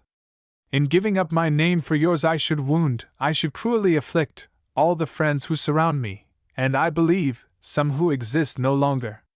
Well, monsieur," she continued, with a smile of celestial grace and resignation, "I have discovered a way by which we yet can avoid breaking off an intimacy so sweet to both of us, in fact, to make it closer and more dear.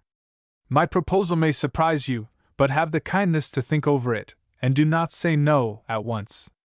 She glanced at him, and was terrified at the pallor which overspread his face. She gently took his hand and said, "Have patience. Speak on," he muttered hoarsely. "Monsieur," she continued, with her smile of angelic charity, "God be praised, you are quite young. In our society men situated as you are do not marry early, and I think they are right. Well, then, this is what I wish to do, if you will allow me to tell you. I wish to blend in one affection the two strongest sentiments of my heart. I wish to concentrate all my care, all my tenderness, all my joy on forming a wife worthy of you, a young soul who will make you happy, a cultivated intellect of which you can be proud. I will promise you, monsieur, I will swear to you, to consecrate to you this sweet duty, and to consecrate to it all that is best in myself. I shall devote to it all my time, every instant of my life, as to the holy work of a saint. I swear to you that I shall be very happy if you will only tell me that you will consent to this." His answer was an impatient exclamation of irony and anger. Then he spoke. "You will pardon me, madam," he said, "if so sudden a change in my sentiments cannot be as prompt as you wish." She blushed slightly. "Yes," she said, with a faint smile. I can understand that the idea of my being your mother-in-law may seem strange to you, but in some years, even in a very few years' time, I shall be an old woman, and then it will seem to you very natural. To consummate her mournful sacrifice, the poor woman did not shrink from covering herself, even in the presence of the man she loved, with the mantle of old age. The soul of Camors was perverted, but not base, and it was suddenly touched at this simple heroism. He rendered it the greatest homage he could pay, for his eyes suddenly filled with tears. She observed it, for she watched with an anxious eye the slightest impression she produced upon him. So she continued more cheerfully. And see, monsieur, how this will settle everything. In this way we can continue to see each other without danger, because your little affianced wife will be always between us. Our sentiments will soon be in harmony with our new thoughts. Even your future prospects, which are now also mine, will encounter fewer obstacles, because I shall push them more openly, without revealing to my uncle what ought to remain a secret between us two. I can let him suspect my hopes, and that will enlist him in your service. Above all, I repeat to you that this will ensure my happiness. Will you thus accept my maternal affection? M. de Camors, by a powerful effort of will, had recovered his self-control. Pardon me, madam, he said, with a faint smile, but I should wish at least to preserve honor. What do you ask of me? Do you yourself fully comprehend? Have you reflected well on this? Can either of us contract, without imprudence, an engagement of so delicate a nature for so long a time? I demand no engagement of you, she replied, for I feel that would be unreasonable. I only pledge myself as far as I can, without compromising the future fate of my daughter. I shall educate her for you. I shall, in my secret heart, destine her for you, and it is in this light I shall think of you for the future. Grant me this. Accept it like an honest man, and remain single. This is probably a folly, but I risk my repose upon it. I will run all the risk, because I shall have all the joy. I have already had 1,000 thoughts on this subject, which I cannot yet tell you, but which I shall confess to God this night. I am convinced that my daughter, when I have done all that I can for her, will make an excellent wife for you. She will benefit you, and be an honor to you, and will, I hope, one day thank me with all her heart, for I perceive already what she wishes, and what she loves. You cannot know, you cannot even suspect, but I know it. There is already a woman in that child, and a very charming woman, much more charming than her mother, monsieur, I assure you. Madame de Teckle stopped suddenly, the door opened, and Mademoiselle Marie entered the room brusquely, holding in each hand a gigantic doll. M. Camors rose, bowed gravely to her, and bit his lip to avoid smiling, which did not altogether escape Madame de Teckle. Marie! She cried out. Really, you are absurd with your dolls. My dolls! I adore them, replied Mademoiselle Marie. You are absurd. Go away with your dolls, said her mother. Not without embracing you, said the child. She laid her dolls on the carpet, sprang on her mother's neck, and kissed her on both cheeks passionately, after which she took up her dolls, saying to them, Come, my little dears, and left the room. Good heavens, said Madame de Teckle, laughing. This is an unfortunate incident, but I still insist, and I implore you to take my word. She will have sense, courage, and goodness. Now, she continued in a more serious tone, take time to think over it, and return to give me your decision, should it be favorable. If not, we must bid each other adieu. Madam, said Camors, rising and standing before her, I will promise never to address a word to you which a son might not utter to his mother. Is it not this which you demand? Madame de Teckle fixed upon him for an instant her beautiful eyes, full of joy and gratitude, then suddenly covered her face with her two hands. I thank you, she murmured. I am very happy. She extended her hand, wet with her tears, which he took and pressed to his lips, bowed low, and left the room. If there ever was a moment in his fatal career when the young man was really worthy of admiration, it was this. His love for Madame de Teckle, however unworthy of her it might be, was nevertheless great. It was the only true passion he had ever felt. At the moment when he saw this love, the triumph of which he thought certain, escape him forever, he was not only wounded in his pride but was crushed in his heart. Yet he took the stroke like a gentleman. His agony was well borne. His first bitter words, checked at once, alone betrayed what he suffered. He was as pitiless for his own sorrows as he sought to be for those of others. He indulged in none of the common injustice habitual to discarded lovers. He recognized the decision of Madame de Teckle as true and final, and was not tempted for a moment to mistake it for one of those equivocal arrangements by which women sometimes deceive themselves, and of which men always take advantage. He realized that the refuge she had sought was inviolable. He neither argued nor protested against her resolve. He submitted to it, and nobly kissed the noble hand which smote him. As to the miracle of courage, chastity, and faith by which Madame de Teckle had transformed and purified her love, he cared not to dwell upon it. This example, which opened to his view a divine soul, naked, so to speak, destroyed his theories. One word which escaped him, while passing to his own house, proved the judgment which he passed upon it, from his own point of view. Very childish, he muttered, but sublime. On returning home, Camors found a letter from General Campbellin, notifying him that his marriage with Mademoiselle d'Estrelles would take place in a few days, and inviting him to be present. The marriage was to be strictly private, with only the family to assist at it. Camors did not regret this invitation, as it gave him the excuse for some diversion in his thoughts, of which he felt the need. He was greatly tempted to go away at once to diminish his sufferings, but conquered this weakness. The next evening he passed at the chateau of M. de Camors, and though his heart was bleeding, he piqued himself on presenting an unclouded brow and an inscrutable smile to Madame de Teckle. He announced the brief absence he intended, and explained the reason. "You will present my best wishes to the General," said M. de Camors. "I hope he may be happy, but I confess I doubt it devilishly." "I shall bear your good wishes to the General, monsieur." "The deuce you will! Acceptus excipiendis, I hope," responded the old gentleman, laughing. As for Madame de Teckle, to tell of all the tender attentions and exquisite delicacies that a sweet womanly nature knows so well how to apply to heal the wounds it has inflicted, how graciously she glided into her maternal relation with Camors, to tell all this would require a pen wielded by her own soft hands. 2 days later M. de Camors left Rewilly for Paris. The morning after his arrival, he repaired at an early hour to the General's house, a magnificent hotel in the Rue Vanneau. The marriage contract was to be signed that evening, and the civil and religious ceremonies were to take place next morning. Camors found the General in a state of extraordinary agitation, pacing up and down the 3 salons which formed the ground floor of the hotel.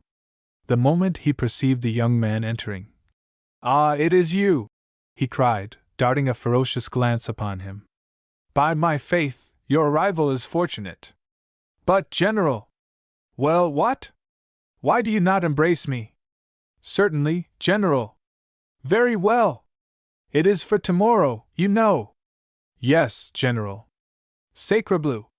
You are very cool. Have you seen her?" "Not yet, General.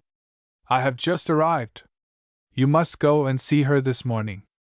You owe her this mark of interest, and if you discover anything you must tell me." "But what should I discover, General?" "How do I know?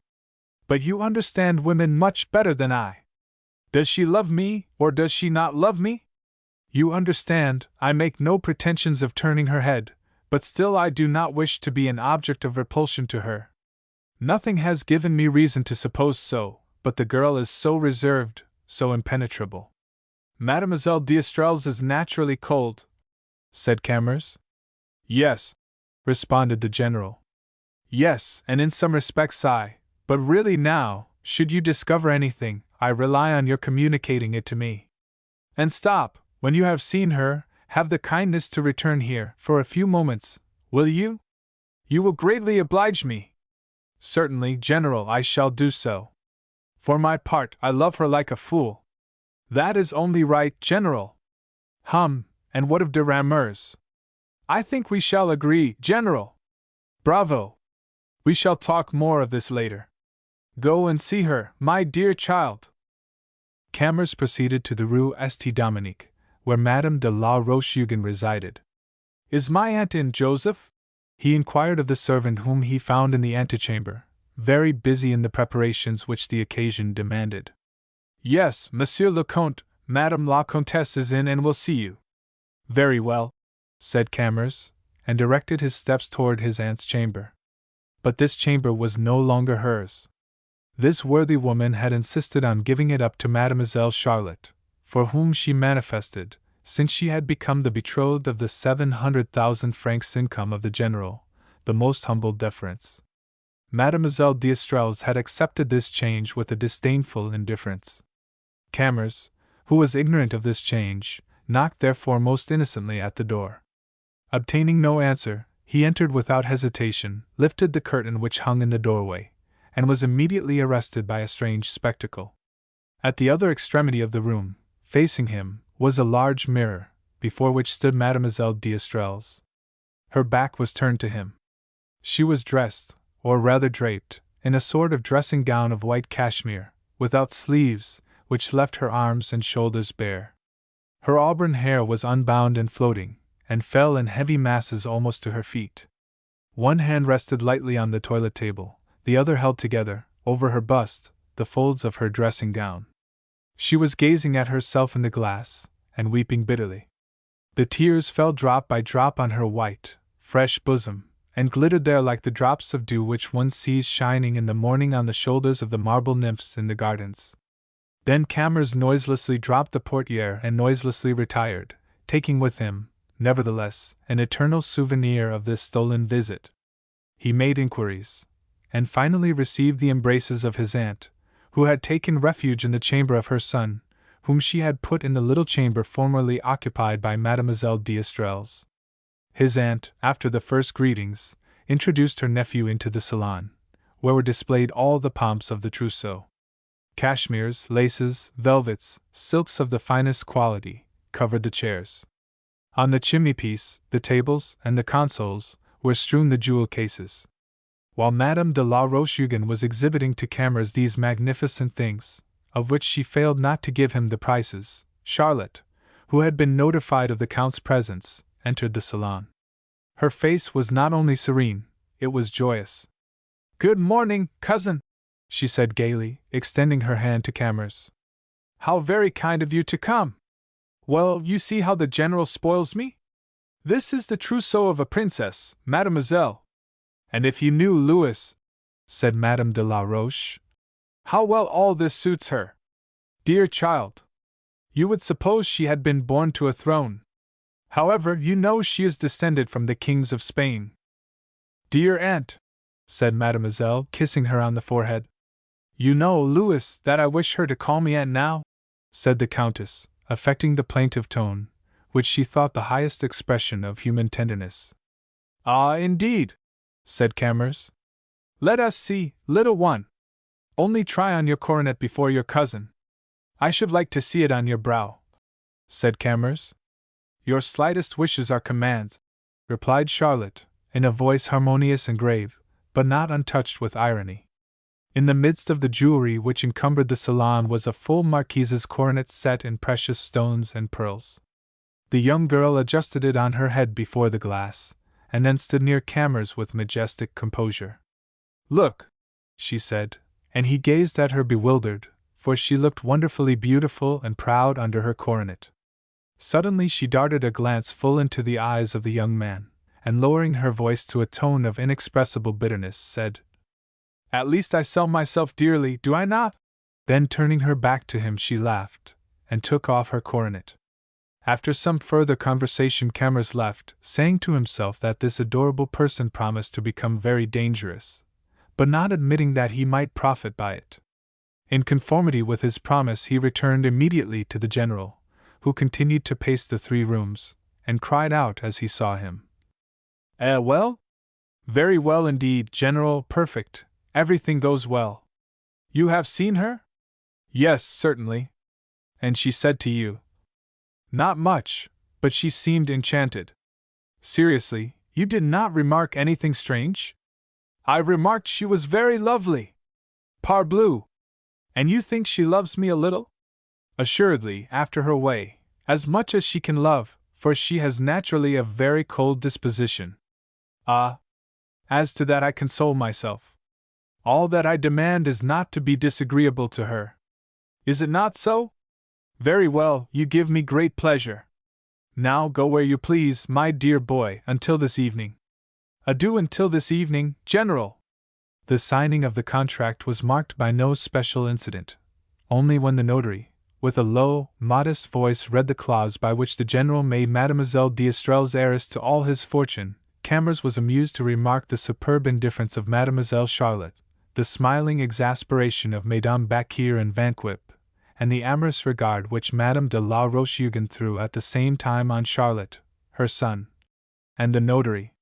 Then the eye of the Countess rested with a lively interest on the General, and seemed to say that it detected with pleasure in him an unhealthy appearance. The next morning, on leaving the church of St. Thomas d'Aquin, the young Marquise only exchanged her wedding gown for a traveling costume, and departed with her husband for Campvalin, bathed in the tears of Madame de la Roche-Hugon, whose lacrymal glands were remarkably tender. 8 days later M. de Camors returned to Rewilly. Paris had revived him, his nerves were strong again. As a practical man he took a more healthy view of his adventure with Madame de Teckle, and began to congratulate himself on its denouement. Had things taken a different turn, his future destiny would have been compromised and deranged for him. His political future especially would have been lost, or indefinitely postponed, for his liaison with Madame de Teckle would have been discovered some day, and would have forever alienated the friendly feelings of M. de Camors. On this point he did not deceive himself. Madame de Teckle, in the first conversation she had with him, confided to him that her uncle seemed much pleased when she laughingly let him see her idea of marrying her daughter some day to M. de Camors. Camors seized this occasion to remind Madame de Teckle that while respecting her projects for the future, which she did him the honor to form, he had not pledged himself to their realization, and that both reason and honor compelled him in this matter to preserve his absolute independence. She assented to this with her habitual sweetness. From this moment, without ceasing to exhibit toward him every mark of affectionate preference, she never allowed herself the slightest allusion to the dear dream she cherished. Only her tenderness for her daughter seemed to increase, and she devoted herself to the care of her education with redoubled fervor. All this would have touched the heart of M. de Camors if the heart of M. de Camors had not lost, in its last effort at virtue, the last trace of humanity. His honor set at rest by his frank avowals to Madame de Teckle, he did not hesitate to profit by the advantages of the situation. He allowed her to serve him as much as she desired, and she desired it passionately.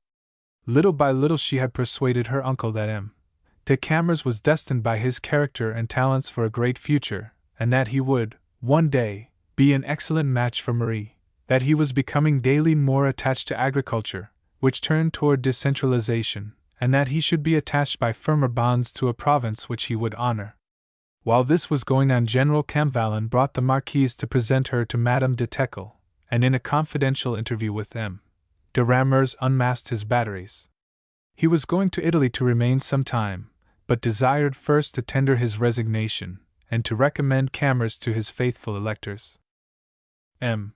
de Camors, gained over beforehand, promised his aid, and that aid was equivalent to success. Camors had only to make some personal visits to the more influential electors. But his appearance was as seductive as it was striking, and he was one of those fortunate men who can win a heart or a vote by a smile. Finally, to comply with the requisitions, he established himself for several weeks in the chief town of the department. He made his court to the wife of the prefect, sufficiently to flatter the functionary without disquieting the husband.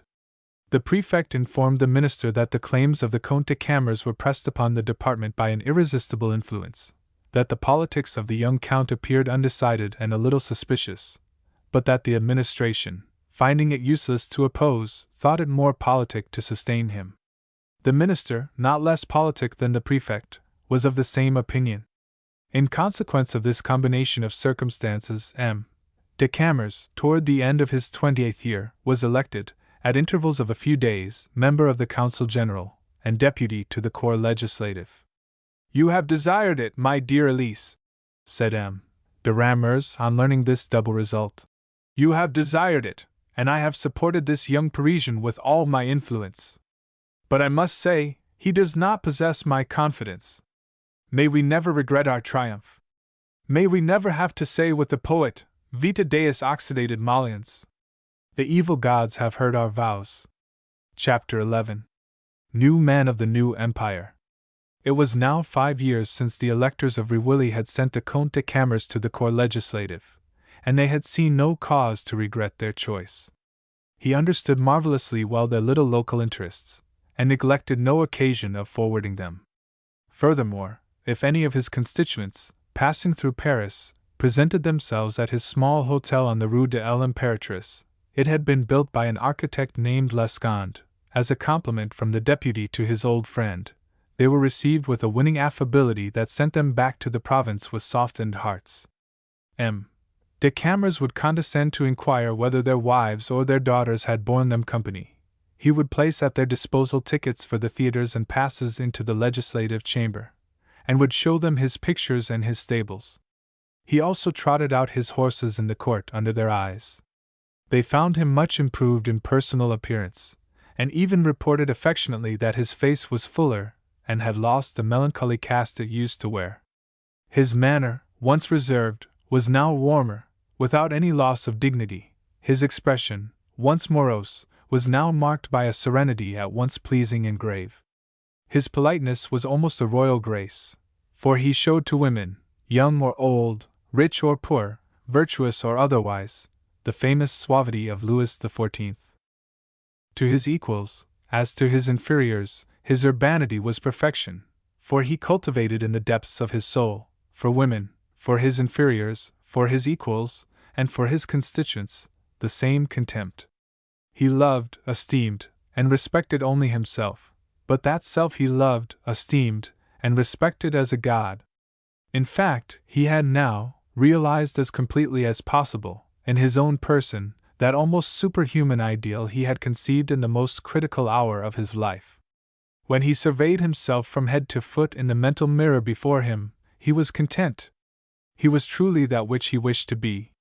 The program of his life, as he had laid it down, was faithfully carried out. By a powerful effort of his mighty will, he succeeded in himself adopting, rather than disdaining in others, all those animal instincts that govern the vulgar. These he believed fetters which bound the feeble, but which the strong could use. He applied himself ceaselessly to the development and perfection of his rare physical and intellectual gifts, only that he might, during the short passage from the cradle to the tomb, extract from them the greatest amount of pleasure. Fully convinced that a thorough knowledge of the world, delicacy of taste and elegance, refinement and the point of honor constituted a sort of moral whole which formed the true gentleman, he strove to adorn his person with the graver as well as the lighter graces. He was like a conscientious artist, who would leave no smallest detail incomplete. The result of his labor was so satisfactory that M. de Camors, at the moment we rejoin him, was not perhaps one of the best men in the world, but he was beyond doubt one of the happiest and most amiable. Like all men who have determined to cultivate ability rather than scrupulousness, he saw all things developing to his satisfaction. Confident of his future, he discounted it boldly, and lived as if very opulent. His rapid elevation was explained by his unfailing audacity, by his cool judgment and neat finesse, by his great connection and by his moral independence. He had a hard theory, which he continually expounded with all imaginable grace. "Humanity," he would say, "is composed of speculators." Thoroughly imbued with this axiom, he had taken his degree in the Grand Lodge of Financiers. There he at once made himself an authority by his manner and address, and he knew well how to use his name, his political influence, and his reputation for integrity. Employing all these, yet never compromising one of them, he influenced men by their virtues, or their vices, with equal indifference. He was incapable of meanness. He never willfully entrapped a friend, or even an enemy, into a disastrous speculation. Only, if the venture proved unsuccessful, he happened to get out and leave the others in it. But in financial speculations, as in battles, there must be what is called food for powder. And if one be too solicitous about this worthless pabulum, nothing great can be accomplished.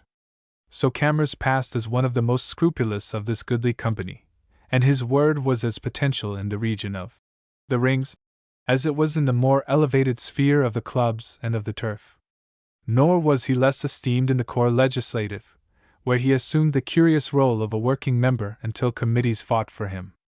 It surprised his colleagues to see this elegant young man, with such fine abilities, so modest and so laborious, to see him ready on the driest subjects and with the most tedious reports. Ponderous laws of local interest neither frightened nor mystified him. He seldom spoke in the public debates, except as a reporter, but in the committee he spoke often, and there his manner was noted for its grave precision, tinged with irony. No one doubted that he was one of the statesmen of the future, but it could be seen he was biding his time. The exact shade of his politics was entirely unknown. He sat in the center-left, polite to everyone, but reserved with all. Persuaded, like his father, that the rising generation was preparing, after a time, to pass from theories to revolution, and calculating with pleasure that the development of this periodical catastrophe would probably coincide with his 40th year, and open to his blasé maturity a source of new emotions, he determined to wait, and mold his political opinions according to circumstances. His life, nevertheless, had sufficient of the agreeable to permit him to wait the hour of ambition. Men respected, feared, and envied him. Women adored him. His presence, of which he was not prodigal, adorned an entertainment. His intrigues could not be gossiped about, being at the same time choice, numerous, and most discreetly conducted. Passions purely animal never endure long, and his were most ephemeral. But he thought it due to himself to pay the last honors to his victims, and to inter them delicately under the flowers of his friendship.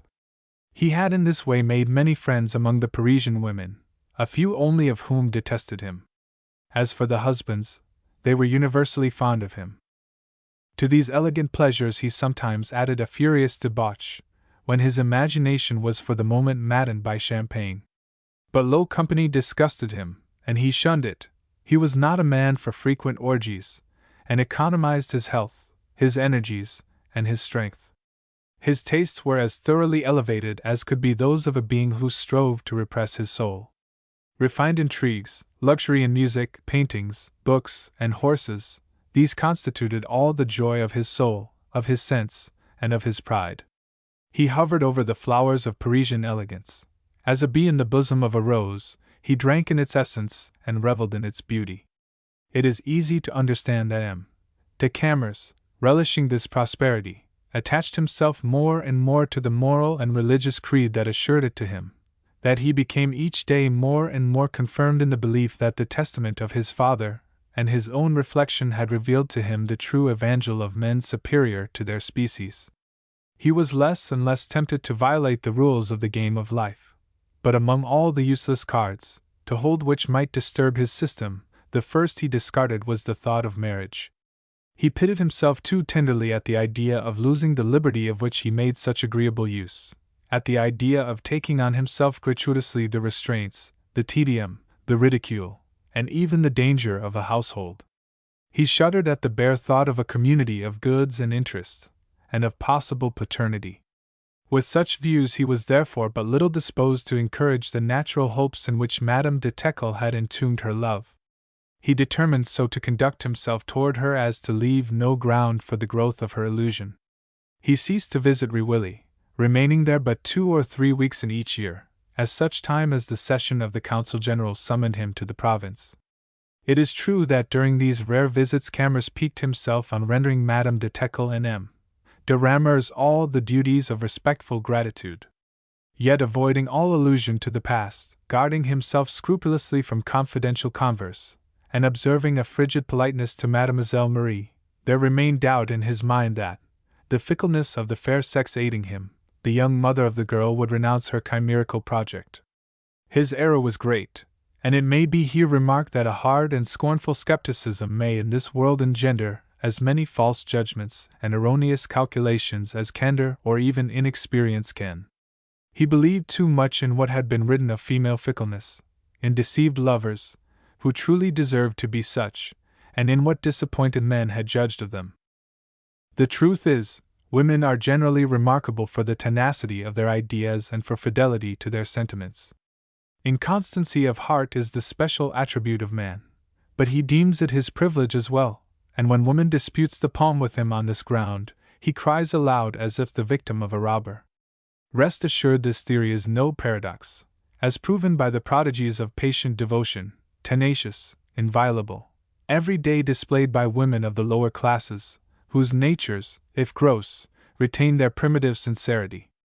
Even with women of the world, depraved though they be by the temptations that assail them, nature asserts herself, and it is no rarity to see them devote an entire life to one idea, one thought, or one affection. Their lives do not know the thousand distractions which at once disturb and console men, and any idea that takes hold upon them easily becomes fixed.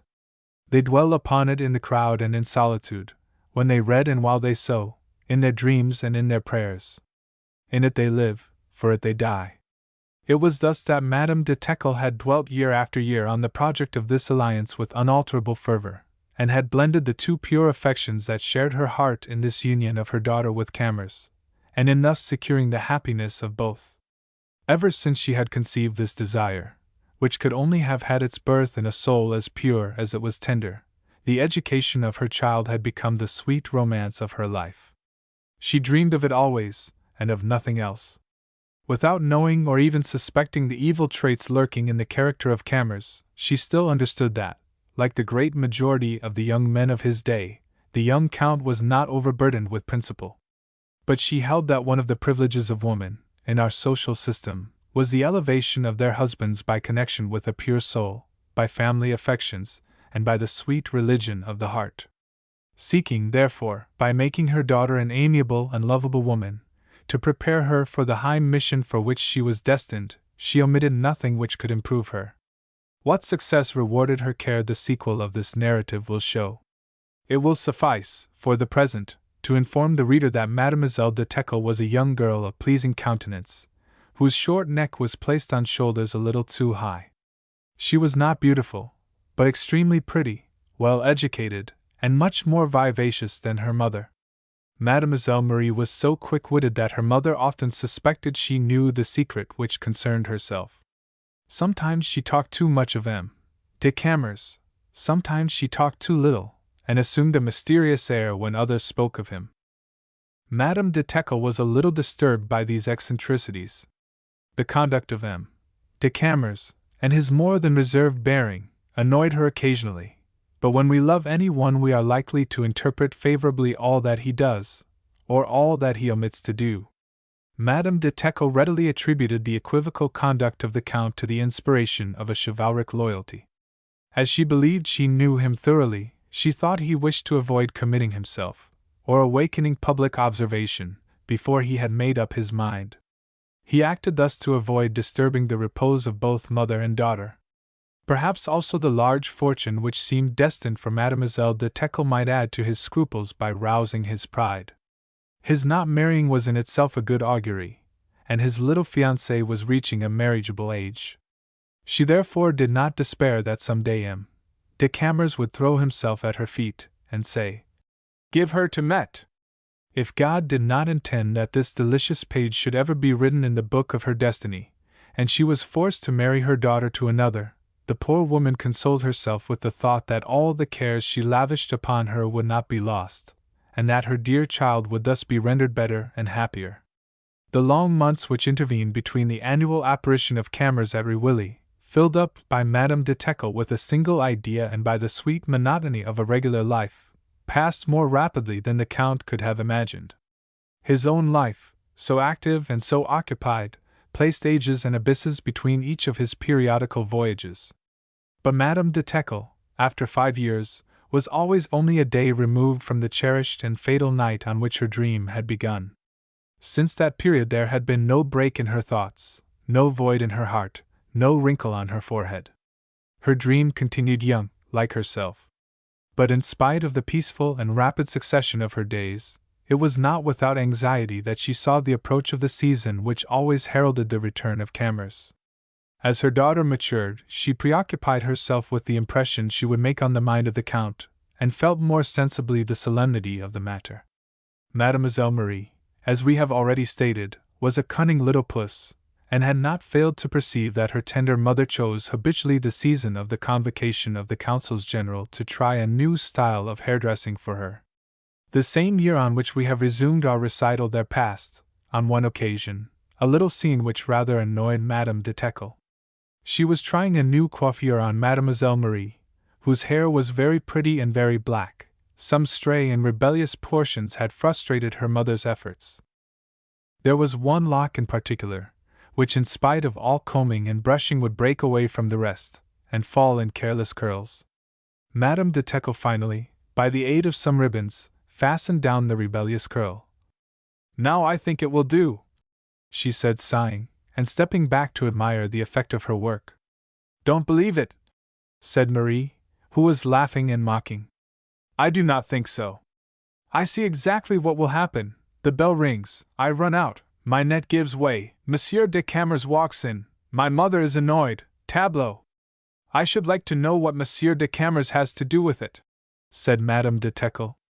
Her daughter threw her arms around her neck. "Nothing," she said. Another time Madame de Teckle detected her speaking of M. de Camors in a tone of bitter irony. He was the great man, the mysterious personage, the star of the neighborhood, the phoenix of guests in their woods. Or simply, the prince. Such symptoms were of so serious a nature as not to escape Madame de Teckle. In presence of the prince, it is true, the young girl lost her gaiety, but this was another cross.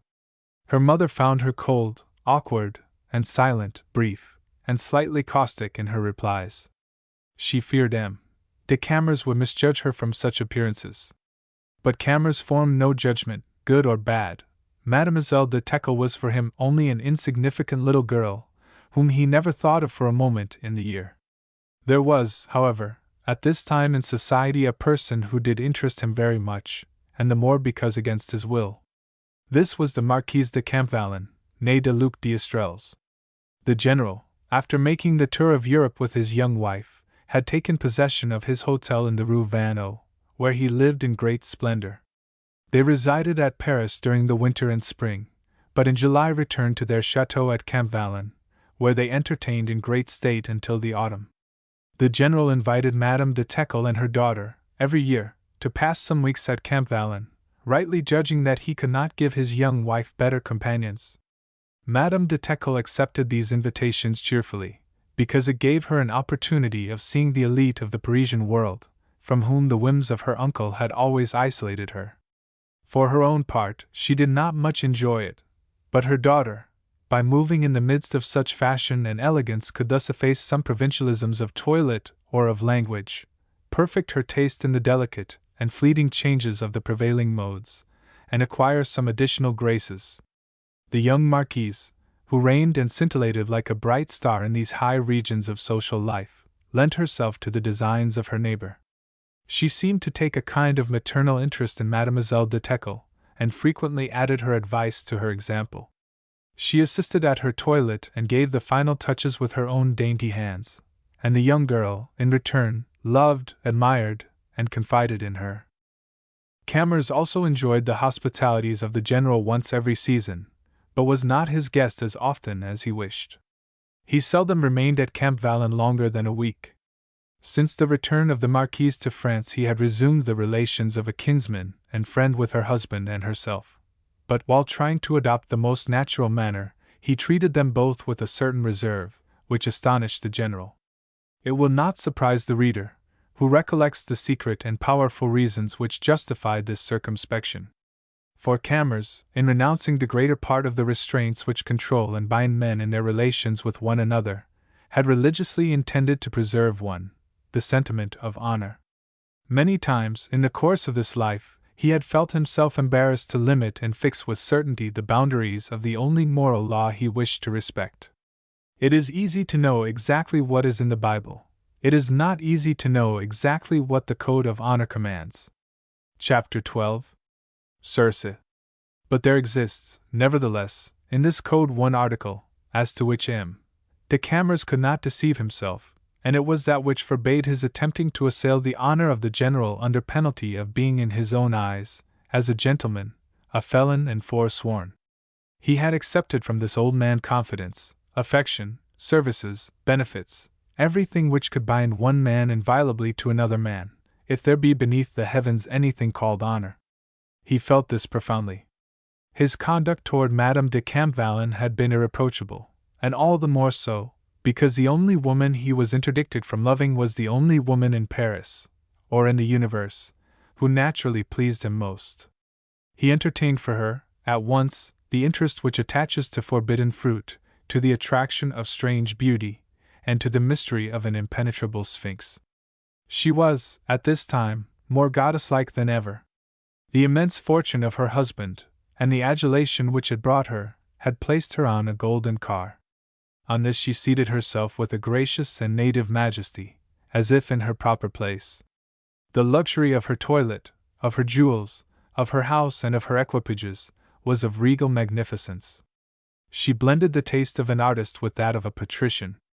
Her person appeared really to be made divine by the rays of this splendor.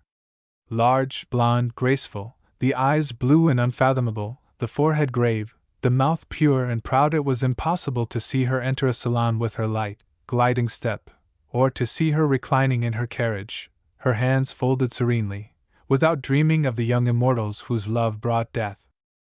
She had even those traits of physiognomy, stern and wild, which the antique sculptors doubtless had surprised in supernatural visitations, and which they have stamped on the eyes and the lips of their marble gods. Her arms and shoulders, perfect in form, seemed models, in the midst of the rosy and virgin snow which covered the neighboring mountains. She was truly superb and bewitching. The Parisian world respected as much as it admired her, for she played her difficult part of young bride to an old man so perfectly as to avoid scandal. Without any pretense of extraordinary devotion, she knew how to join to her worldly pomps the exercise of charity, and all the other practices of an elegant piety. Madame de la Roche-Hugon, who watched her closely, as one watching a prey, testified, herself, in her favor, and judged her more and more worthy of her son.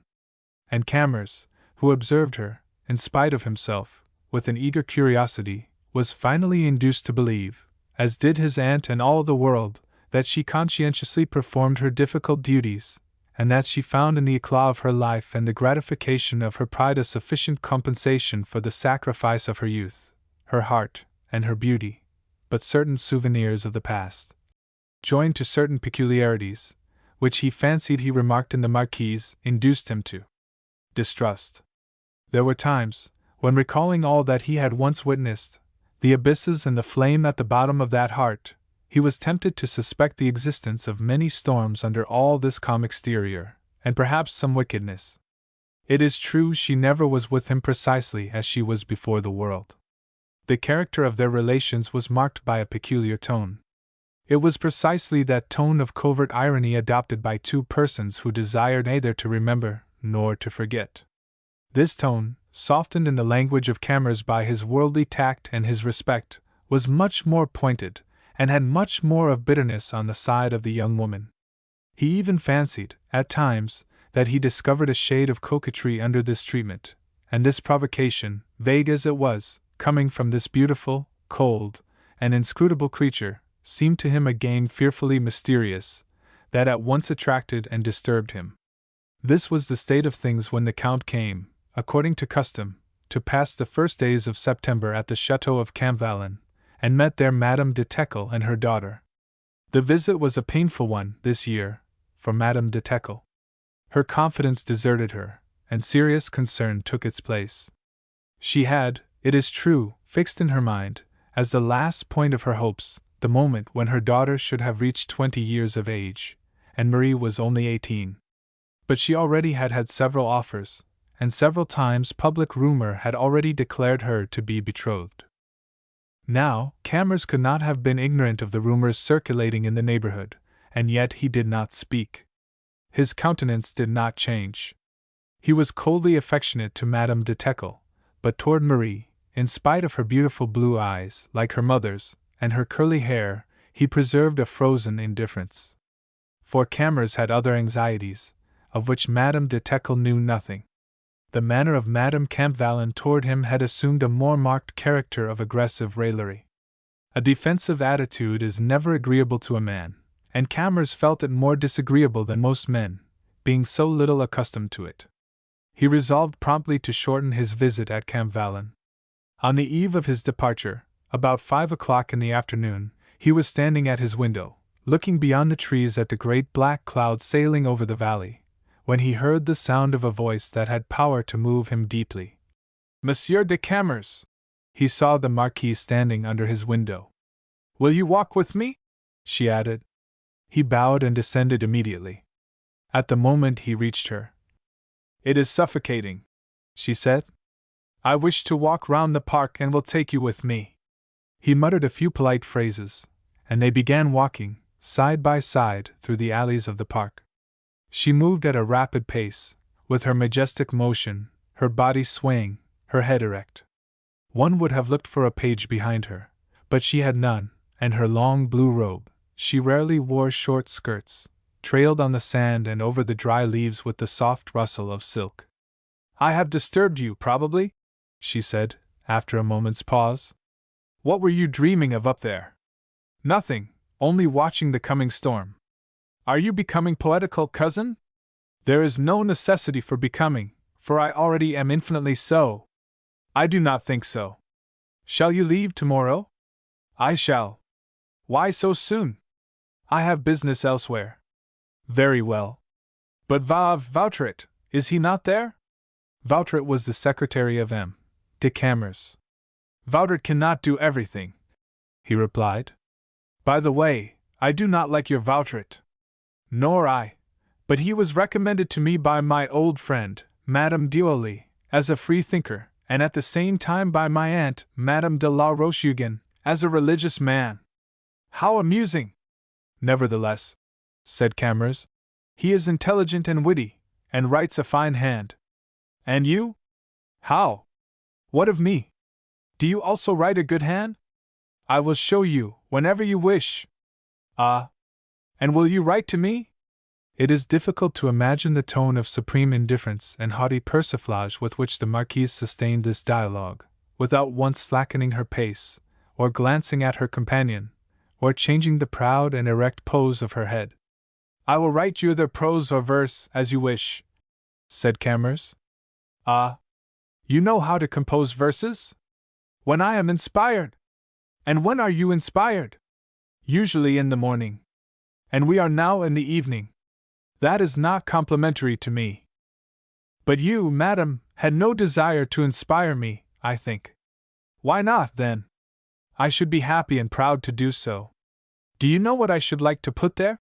And she stopped suddenly before a rustic bridge, which spanned a murmuring rivulet. I do not know. You cannot even guess? I should like to put an artificial rock there. Why not a natural one?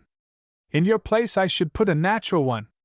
That is an idea, said the Marquise, and walking on she crossed the bridge. But it really thunders. I like to hear thunder in the country. Do you? I prefer to hear it thunder at Paris. Why? Because then I should not hear it. You have no imagination. I have, but I smother it. Possibly. I have suspected you of hiding your merits, and particularly from me. Why should I conceal my merits from you? Why should I conceal my merits is good, said the Marquise ironically. Why? Out of charity, monsieur, not to dazzle me, and in regard for my repose. You are really too good, I assure you. Here comes the rain. Large drops of rain began to fall on the dry leaves, and on the yellow sand of the alley. The day was dying, and the sudden shower bent the boughs of the trees. We must return, said the young woman. This begins to get serious. She took, in haste, the path which led to the chateau, but after a few steps a bright flash broke over her head, the noise of the thunder resounded, and a deluge of rain fell upon the fields. There was fortunately, near by, a shelter in which the Marquise and her companion could take refuge. It was a ruin, preserved as an ornament to the park, which had formerly been the chapel of the ancient chateau. It was almost as large as the village chapel, the broken walls half concealed under a thick mantle of ivy. Its branches had pushed through the roof and mingled with the boughs of the old trees which surrounded and shaded it. The timbers had disappeared. The extremity of the choir, and the spot formerly occupied by the altar, were alone covered by the remains of the roof. Wheelbarrows, rakes, spades, and other garden tools were piled there. The Marquise had to take refuge in the midst of this rubbish, in the narrow space, and her companion followed her. The storm, in the meantime, increased in violence. The rain fell in torrents through the old walls, inundating the soil in the ancient nave. The lightning flashed incessantly. Every now and then fragments of earth and stone detached themselves from the roof, and fell into the choir. "I find this magnificent," said Madame de Campvallon. "I also," said Camors, raising his eyes to the crumbling roof which half protected them. "But I do not know whether we are safe here." "If you fear, you would better go," said the Marquise. "I fear for you. You are too good, I assure you." She took off her cap and brushed it with her glove, to remove the drops of rain which had fallen upon it. After a slight pause, she suddenly raised her uncovered head and cast on Camors one of those searching looks which prepares a man for an important question. "Cousin," she said, "if you were sure that one of these flashes of lightning would kill you in a quarter of an hour, what would you do?" "Why, cousin, naturally I should take a last farewell of you." "How?" He regarded her steadily, in his turn. "Do you know," he said, "there are moments when I am tempted to think you a devil?" "Truly?" "Well, there are times when I am tempted to think so myself, for example, at this moment. Do you know what I should wish? I wish I could control the lightning, and in 2 seconds you would cease to exist." "For what reason?" "Because I recollect there was a man to whom I offered myself, and who refused me, and that this man still lives. And this displeases me a little, a great deal, passionately." "Are you serious, madame?" replied Camors. She laughed. "I hope you did not think so. I am not so wicked. It was a joke, and in bad taste, I admit. But seriously now, cousin, what is your opinion of me? What kind of woman has time made me? I swear to you I am entirely ignorant. Admitting I had become, as you did me the honor to suppose, a diabolical person, do you think you had nothing to do with it? Tell me, do you not believe that there is in the life of a woman a decisive hour, when the evil seed which is cast upon her soul may produce a terrible harvest? Do you not believe this? Answer me. And should I not be excusable if I entertain toward you the sentiment of an exterminating angel, and have I not some merit in being what I am, a good woman, who loves you well, with a little rancor, but not much, and who wishes you all sorts of prosperity in this world and the next? Do not answer me. It might embarrass you, and it would be useless." She left her shelter, and turned her face toward the lowering sky to see whether the storm was over. "It has stopped raining," she said. "Let us go." She then perceived that the lower part of the nave had been transformed into a lake of mud and water. She stopped at its brink, and uttered a little cry. "What shall I do?" she said, looking at her light shoes. Then, turning toward Camors, she added, laughing, "Monsieur, will you get me a boat?" Camors, himself, recoiled from stepping into the greasy mud and stagnant water which filled the whole space of the nave. "If you will wait a little," he said, "I shall find you some boots or sabots, no matter what. It will be much easier," she said abruptly, "for you to carry me to the door." And without waiting for the young man's reply, she tucked up her skirts carefully, and when she had finished, she said, "Carry me!" He looked at her with astonishment, and thought for a moment she was jesting, but soon saw she was perfectly serious. "Of what are you afraid?" she asked. "I am not at all afraid," he answered. "Is it that you are not strong enough?" "Mon Dieu! I should think I was." He took her in his arms, as in a cradle, while she held up her skirts with both hands. He then descended the steps and moved toward the door with his strange burden. He was obliged to be very careful not to slip on the wet earth, and this absorbed him during the first few steps. But when he found his footing more sure, he felt a natural curiosity to observe the countenance of the Marquise. The uncovered head of the young woman rested a little on the arm with which he held her. Her lips were slightly parted with a half-wicked smile that showed her fine white teeth. The same expression of ungovernable malice burned in her dark eyes, which she riveted for some seconds on those of Camors with persistent penetration, then suddenly veiled them under the fringe of her dark lashes. This glance sent a thrill like lightning to his very marrow. "Do you wish to drive me mad?" he murmured. "Who knows?" she replied.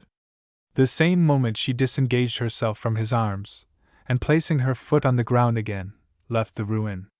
They reached the chateau without exchanging a word. Just before entering the house, the young Marquise turned toward Camors and said to him, "Be sure that at heart I am very good, really." Notwithstanding this assertion, Camors was yet more determined to leave the next morning, as he had previously decided. He carried away the most painful impression of the scene of that evening. She had wounded his pride, inflamed his hopeless passion, and disquieted his honor. "What is this woman, and what does she want of me? Is it love or vengeance that inspires her with this fiendish coquetry?" he asked himself. Whatever it was, Camors was not such a novice in similar adventures as not to perceive clearly the yawning abyss under the broken ice. He resolved sincerely to close it again between them, and forever. The best way to succeed in this, avowedly, was to cease all intercourse with the Marquise. But how could such conduct be explained to the general, without awakening his suspicion and lowering his wife in his esteem?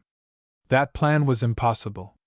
He armed himself with all his courage, and resigned himself to endure with resolute soul all the trials which the love, real or pretended, of the Marquise reserved for him. He had at this time a singular idea. He was a member of several of the most aristocratic clubs.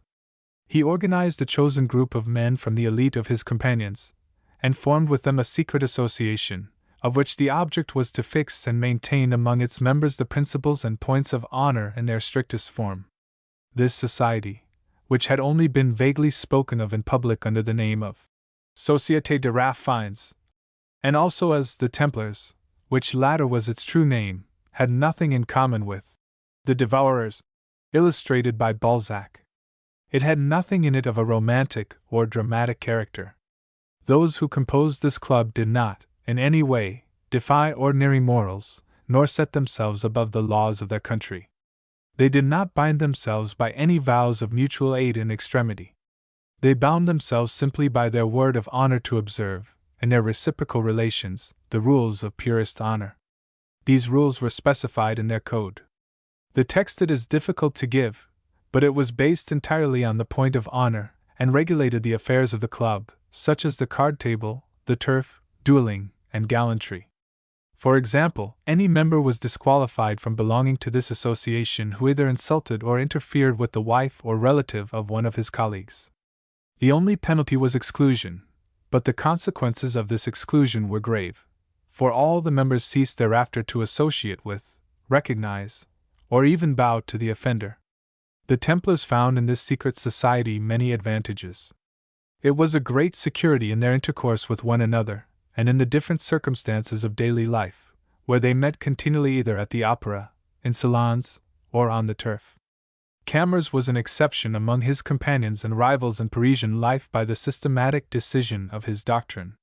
It was not so much an embodiment of absolute skepticism and practical materialism, but the want of a moral law is so natural to man, and obedience to higher laws so sweet to him, that the chosen adepts to whom the project of Camors was submitted accepted it with enthusiasm. They were happy in being able to substitute a sort of positive and formal religion for restraints so limited as their own confused and floating notions of honor. For Camors himself, as is easily understood, it was a new barrier which he wished to erect between himself and the passion which fascinated him. He attached himself to this with redoubled force, as the only moral bond yet left him. He completed his work by making the general accept the title of president of the association. The general, to whom honor was a sort of mysterious but real goddess, was delighted to preside over the worship of his idol. He felt flattered by his young friend's selection, and esteemed him the more. It was the middle of winter. The Marquise Campbellon had resumed for some time her usual course of life, which was at the same time strict but elegant. Punctual at church every morning, at the Bois and at charity bazaars during the day, at the opera or the theatres in the evening, she had received M. de Camors without the shadow of apparent emotion. She even treated him more simply and more naturally than ever, with no recurrence to the past, no allusion to the scene in the park during the storm, as if she had, on that day, disclosed everything that had lain hidden in her heart. This conduct so much resembled indifference, that Camors should have been delighted, but he was not. On the contrary, he was annoyed by it. A cruel but powerful interest, already too dear to his blasé soul, was disappearing thus from his life. He was inclined to believe that Madame de Campbellon possessed a much less complicated character than he had fancied, and that little by little, absorbed in daily trifles, she had become in reality what she pretended to be, a good woman, inoffensive, and contented with her lot. He was one evening in his orchestra stall at the opera. They were singing the Huguenots. The Marquise occupied her box between the columns. The numerous acquaintances Camors met in the passages during the first entr'acte prevented his going as soon as usual to pay his respects to his cousin. At last, after the fourth act, he went to visit her in her box, where he found her alone, the general having descended to the parterre for a few moments. He was astonished, on entering, to find traces of tears on the young woman's cheeks. Her eyes were even moist. She seemed displeased at being surprised in the very act of sentimentality. "Music always excites my nerves," she said. "Indeed," said Camors. "You, who always reproach me with hiding my merits, why do you hide yours? If you are still capable of weeping, so much the better." "No! I claim no merit for that." "Oh, heavens! If you only knew! It is quite the contrary. What a mystery you are! Are you very curious to fathom this mystery? Only that? Very well, be happy! It is time to put an end to this." She drew her chair from the front of the box out of public view, and, turning toward Camors, continued, "You wish to know what I am, what I feel, and what I think, or rather, you wish to know simply whether I dream of love. Very well, I dream only of that. Have I lovers, or have I not? I have none, and never shall have, but that will not be because of my virtue. I believe in nothing, except my own self-esteem and my contempt of others. The little intrigues, the petty passions, which I see in the world, make me indignant to the bottom of my soul. It seems to me that women who give themselves for so little must be base creatures. As for myself, I remember having said to you one day, it is 1,000,000 years since then, that my person is sacred to me, and to commit a sacrilege I should wish, like the Vestals of Rome, a love as great as my crime, and as terrible as death. I wept just now during that magnificent fourth act. It was not because I listened to the most marvelous music ever heard on this earth. It was because I admire and envy passionately the superb and profound love of that time. And it is ever thus. When I read the history of the glorious 16th century, I am in ecstasies. How well those people knew how to love and how to die! One night of love, then death. That is delightful. Now, cousin, you must leave me. We are observed. They will believe we love each other, and as we have not that pleasure, it is useless to incur the penalties. Since I am still in the midst of the court of Charles X, I pity you, with your black coat and round hat. Good night." "I thank you very much," replied Camors, taking the hand she extended to him coldly, and left the box. He met M. de Campbellon in the passage. "Parbleu! My dear friend," said the general, seizing him by the arm, "I must communicate to you an idea which has been in my brain all the evening." "What idea, General?" "Well, there are here this evening a number of charming young girls. This set me to thinking of you, and I even said to my wife that we must marry you to one of these young women." "Oh, General!" "Well, why not? That is a very serious thing. If one makes a mistake in his choice, that is everything." "Bah! It is not so difficult to think. Take a wife like mine, who has a great deal of religion, not much imagination, and no fancies.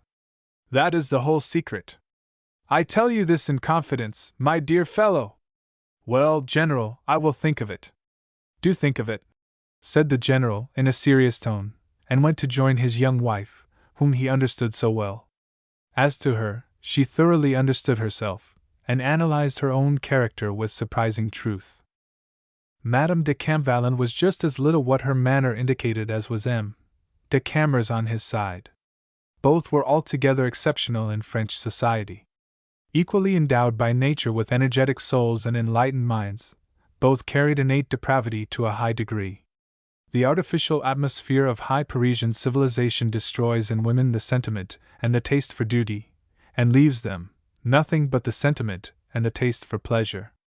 They lose in the midst of this enchanted and false life, like theatrical fairyland, the true idea of life in general, and Christian life in particular. And we can confidently affirm that all those who do not make for themselves, apart from the crowd, a kind of Thebaid, and there are such, are pagans. They are pagans because the pleasures of the senses and of the mind alone interest them, and they have not once, during the year, an impression of the moral law, unless the sentiment, which some of them detest, recalls it to them. They are pagans, like the beautiful, worldly Catholics of the 15th century, loving luxury, rich stuffs, precious furniture, literature, art, themselves, and love. They were charming pagans, like Marie Stuart, and capable, like her, of remaining true Catholics even under the axe. We are speaking, let it be understood, of the best of the elite, of those that read, and of those that dream. As to the rest, those who participate in the Parisian life on its lighter side, in its childish whirl, and the trifling follies it entails, who make rendezvous, waste their time, who dress and are busy day and night doing nothing, who dance frantically in the rays of the Parisian sun, without thought, without passion, without virtue, and even without vice, we must own it is impossible to imagine anything more contemptible. The Marquise de Camors was then, as she truly said to the man she resembled, a great pagan, and, as she also said to herself in one of her serious moments when a woman's destiny is decided by the influence of those they love, Camors had sown in her heart a seed which had marvelously fructified. Camors dreamed little of reproaching himself for it, but struck with all the harmony that surrounded the Marquise, he regretted more bitterly than ever the fatality which separated them. He felt, however, more sure of himself, since he had bound himself by the strictest obligations of honor. He abandoned himself from this moment with less scruple to the emotions, and to the danger against which he believed himself invincibly protected. He did not fear to seek often the society of his beautiful cousin, and even contracted the habit of repairing to her house 2 or 3 times a week, after leaving the Chamber of Deputies. Whenever he found her alone, their conversation invariably assumed a tone of irony and of raillery, in which both excelled. He had not forgotten her reckless confidences at the opera, and recalled it to her, asking her whether she had yet discovered that hero of love for whom she was looking, who should be, according to her ideas, a villain like Bothwell, or a musician like Rizzio. There are, she replied, villains who are also musicians, but that is imagination. Sing me, then, something apropos. It was near the close of winter. The Marquise gave a ball. Her fêtes were justly renowned for their magnificence and good taste. She did the honors with the grace of a queen. This evening she wore a very simple costume, as was becoming in the courteous hostess. It was a gown of dark velvet, with a train. Her arms were bare, without jewels. A necklace of large pearls lay on her rose-tinted bosom, and the heraldic coronet sparkled on her fair hair. Camors caught her eye as he entered, as if she were watching for him. He had seen her the previous evening, and they had had a more lively skirmish than usual. He was struck by her brilliancy, her beauty heightened, without doubt, by the secret ardor of the quarrel, as if illuminated by an interior flame, with all the clear, soft splendor of a transparent alabaster vase. When he advanced to join her and salute her, yielding, against his will, to an involuntary movement of passionate admiration, he said, "You are truly beautiful this evening. Enough so to make one commit a crime." She looked fixedly in his eyes, and replied, "I should like to see that," and then left him, with superb nonchalance. The general approached, and tapping the Count on the shoulder, said, "Camors, you do not dance as usual. Let us play a game of piquet. Willingly, General. And traversing 2 or 3 salons, they reached the private boudoir of the Marquise. It was a small oval room, very lofty, hung with thick red silk tapestry, covered with black and white flowers. As the doors were removed, 2 heavy curtains isolated the room completely from the neighboring gallery. It was there that the general usually played cards and slept during his fêtes. A small card table was placed before a divan. Except this addition, the boudoir preserved its everyday aspect. Woman's work, half-finished books, journals, and reviews were strewn upon the furniture. They played 2 or 3 games, which the general won, as Camors was very abstracted. I reproach myself, young man, said the former, in having kept you so long away from the ladies. I give you back your liberty. I shall cast my eye on the journals. There is nothing new in them, I think, said Camors, rising. He took up a newspaper himself, and placing his back against the mantelpiece, warmed his feet, one after the other. The general threw himself on the divan, ran his eye over the Moniteur de l'Armée, approving of some military promotions, and criticizing others, and little by little he fell into a doze, his head resting on his chest. But Camors was not reading. He listened vaguely to the music of the orchestra, and fell into a reverie. Through these harmonies, through the murmurs and warm perfume of the ball, he followed, in thought, all the evolutions of her who was mistress and queen of all. He saw her proud and supple step, he heard her grave and musical voice, he felt her breath. This young man had exhausted everything. Love and pleasure had no longer for him secrets or temptations, but his imagination, cold and blasé, had arisen all inflamed before this beautiful, living, palpitating statue. She was really for him more than a woman, more than a mortal. The antique fables of amorous goddesses and drunken bacchantes, the superhuman voluptuousness unknown in terrestrial pleasures, were in reach of his hand, separated from him only by the shadow of this sleeping old man. But a shadow was ever between them, it was honor. His eyes, as if lost in thought, were fixed straight before him on the curtain opposite the chimney. Suddenly this curtain was noiselessly raised, and the young marquise appeared, her brow surmounted by her coronet. She threw a rapid glance over the boudoir, and after a moment's pause, let the curtain fall gently, and advanced directly toward Camors, who stood dazzled and immovable. She took both his hands, without speaking, looked at his steadily, throwing a rapid glance at her husband, who still slept, and standing on tiptoe, offered her lips to the young man. Bewildered, and forgetting all else, he bent, and imprinted a kiss on her lips. At that very moment, the general made a sudden movement and woke up, but the same instant the marquise was standing before him, her hands resting on the card table, and smiling upon him, she said, "Good morning, my general!" The general murmured a few words of apology, but she laughingly pushed him back on his divan. "Continue your nap," she said. "I have come in search of my cousin, for the last cotillon." The general obeyed. She passed out by the gallery. The young man, pale as a spectre, followed her. Passing under the curtain, she turned toward him with a wild light burning in her eyes. Then, before she was lost in the throng, she whispered, in a low, thrilling voice, "There is the crime!" Chapter 13. The first act of the tragedy. Camors did not attempt to rejoin the marquise, and it seemed to him that she also avoided him. A quarter of an hour later, he left the Hotel Campvallon. He returned immediately home. A lamp was burning in his chamber. When he saw himself in the mirror, his own face terrified him. This exciting scene had shaken his nerves. He could no longer control himself. His pupil had become his master. The fact itself did not surprise him. Woman is more exalted than man in morality. There is no virtue, no devotion, no heroism in which she does not surpass him, but once impelled to the verge of the abyss, she falls faster and lower than man. This is attributable to 2 causes: she has more passion, and she has no honor. For honor is a reality, and must not be underrated. It is a noble, delicate, and salutary quality. It elevates manly attributes. In fact, it constitutes the modesty of man. It is sometimes a force, and always a grace. But to think that honor is all sufficient, that in the face of great interests, great passions, great trials in life, it is a support and an infallible defense, that it can enforce the precepts which come from God, in fact that it can replace God, this is a terrible mistake.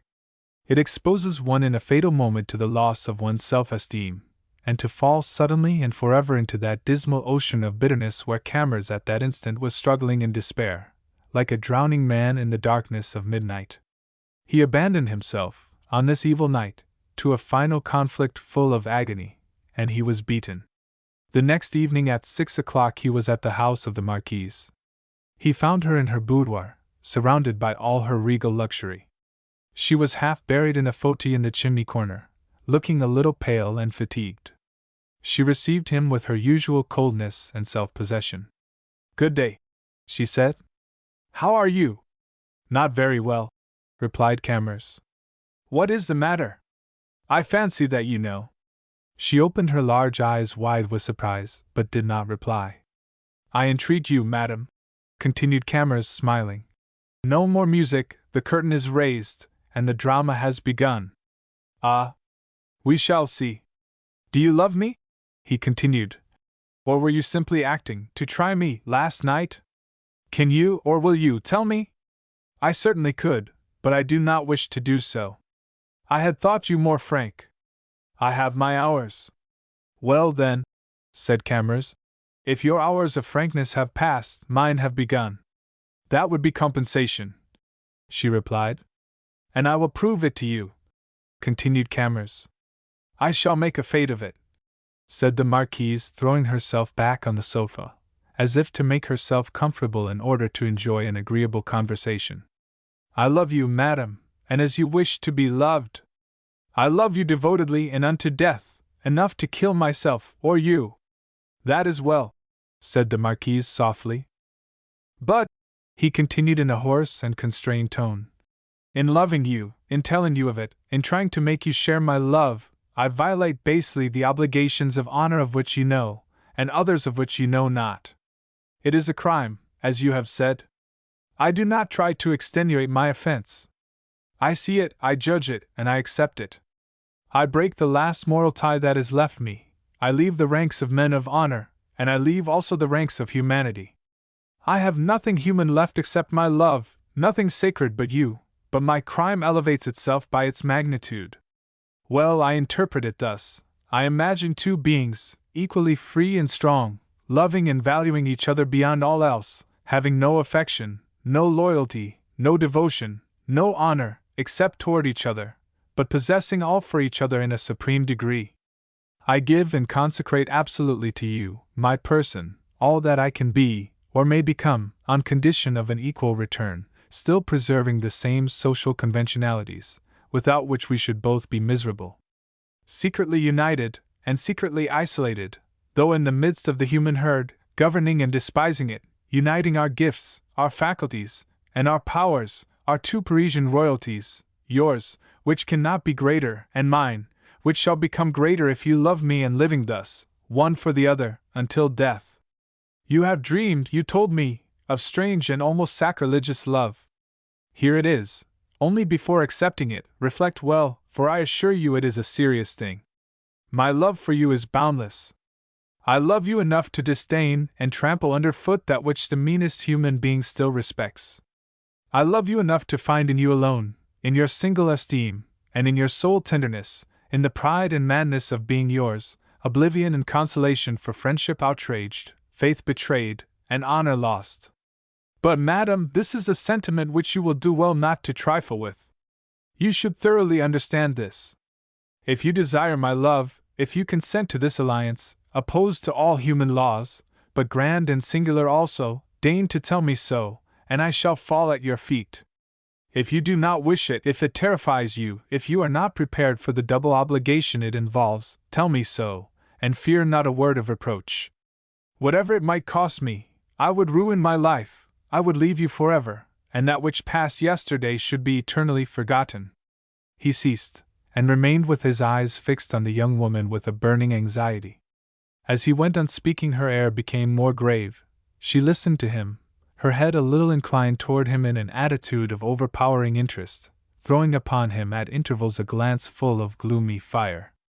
A slight but rapid palpitation of the bosom, a scarcely perceptible quivering of the nostrils, alone betrayed the storm raging within her. "This," she said, after a moment's silence, "becomes really interesting. But you do not intend to leave this evening, I suppose?" "No," said Camors. "Very well," she replied, inclining her head in sign of dismissal, without offering her hand. "We shall see each other again." "But when?" "At an early day."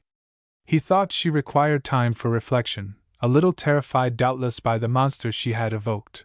He saluted her gravely and departed. The next day, and on the 2 succeeding days, he vainly presented himself at her door. The Marquise was either dining out or dressing. It was for Camors a whole century of torment. One thought which often disquieted him revisited him with double poignancy. The Marquise did not love him. She only wished to revenge herself for the past, and after disgracing him would laugh at him. She had made him sign the contract, and then had escaped him. In the midst of these tortures of his pride, his passion, instead of weakening, increased. The 4th day after their interview he did not go to her house. He hoped to meet her in the evening at the Viscountess d'Orléans, where he usually saw her every Friday. This lady had been formerly the most tender friend of the Count's father. It was to her the Count had thought proper to confide the education of his son. Camors had preserved for her a kind of affection. She was an amiable woman, whom he liked and laughed at. No longer young, she had been compelled to renounce gallantry, which had been the chief occupation of her youth, and never having had much taste for devotion, she conceived the idea of having a salon. She received there some distinguished men, savants and artists, who piqued themselves on being freethinkers. The Viscountess, in order to fit herself for her new position, resolved to enlighten herself.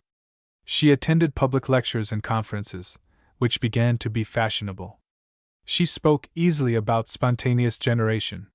She manifested a lively surprise when Camors, who delighted in tormenting her, deigned to inform her that men were descended from monkeys. "Now, my friend," she said to him, "I cannot really admit that.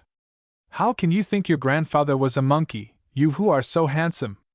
She reasoned on everything with the same force. Although she boasted of being a skeptic, sometimes in the morning she went out, concealed by a thick veil, and entered St. Sulpice, where she confessed and put herself on good terms with God, in case he should exist. She was rich and well connected, and in spite of the irregularities of her youth, the best people visited her house. Madame de Camvalin permitted herself to be introduced by M. de Camors. Madame de la Roche-Hugon followed her there, because she followed her everywhere, and took her son Sigismund. On this evening the reunion was small. M. de Camors had only been there a few moments, when he had the satisfaction of seeing the General and the Marquise enter. She tranquilly expressed to him her regret at not having been at home the preceding day, but it was impossible to hope for a more decided explanation in a circle so small, and under the vigilant eye of Madame de la Roche-Hugon. Camors interrogated vainly the face of his young cousin. It was as beautiful and cold as usual. His anxiety increased. He would have given his life at that moment to hear her say one word of love. The Viscountess liked the play of wit, as she had little herself. They played at her house such little games as were then fashionable. Those little games are not always innocent, as we shall see. They had distributed pencils, pens, and packages of paper, some of the players sitting around large tables, and some in separate chairs, and scratched mysteriously, in turn, questions and answers. During this time the General played whist with Madame de la Roche-Hugon. Madame Camvalin did not usually take part in these games, as they fatigued her. Camors was therefore astonished to see her accept the pencil and paper offered her. This singularity awakened his attention and put him on his guard. He himself joined in the game, contrary to his custom, and even charged himself with collecting in the basket the small notes, as they were written. An hour passed without any special incident. The treasures of wit were dispensed. The most delicate and unexpected questions, such as, "What is love? Do you think that friendship can exist between the sexes? Is it sweeter to love or to be beloved? Succeeded each other with corresponding replies. All at once the Marquise gave a slight scream, and they saw a drop of blood trickle down her forehead. She laughed, and showed her little silver pencil case, which had a pen at one end, with which she had scratched her forehead in her abstraction. The attention of Camors was redoubled from this moment, the more so from a rapid and significant glance from the Marquise, which seemed to warn him of an approaching event. She was sitting a little in shadow in one corner, in order to meditate more at ease on questions and answers. An instant later Camors was passing around the room collecting notes. She deposited one in the basket, slipping another into his hand with the cat-like dexterity of her sex. In the midst of these papers, which each person amused himself with reading, Camors found no difficulty in retaining without remark the clandestine note of the Marquise. It was written in red ink, a little pale, but very legible, and contained these words. All the blood of Camors surged to his brain, a cloud came over his eyes, he rested his hand on the marble table, then suddenly his face was covered with a mortal paleness. These symptoms did not arise from remorse or fear. His passion overshadowed all. He felt a boundless joy. He saw the world at his feet. It was by this act of frankness and of extraordinary audacity, seasoned by the bloody mysticism so familiar to the 16th century, which she adored, that the Marquise de Campvalin surrendered herself to her lover and sealed their fatal union. Chapter 14. An anonymous letter. Nearly 6 weeks had passed after this last episode. It was 5 o'clock in the afternoon, and the Marquise awaited Camors, who was to come after the session of the Corps Legislative. There was a sudden knock at one of the doors of her room, which communicated with her husband's apartment. It was the general. She remarked with surprise, and even with fear, that his countenance was agitated. "What is the matter with you, my dear?" she said. "Are you ill?" "No," replied the general. "Not at all." He placed himself before her, and looked at her some moments before speaking, his eyes rolling wildly. "Charlotte," he said at last, with a painful smile, "I must own to you my folly. I am almost mad since morning. I have received such a singular letter. Would you like to see it?" "If you wish," she replied. He took a letter from his pocket, and gave it to her. The writing was evidently carefully disguised, and it was not signed. "An anonymous letter?" said the Marquise, whose eyebrows were slightly raised, with an expression of disdain. Then she read the letter, which was as follows. The Marquise, after reading it, returned the letter coldly to the general. "Sign it Eleanor Jean de la Roche-Hugon," she said. "Do you think so?" asked the general. "It is as clear as day," replied the Marquise. "These expressions betray her, a pious duty to warn you, celebrated for his successful affairs of the heart, every honest person. She can disguise her writing, but not her style.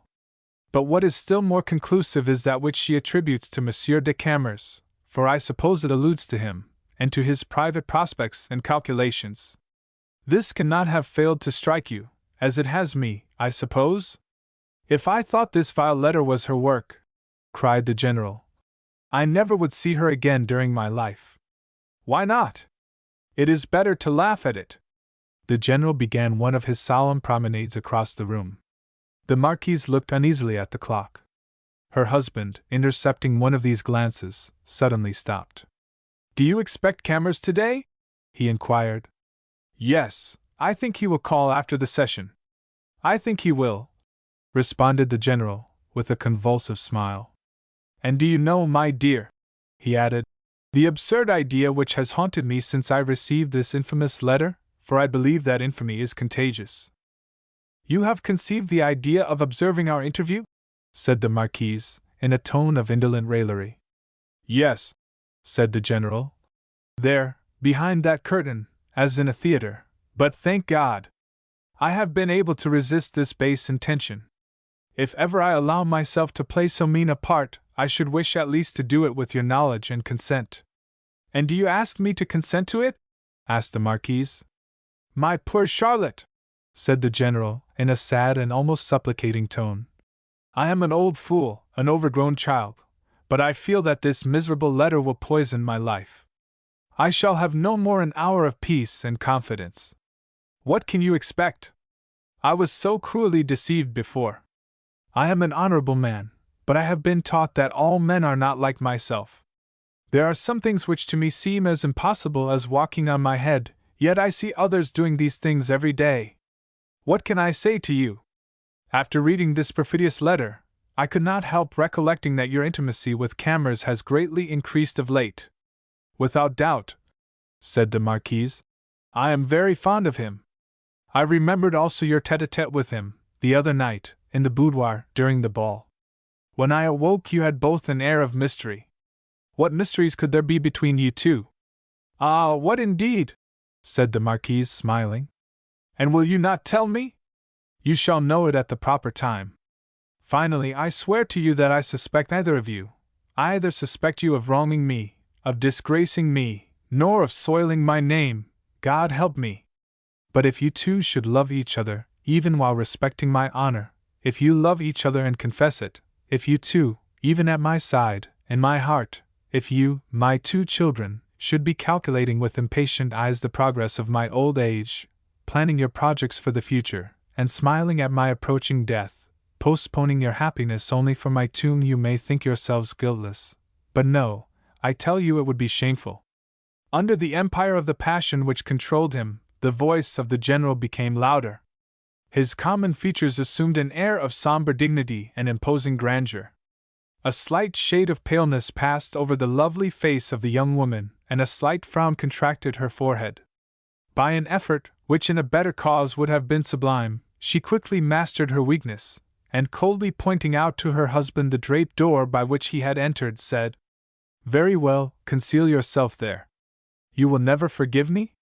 You know little of women, my friend, if you do not know that jealousy is one of the crimes they not only pardon but love. My God, I am not jealous. Call it yourself what you will, but station yourself there. And you are sincere in wishing me to do so? I pray you to do so. Retire in the interval, leave the door open, and when you hear Monsieur de Camors enter the court of the hotel, return. No, said the general, after a moment's hesitation. Since I have gone so far, and he sighed deeply, I do not wish to leave myself the least pretext for distrust. If I leave you before he comes, I am capable of fancying that I might secretly warn him? Nothing more natural. Remain here, then. Only take a book, for our conversation, under such circumstances, cannot be lively. He sat down. But, he said, what mystery can there be between you two? You shall hear, she said, with her sphinx-like smile. The general mechanically took up a book. She stirred the fire, and reflected. As she liked terror, danger, and dramatic incidents to blend with her intrigues, she should have been content, for at that moment shame, ruin, and death were at her door. But, to tell the truth, it was too much for her, and when she looked, in the midst of the silence which surrounded her, at the true character and scope of the perils which surrounded her, she thought her brain would fail and her heart break. She was not mistaken as to the origin of the letter. This shameful work had indeed been planned by Madame de la Roche-Hugon. To do her justice, she had not suspected the force of the blow she was dealing. She still believed in the virtue of the Marquise, but during the perpetual surveillance she had never relaxed. She could not fail to see the changed nature of the intercourse between Camors and the Marquise. It must not be forgotten that she dreamed of securing for her son Sigismund the succession to her old friend, and she foresaw a dangerous rivalry, the germ of which she sought to destroy. To awaken the distrust of the general toward Camors, so as to cause his doors to be closed against him, was all she meditated. But her anonymous letter, like most villainies of this kind, was a more fatal and murderous weapon than its base author imagined. The young Marquise then mused while stirring the fire, casting, from time to time, a furtive glance at the clock. M. de Camors would soon arrive. How could she warn him?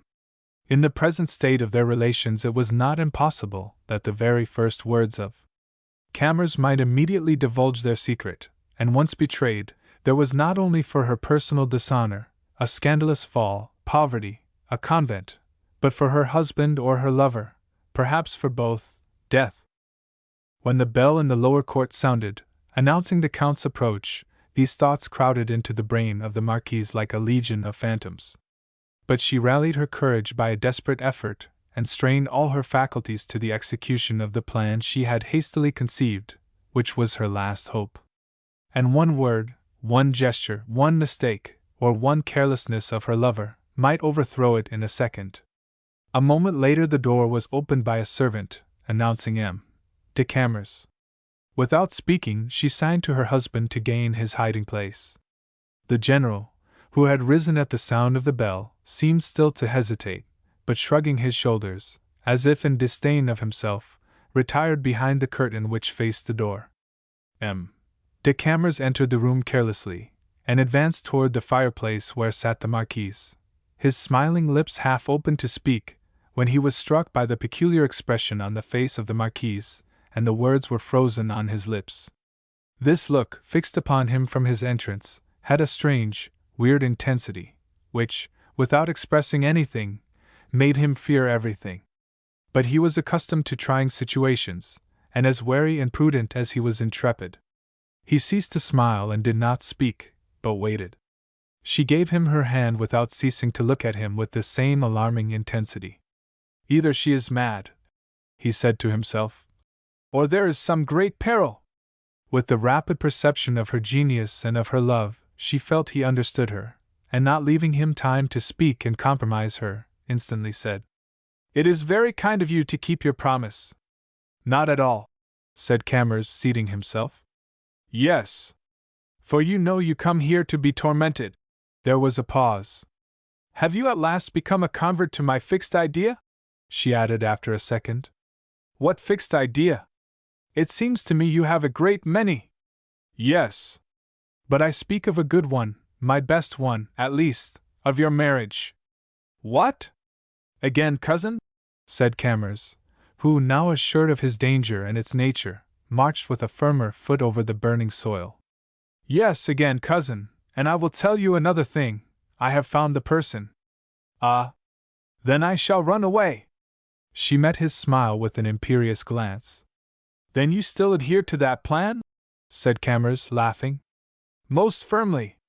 I need not repeat to you my reasons, having preached about it all winter, in fact so much so as to disturb the general, who suspects some mystery between us."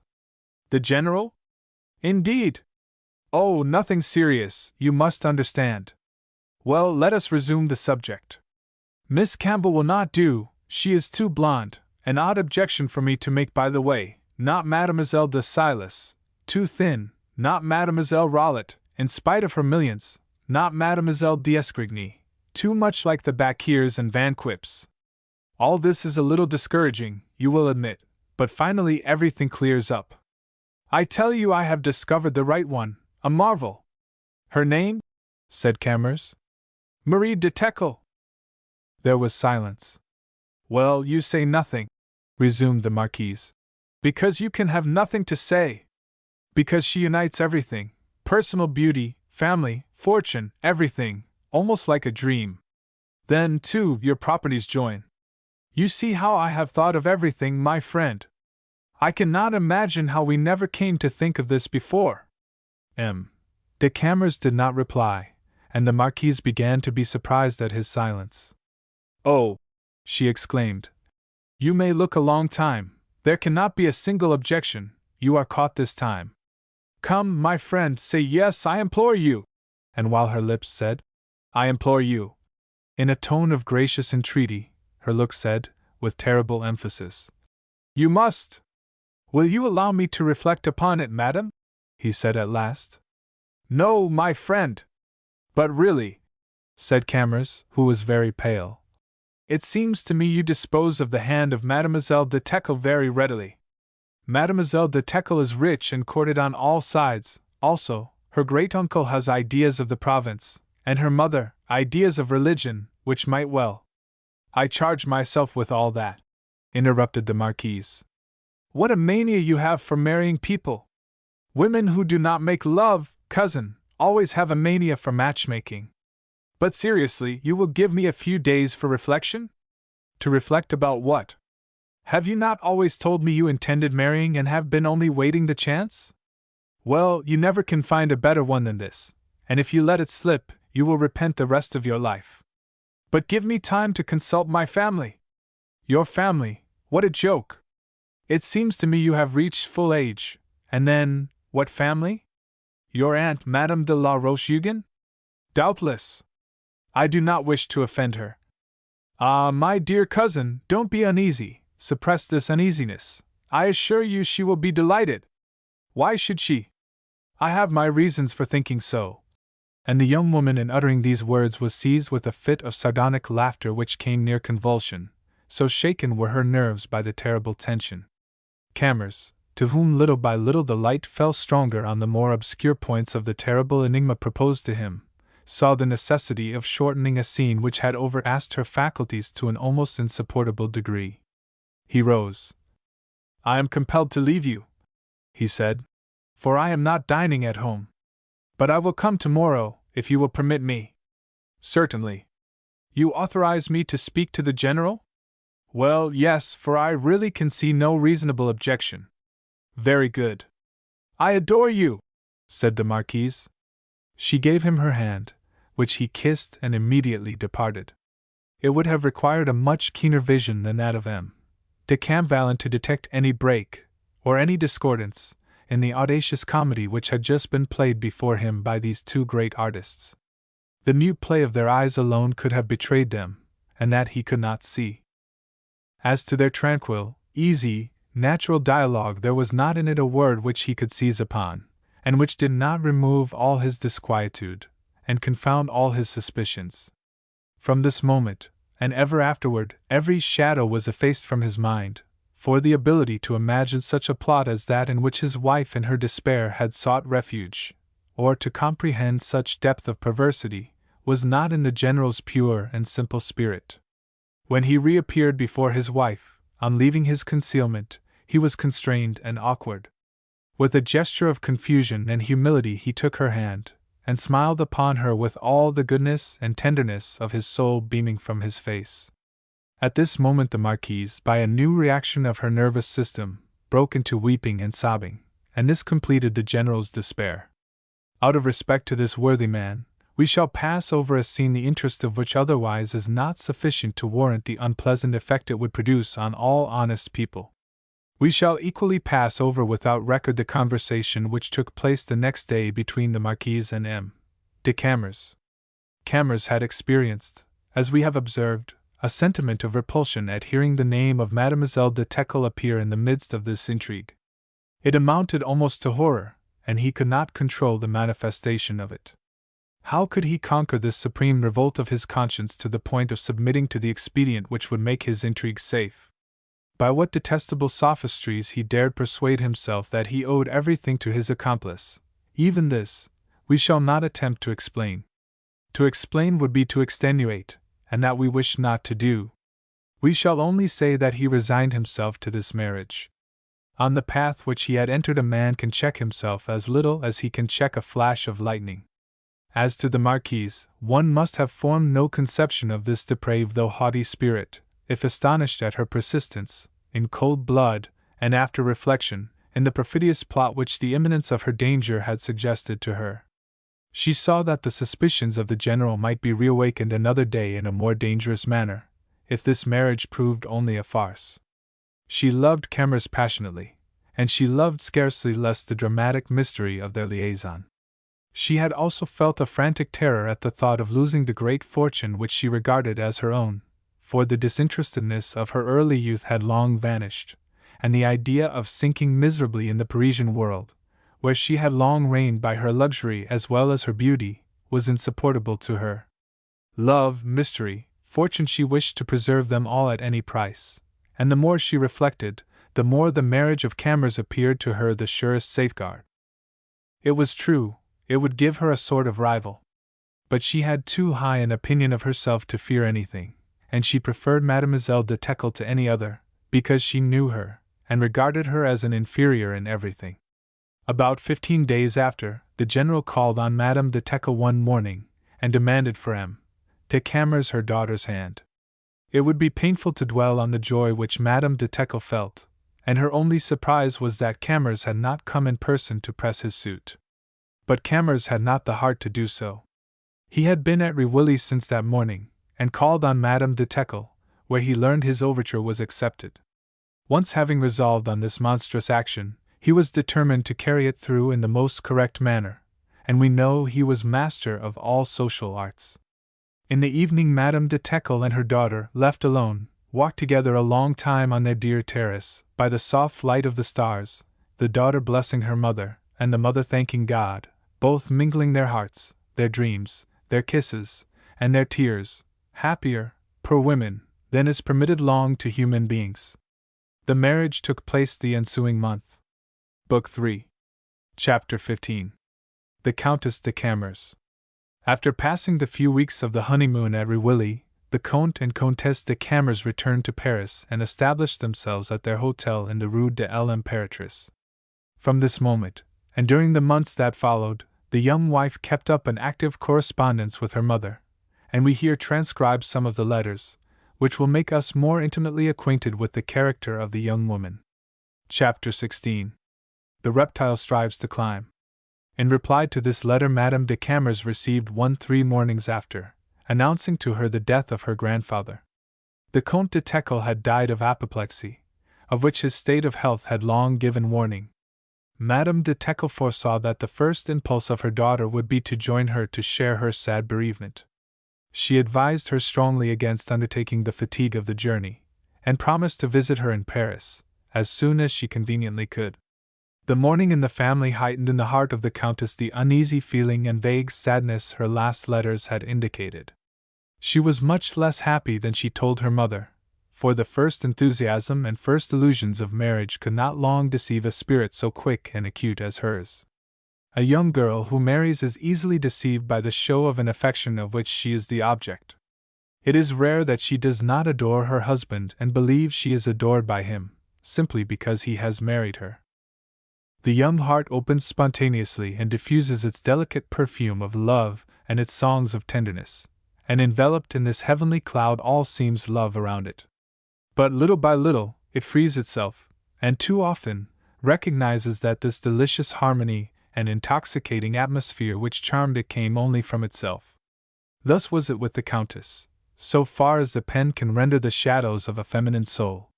Such were the impressions which, day by day, penetrated the very soul of our poor Miss Mary. It was nothing more than this, but this was everything to her.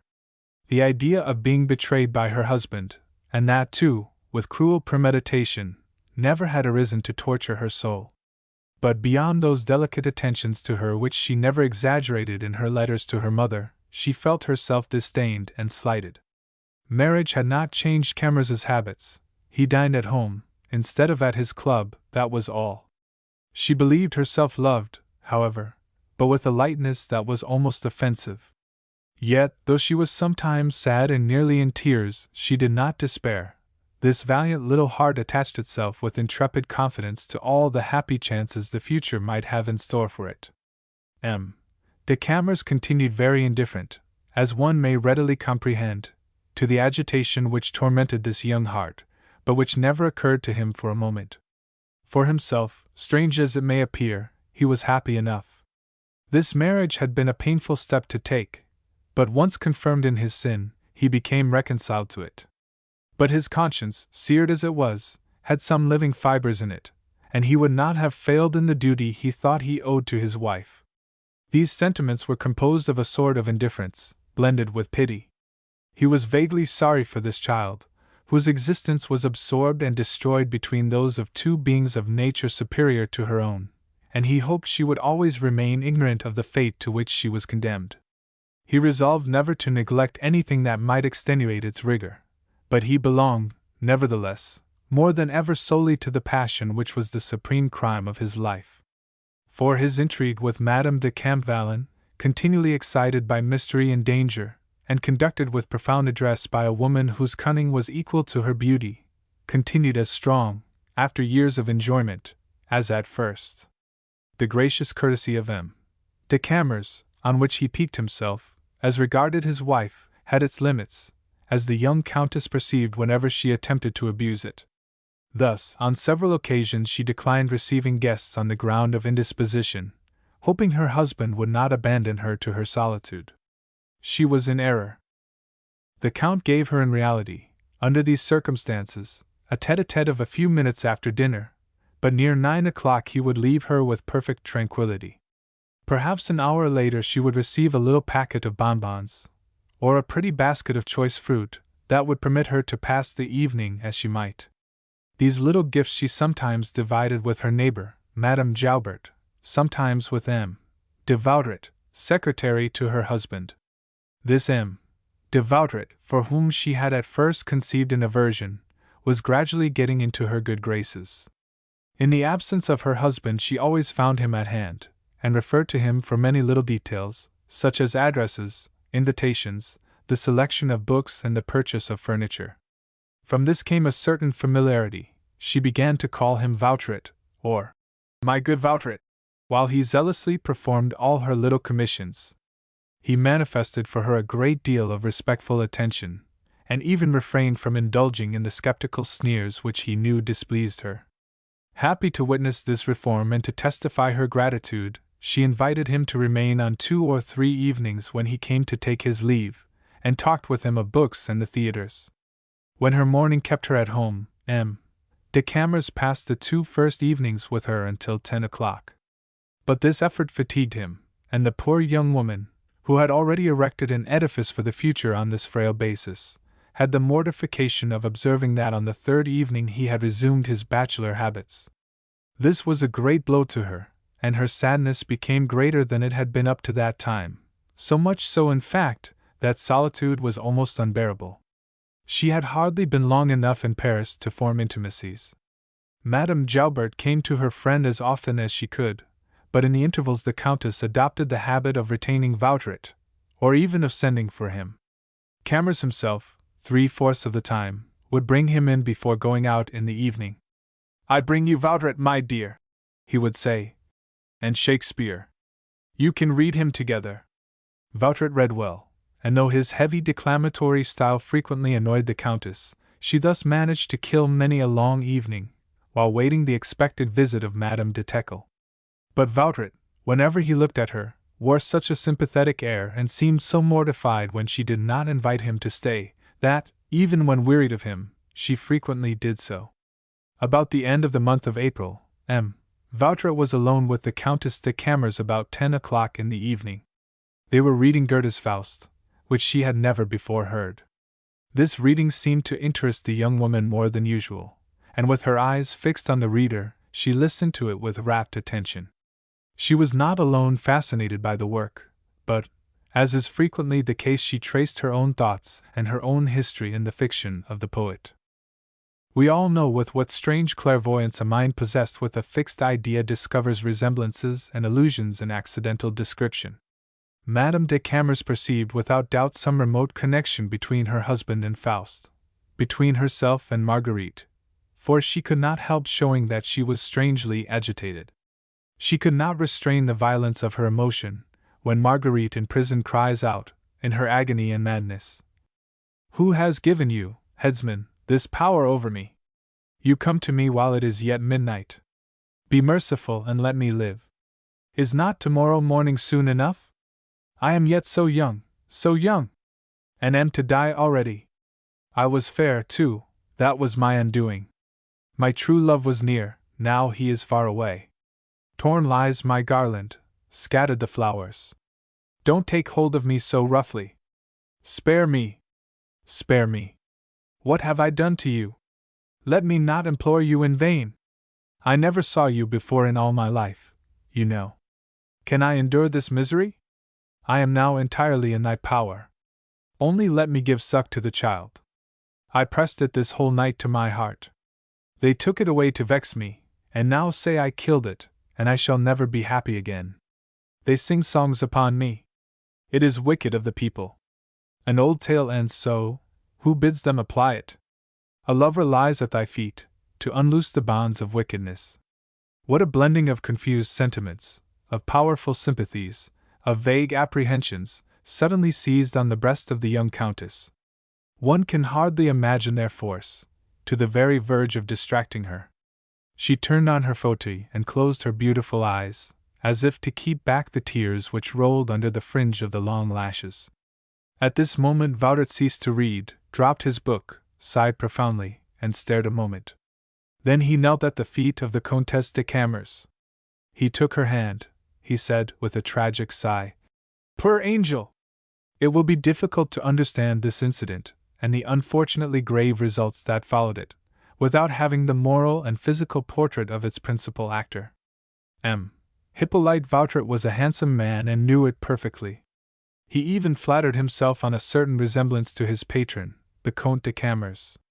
Partly from nature and partly from continual imitation, this idea had some foundation, for he resembled the Count as much as a vulgar man can resemble one of the highest polish. He was the son of a small confectioner in the provinces, had received from his father an honestly acquired fortune, and had dissipated it in the varied enterprises of his adventurous life. The influence of his college, however, obtained for him a place in the seminary. He left it to come to Paris and study law, placed himself with an attorney, attempted literature without success, gambled on the bourse and lost there. He had successively knocked with feverish hand at all the doors of fortune, and none had opened to him, because, though his ambition was great, his capacity was limited. Subordinate positions, for which alone he was fit, he did not want. He would have made a good tutor. He sighed to be a poet. He would have been a respectable curé in the country. He pined to be a bishop. Fitted for an excellent secretary, he aspired to be a minister. In fine, he wished to be a great man, and consequently was a failure as a little one. But he made himself a hypocrite, and that he found much easier. He supported himself on the one hand by the philosophic society to be met at Madame d'Orly's, on the other, by the orthodox reunions of Madame de la Roche-Hugon. By these influences he contrived to secure the secretaryship to the Comte de Camors, who, in his general contempt of the human species, judged Vautrin to be as good as any other. Now, familiarity with M. de Camors was, morally, fearfully prejudicial to the secretary. It had, it is true, the effect of stripping off his devout mask, which he seldom put on before his patron, but it terribly increased and venomed the depravity which disappointment and wounded pride had secreted in his ulcerated heart. Of course, no one will imagine that M. de Camors had the bad taste to undertake deliberately the demoralization of his secretary, but contact, intimacy, and example sufficed fully to do this. A secretary is always more or less a confidant. He divines that which is not revealed to him, and Vautrin could not be long in discovering that his patron's success did not arise, morally, from too much principle, in politics, from excess of conviction, in business, from a mania for scruples. The intellectual superiority of Camors, refined and insolent as it was, aided to blind Vautrin, showing him evil which was not only prosperous, but was also radiant in grace and prestige. For these reasons he most profoundly admired his master, admired, imitated, and execrated him. Camors professed for him and for his solemn airs an utter contempt, which he did not always take the trouble to conceal, and Vautrin trembled when some burning sarcasm fell from such a height on the old wound of his vanity, that wound which was ever sore within him. What he hated most in Camors was his easy and insolent triumph, his rapid and unmerited fortune, all those enjoyments which life yielded him without pain, without toil, without conscience, peacefully tasted. But what he hated above all was that this man had thus obtained these things while he had vainly striven for them. Assuredly, in this Vautrin was not an exception. The same example presented to a healthier mind would not have been much more salutary, for we must tell those who, like M. de Camors, trample underfoot all principles of right, and nevertheless imagine that their secretaries, their servants, their wives and their children, may remain virtuous. We must tell these that while they wrong others they deceive themselves. And this was the case with Hippolyte Vautrin. He was about 40 years of age, a period of life when men often become very vicious, even when they have been passably virtuous up to that time. He affected an austere and puritanical air, was the great man of the café he frequented, and there passed judgment on his contemporaries and pronounced them all inferior. He was difficult to please, in point of virtue demanding heroism, in talent genius, in art perfection. His political opinions were those of Erostratus, with this difference, always in favor of the ancient, that Vautrin, after setting fire to the temple, would have robbed it also. In short, he was a fool, but a vicious fool as well. If M. de Camors, at the moment of leaving his luxurious study that evening, had had the bad taste to turn and apply his eye to the keyhole, he would have seen something greatly to astonish even him. He would have seen this honorable man approach a beautiful Italian cabinet inlaid with ivory, turn over the papers in the drawers, and finally open in the most natural manner a very complicated lock, the key of which the Count at that moment had in his pocket. It was after this search that M. Vautrin repaired with his volume of Faust to the boudoir of the young Countess, at whose feet we have already left him too long. Chapter 17. Lightning from a clear sky. Madame de Camors had closed her eyes to conceal her tears. She opened them at the instant Vautrin seized her hand and called her. "Poor angel!" Seeing the man on his knees, she could not comprehend it, and only exclaimed, simply, "Are you mad, Vautrin?" "Yes, I am mad." Vautrin threw his hair back with a romantic gesture common to him, and, as he believed, to the poet's dash. "Yes, I am mad with love and with pity, for I see your sufferings, pure and noble victim." The Countess only stared in blank astonishment. "Repose yourself with confidence," he continued, "on a heart that will be devoted to you until death, a heart into which your tears now penetrate to its most sacred depths." The Countess did not wish her tears to penetrate to such a distance, so she dried them. A man on his knees before a woman he adores must appear to her either sublime or ridiculous. Unfortunately, the attitude of Vautrin, at once theatrical and awkward, did not seem sublime to the Countess. To her lively imagination it was irresistibly ludicrous. A bright gleam of amusement illumined her charming countenance. She bit her lip to conceal it, but it shone out of her eyes nevertheless. A man never should kneel unless sure of rising a conqueror. Otherwise, like Vautrin, he exposes himself to be laughed at. "Rise, my good Vautrin," the Countess said gravely. "This book has evidently bewildered you. Go and take some rest, and we will forget this. Only you must never forget yourself again in this manner." Vautrin rose. He was livid. "Madame la Comtesse," he said bitterly, "the love of a great heart never can be an offense. Mine at least would have been sincere. Mine would have been faithful. Mine would not have been an infamous snare." The emphasis of these words displayed so evident an intention, the countenance of the young woman changed immediately. She moved uneasily on her fauteuil. "What do you mean, Monsieur Vautrin?" "Nothing, madame, which you do not know, I think," he replied meaningly. She rose. "You shall explain your meaning immediately to me, monsieur," she exclaimed. "Or later to my husband." "But your sadness, your tears," cried the secretary, in a tone of admirable sincerity. "These made me sure you were not ignorant of it." "Of what?" "You hesitate." "Speak, man." "I am not a wretch. I love you and pity you, that is all." And Vautrin sighed deeply. "And why do you pity me?"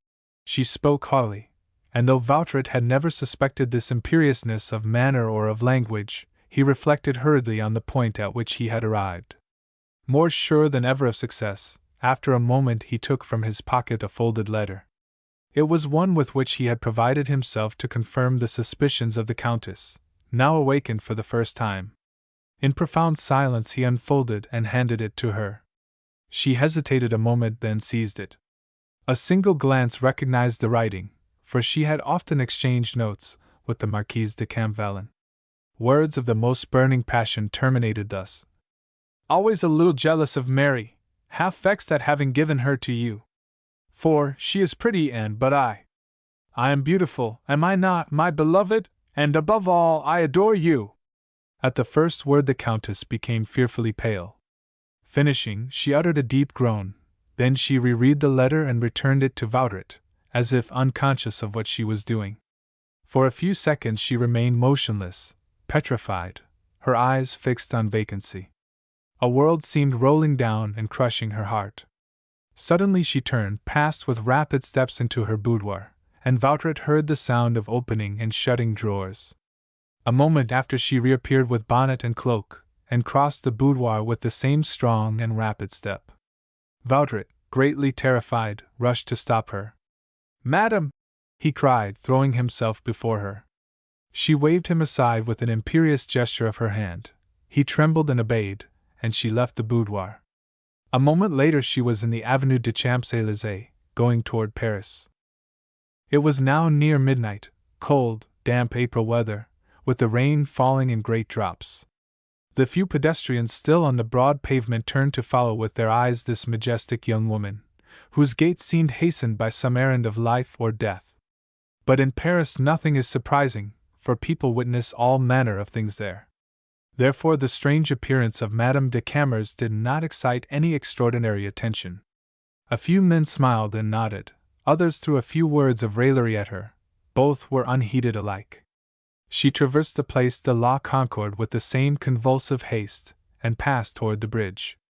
Arriving on it, the sound of the swollen Seine rushing under the arches and against the pillars caught her ear. She stopped, leaned against the parapet, and gazed into the angry water. Then, bowing her head, she uttered a deep sigh, and resumed her rapid walk. In the Rue Vanneau she stopped before a brilliantly lighted mansion, isolated from the adjoining houses by a garden wall. It was the dwelling of the Marquise de Campvallon. Arrived there, the unfortunate child knew not what to do, nor even why she had come. She had some vague design of assuring herself palpably of her misfortune, to touch it with her finger, or perhaps to find some reason, some pretext to doubt it. She dropped down on a stone bench against the garden wall, and hid her face in both her hands, vainly striving to think. It was past midnight. The streets were deserted, a shower of rain was falling over Paris, and she was chilled to numbness. A sergeant de ville passed, enveloped in his cape. He turned and stared at the young woman, then took her roughly by the arm. "What are you doing here?" he said brutally. She looked up at him with wondering eyes. "I do not know myself," she answered. The man looked more closely at her, discovered through all her confusion a nameless refinement, and the subtle perfume of purity. He took pity on her. "But, madam, you cannot stay here," he rejoined in a softer voice. "No? You must have some great sorrow?"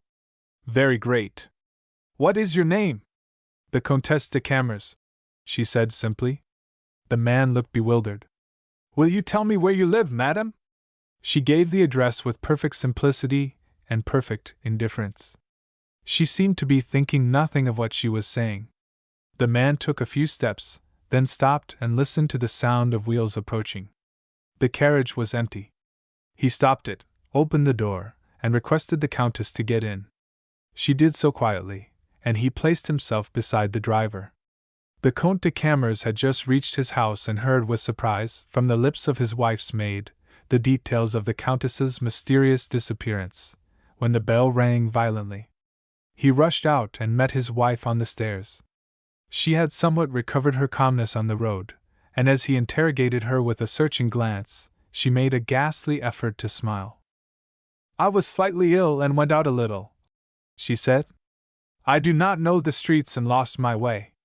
Notwithstanding the improbability of the explanation, he did not hesitate. He murmured a few soft words of reproach and placed her in the hands of her maid, who removed her wet garments. During that time he called the sergeant de ville, who remained in the vestibule, and closely interrogated him. On learning in what street and what precise spot he had found the Countess, her husband knew at once and fully the whole truth. He went directly to his wife. She had retired and was trembling in every limb. One of her hands was resting outside the coverlet. He rushed to take it, but she withdrew it gently, with sad and resolute dignity. The simple gesture told him they were separated forever. By a tacit agreement, arranged by her and as tacitly accepted by him, Madame de Camors became virtually a widow. He remained for some seconds immovable, his expression lost in the shadow of the bed hangings, then walked slowly across the chamber. The idea of lying to defend himself never occurred to him. His line of conduct was already arranged, calmly, methodically. But 2 blue circles had sunk around his eyes, and his face wore a waxen pallor. His hands, joined behind his back, were clenched, and the ring he wore sparkled with their tremulous movement. At intervals he seemed to cease breathing, as he listened to the chattering teeth of his young wife. After half an hour he approached the bed. "Marie!" he said in a low voice. She turned upon him, her eyes gleaming with fever. "Marie, I am ignorant of what you know, and I shall not ask," he continued. "I have been very criminal toward you, but perhaps less so than you think. Terrible circumstances bound me with iron bands. Fate ruled me. But I seek no palliation. Judge me as severely as you wish, but I beg of you to calm yourself, preserve yourself. You spoke to me this morning of your presentiments, of your maternal hopes. Attach yourself to those thoughts, and you will always be mistress of your life. As for myself, I shall be whatever you will, a stranger or a friend. But now I feel that my presence makes you ill. I would leave you for the present, but not alone. Do you wish Madame Joubert to come to you tonight?" "Yes," she murmured faintly. "I shall go for her, but it is not necessary to tell you that there are confidences one must reserve even from one's dearest friends." "Except a mother?" She murmured the question with a supplicating agony very painful to see. He grew still paler. After an instant, "Except a mother," he said. "Be it so." She turned her face and buried it in the pillow. "Your mother arrives tomorrow, does she not?" She made an affirmative motion of her head. "You can make your arrangements with her. I shall accept everything." "Thank you," she replied feebly. He left the room and went to find Madame Joubert, whom he awakened, and briefly told her that his wife had been seized with a severe nervous attack, the effect of a chill. The amiable little woman ran hastily to her friend and spent the night with her. But she was not the dupe of the explanation Camors had given her. Women quickly understand one another in their grief. Nevertheless, she asked no confidences and received none, but her tenderness to her friend redoubled. During the silence of that terrible night, the only service she could render her was to make her weep. Nor did those laggard hours pass less bitterly for M. de Camors. He tried to take no rest, but walked up and down his apartment until daylight in a sort of frenzy. The distress of this poor child wounded him to the heart. The souvenirs of the past rose before him and passed in sad procession. Then the morrow would show him the crushed daughter with her mother, and such a mother! Mortally stricken in all her best illusions, in all her dearest beliefs, in all connected with the happiness of life. He found that he still had in his heart lively feelings of pity, still some remorse in his conscience. This weakness irritated him, and he denounced it to himself. Who had betrayed him? This question agitated him to an equal degree, but from the first instant he had not been deceived in this matter. The sudden grief and half-crazed conviction of his wife, her despairing attitude and her silence, could only be explained by strong assurance and certain revelation. After turning the matter over and over in his own mind, he arrived at the conclusion that nothing could have thrown such clear light into his life save the letters of Madame de Campvallon. He never wrote the Marquise, but could not prevent her writing to him, for to her, as to all women, love without letters was incomplete. But the fault of the Count, inexcusable in a man of his tact, was in preserving these letters. No one, however, is perfect, and he was an artist. He delighted in these, the chefs d'oeuvre of passionate eloquence, was proud of inspiring them, and could not make up his mind to burn or destroy them. He examined at once the secret drawer where he had concealed them and, by certain signs, discovered the lock had been tampered with. Nevertheless, no letter was missing, the arrangement of them alone had been disturbed. His suspicions at once reverted to Vautrin, whose scruples he suspected were slight, and in the morning they were confirmed beyond doubt by a letter from the secretary. In fact, Vautrin, after passing on his part a most wretched night, did not feel his nerves equal in the morning to meeting the reception the Count possibly had in waiting for him.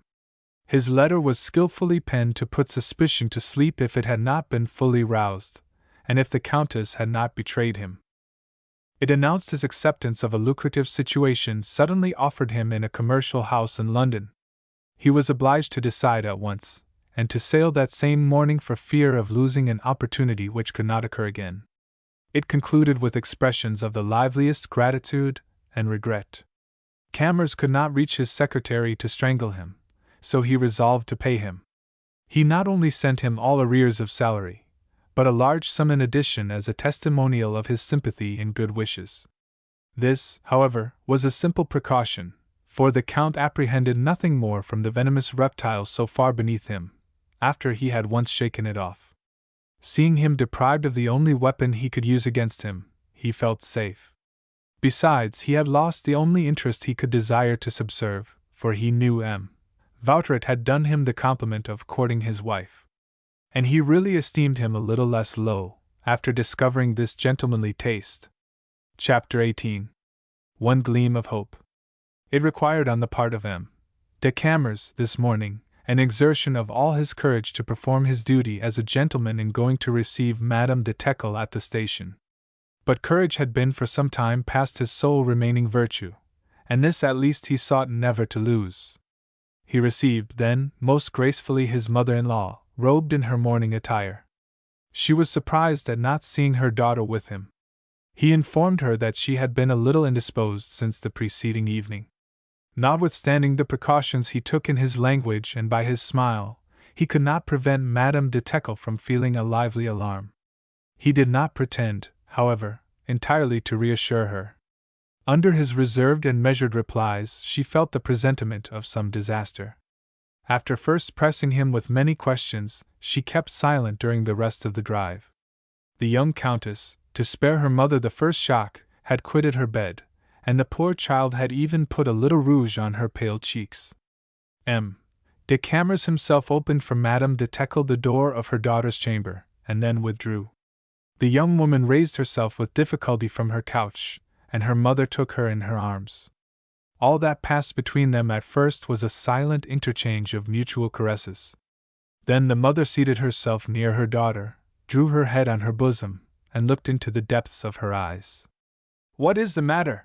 she said sadly. "Oh, nothing, nothing hopeless. Only you must love your little Mary more than ever. Will you not?" "Yes, but why?" "I must not worry you, and I must not wrong myself either, you know why." "Yes, but I implore you, my darling, to tell me." "Very well, I will tell you everything, but, mother, you must be brave as I am." She buried her head lower still on her mother's breast, and recounted to her, in a low voice, without looking up once, the terrible revelation which had been made to her, and which her husband's avowal had confirmed. Madame de Teckle did not once interrupt her during this cruel recital. She only imprinted a kiss on her hair from time to time. The young Countess, who did not dare to raise her eyes to her, as if she were ashamed of another's crime, might have imagined that she had exaggerated the gravity of her misfortune, since her mother had received the confidence with so much calmness. But the calmness of Madame de Teckle at this terrible moment was that of the martyrs. For all that could have been suffered by the Christians under the claws of the tiger, or on the rack of the torturer, this mother was suffering at the hands of her best beloved daughter. Her beautiful pale face, her large eyes upturned to heaven, like those that artists give to the pure victims kneeling in the Roman circus, seemed to ask God whether he really had any consolation for such torture. When she had heard all, she summoned strength to smile at her daughter, who at last looked up to her with an expression of timid uncertainty, embracing her more tightly still. "Well, my darling," said she at last, "it is a great affliction, it is true. You are right, notwithstanding, there is nothing to despair of." "Do you really believe so?" "Certainly. There is some inconceivable mystery under all this, but be assured that the evil is not so terrible as it appears." "My poor mother! But he has acknowledged it?" "I am better pleased that he has acknowledged it. That proves he has yet some pride, and that some good is left in his soul. Then, too, he feels very much afflicted, he suffers as much as we. Think of that. Let us think of the future, my darling." They clasped each other's hands, and smiled at each other to restrain the tears which filled the eyes of both. After a few minutes, "I wish much, my child," said Madame de Teckle, "to repose for half an hour, and then also I wish to arrange my toilet. I will conduct you to your chamber." "Oh, I can walk. I feel a great deal better." Madame de Camors took her mother's arm and conducted her as far as the door of the chamber prepared for her. On the threshold she left her. "Be sensible," said Madame de Tekel, turning and giving her another smile. "And you also," said the young woman, whose voice failed her. Madame de Tekel, as soon as the door was closed, raised her clasped hands toward heaven. Then, falling on her knees before the bed, she buried her head in it, and wept despairingly. The library of M. de Camors was contiguous to this chamber. He had been walking with long strides up and down this corridor, expecting every moment to see Madame de Tekel enter. As the time passed, he sat himself down and tried to read, but his thoughts wandered. His ear eagerly caught, against his will, the slightest sounds in the house. If a foot seemed approaching him, he rose suddenly and tried to compose his countenance. When the door of the neighboring chamber was opened, his agony was redoubled. He distinguished the whispering of the two voices. Then, an instant after, the dull fall of Madame de Tekel upon the carpet, then her despairing sobs. M.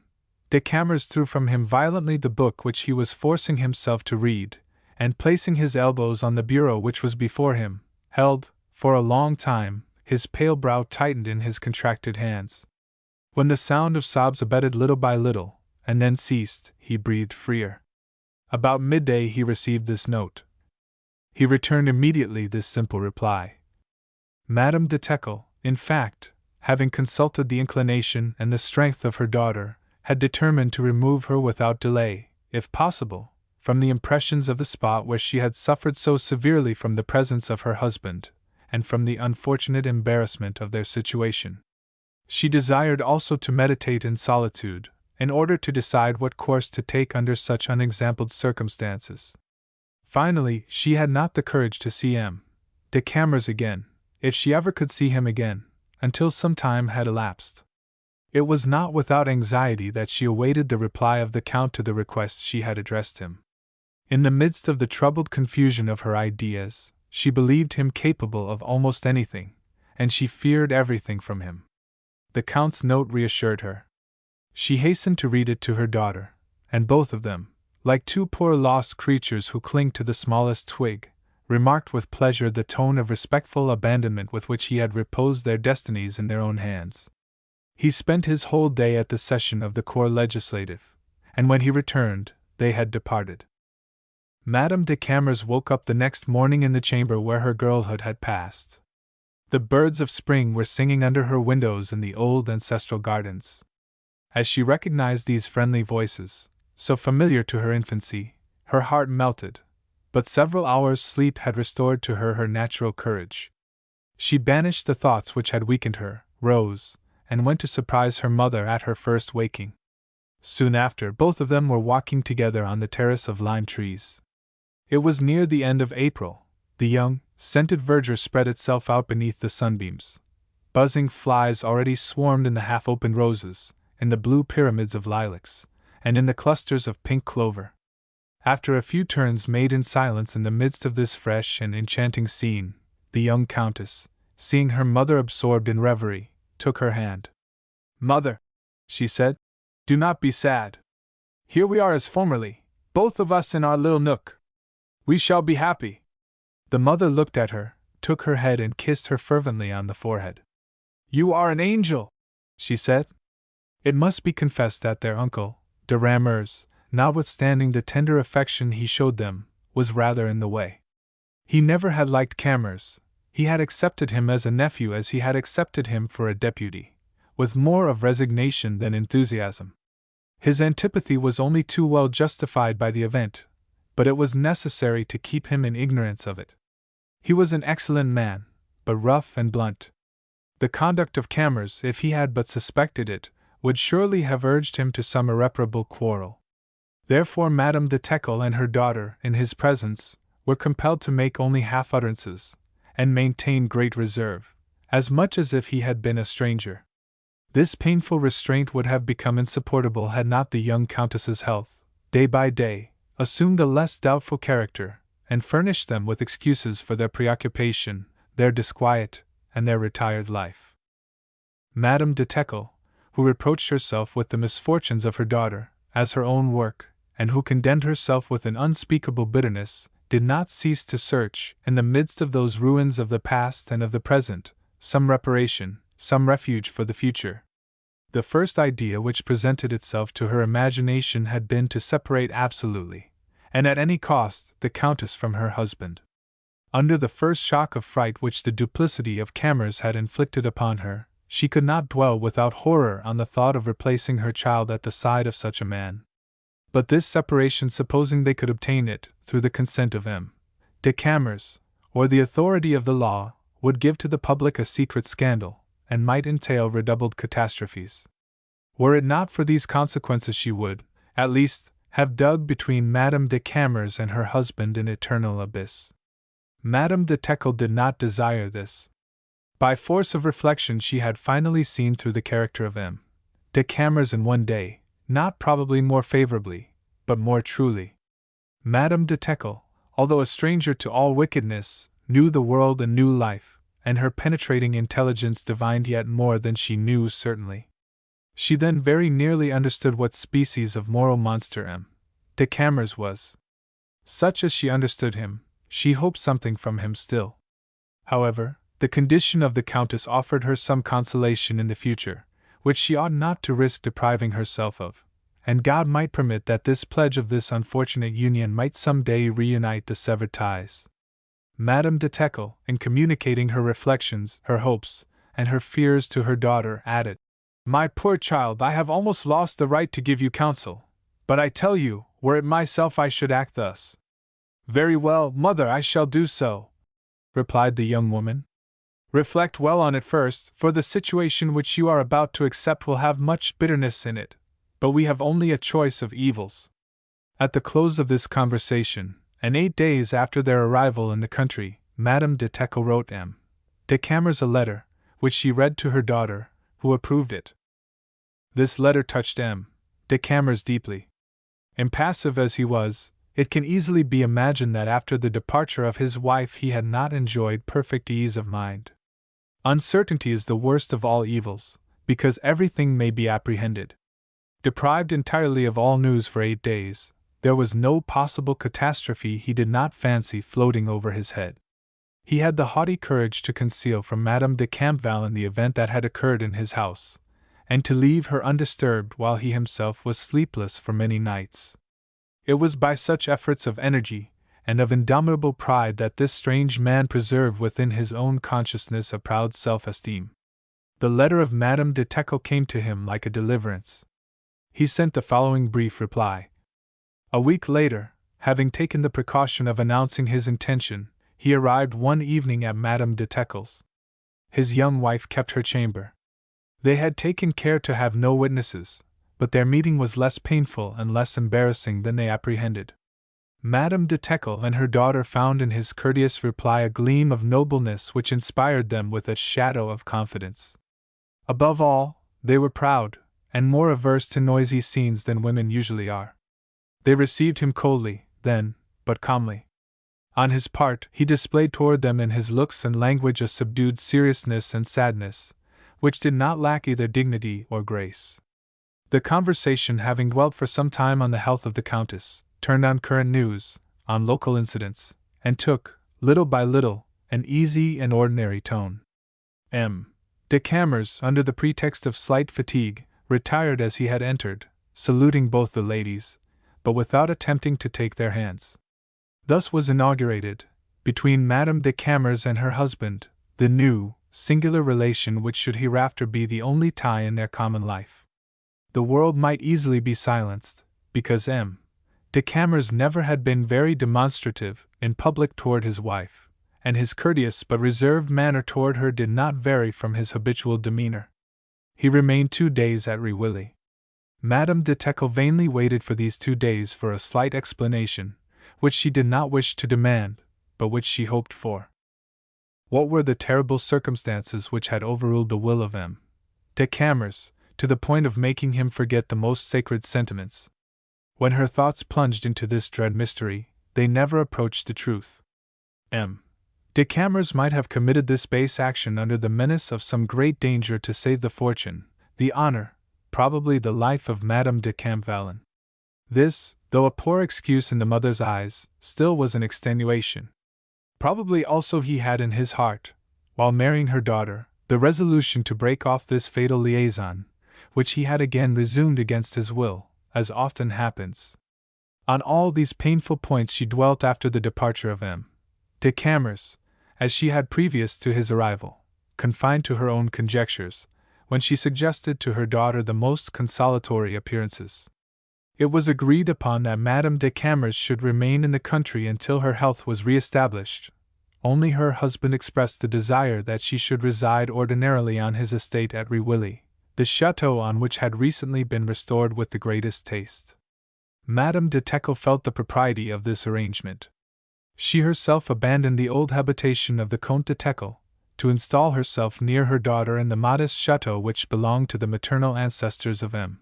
de Camors, and which we have already described in another place, with its solemn avenue, its balustrades of granite, its labyrinths of hornbeams and the black fish-pond, shaded with poplars. Both dwelt there in the midst of their sweetest and most pleasant souvenirs, for this little chateau, so long deserted, the neglected woods which surrounded it, the melancholy piece of water, the solitary nymph, all this had been their particular domain, the favorite framework of their reveries, the legend of their infancy, the poetry of their youth. It was doubtless a great grief to revisit again, with tearful eyes and wounded hearts and heads bowed by the storms of life, the familiar paths where they once knew happiness and peace. But nevertheless, all these dear confidants of past joys, of blasted hopes, of vanished dreams, if they are mournful witnesses, they are also friends. We love them, and they seem to love us. Thus these two poor women, straying amid these woods, these waters, these solitudes, bearing with them their incurable wounds, fancied they heard voices which pitied them and breathed a healing sympathy. The most cruel trial reserved to Madame de Camors in the life which she had the courage and judgment to adopt, was assuredly the duty of again seeing the Marquise de Campvallon, and preserving with her such relations as might blind the eyes of the general and of the world. She resigned herself even to this, but she desired to defer as long as possible the pain of such a meeting.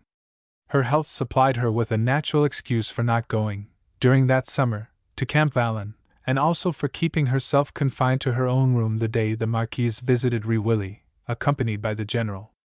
Madame de Teckle received her with her usual kindness. Madame de Campvallon, whom M. de Camors had already warned, did not trouble herself much, for the best women, like the worst, excel in comedy, and everything passed off without the General having conceived the shadow of a suspicion. The fine season had passed. M.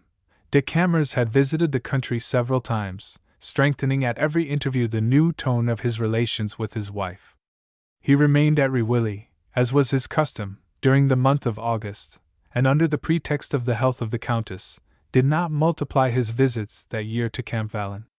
On his return to Paris, he resumed his old habits, and also his careless egotism, for he recovered little by little from the blow he had received. He began to forget his sufferings and those of his wife, and even to felicitate himself secretly on the turn that chance had given to her situation. He had obtained the advantage and had no longer any annoyance. His wife had been enlightened, and he no longer deceived her, which was a comfortable thing for him. As for her, she would soon be a mother, she would have a plaything, a consolation, and he designed redoubling his attentions and regards to her. She would be happy, or nearly so, as much so as 2/3 of the women in the world. Everything was for the best. He gave anew the reins to his car and launched himself afresh on his brilliant career, proud of his royal mistress, and foreseeing in the distance, to crown his life, the triumphs of ambition and power. Pleading various doubtful engagements, he went to Rewilly only once during the autumn, but he wrote frequently, and Madame de Teckle sent him in return brief accounts of his wife's health. One morning toward the close of November, he received a dispatch which made him understand, in telegraphic style, that his presence was immediately required at Rewilly, if he wished to be present at the birth of his son. Whenever social duties or courtesy were required of M. de Camors, he never hesitated. Seeing he had not a moment to spare if he wished to catch the train which left that morning, he jumped into a cab and drove to the station. His servant would join him the next morning. The stationary Willie was several miles distant from the house. In the confusion, no arrangement had been made to receive him on his arrival, and he was obliged to content himself with making the intermediate journey in a heavy country wagon. The bad condition of the roads was a new obstacle, and it was 3 o'clock in the morning when the Count, impatient and travel-worn, jumped out of the little cart before the railings of his avenue. He strode toward the house under the dark and silent dome of the tufted elms. He was in the middle of the avenue when a sharp cry rent the air. His heart bounded in his breast. He suddenly stopped and listened attentively. The cry echoed through the stillness of the night. One would have deemed it the despairing shriek of a human being under the knife of a murderer. These dolorous sounds gradually ceasing, he continued his walk with greater haste, and only heard the hollow and muffled sound of his own beating heart. At the moment he saw the lights of the chateau, another agonized cry, more shrill and alarming than the first, arose. This time Camors stopped. Notwithstanding that the natural explanation of these agonized cries presented itself to his mind, he was troubled. It is not unusual that men like him, accustomed to a purely artificial life, feel a strange surprise when one of the simplest laws of nature presents itself all at once before them with a violence as imperious and irresistible as a divine law. Camors soon reached the house, and receiving some information from the servants, notified Madame de Teckle of his arrival. Madame de Teckle immediately descended from her daughter's room. On seeing her convulsed features and streaming eyes, "Are you alarmed?" Camors asked quickly. "Alarmed? No," she replied. "But she suffers much, and it is very long. Can I see her?" There was a moment's silence. Madame de Teckle, whose forehead was contracted, lowered her eyes, then raised them. "If you insist on it," she said. "I insist on nothing. If you believe my presence would do her harm." The voice of Camors was not as steady as usual. "I am afraid," replied Madame de Teckle, "that it would agitate her greatly, and if you will have confidence in me, I shall be much obliged to you."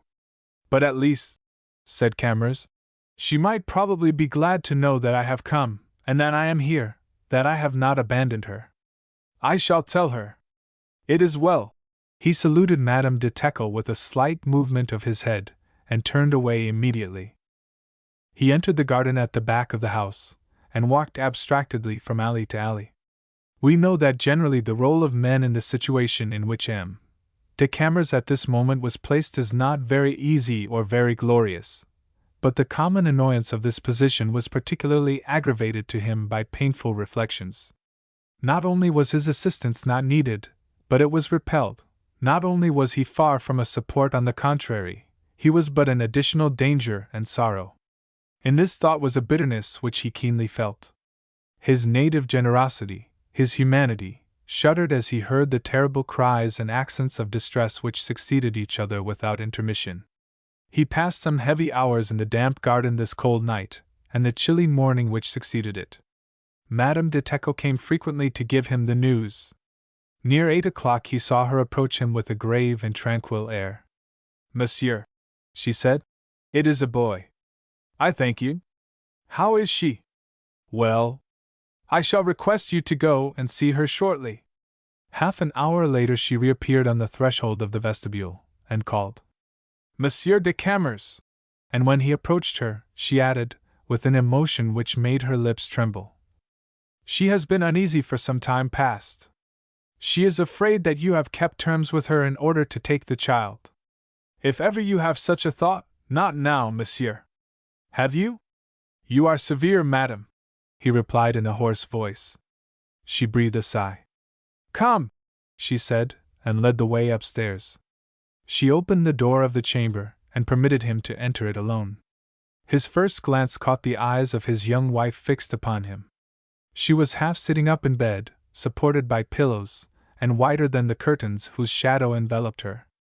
She held clasped to her breast her sleeping infant, which was already covered, like its mother, with lace and pink ribbons. From the depths of this nest she fixed on her husband her large eyes, sparkling with a kind of savage light, an expression in which the sentiment of triumph was blended with one of profound terror. He stopped within a few feet of the bed, and saluted her with his most winning smile. I have pitied you very much, Marie, he said. I thank you, she replied, in a voice as feeble as a sigh.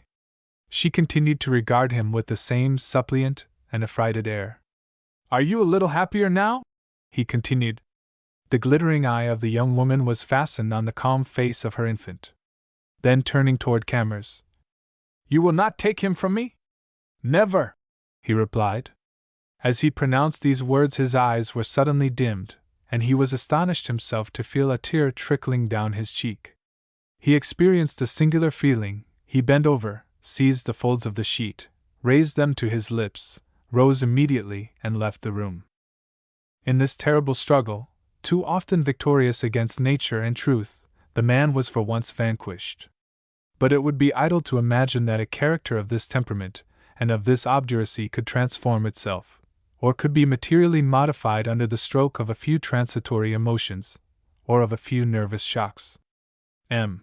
de Camors rallied quickly from his weakness, if even he did not repent it. He spent 8 days at Rewilly, remarking in the countenance of Madame de Teckle and in her manner toward him, more ease than formerly. On his return to Paris, with thoughtful care he made some changes in the interior arrangement of his mansion. This was to prepare for the Countess and her son, who were to join him a few weeks later, larger and more comfortable apartments, in which they were to be installed. Chapter 19. The reptile turns to sting. When Madame de Camors came to Paris and entered the home of her husband, she there experienced the painful impressions of the past, and the somber preoccupations of the future, but she brought with her, although in a fragile form, a powerful consolation. Assailed by grief, and ever menaced by new emotion, she was obliged to renounce the nursing of her child, but nevertheless she never left him, for she was jealous even of his nurse. She at least wished to be loved by him. She loved him with an infinite passion. She loved him because he was her own son and of her blood. He was the price of her misfortune, of her pain. She loved him because he was her only hope of human happiness hereafter. She loved him because she found him as beautiful as the day. And it was true he was so, for he resembled his father, and she loved him also on that account. She tried to concentrate her heart and all her thoughts on this dear creature, and at first she thought she had succeeded. She was surprised at herself, at her own tranquillity, when she saw Madame de Campvallon, for her lively imagination had exhausted, in advance, all the sadness which her new existence could contain. But when she had lost the kind of torpor into which excessive suffering had plunged her, when her maternal sensations were a little quieted by custom, her woman's heart recovered itself in the mother's. She could not prevent herself from renewing her passionate interest in her graceful though terrible husband. Madame de Teckle went to pass 2 months with her daughter in Paris, and then returned to the country. Madame de Camors wrote to her, in the beginning of the following spring, a letter which gave her an exact idea of the sentiments of the young woman at the time, and of the turn her domestic life had taken. After a long and touching detail of the health and beauty of her son Robert, she added, This wise young woman, matured by misfortune, observed everything, saw everything, and exaggerated nothing. She touched, in this letter, on the most delicate points in the household of M. de Camors, and even of his secret thoughts, with accurate justice.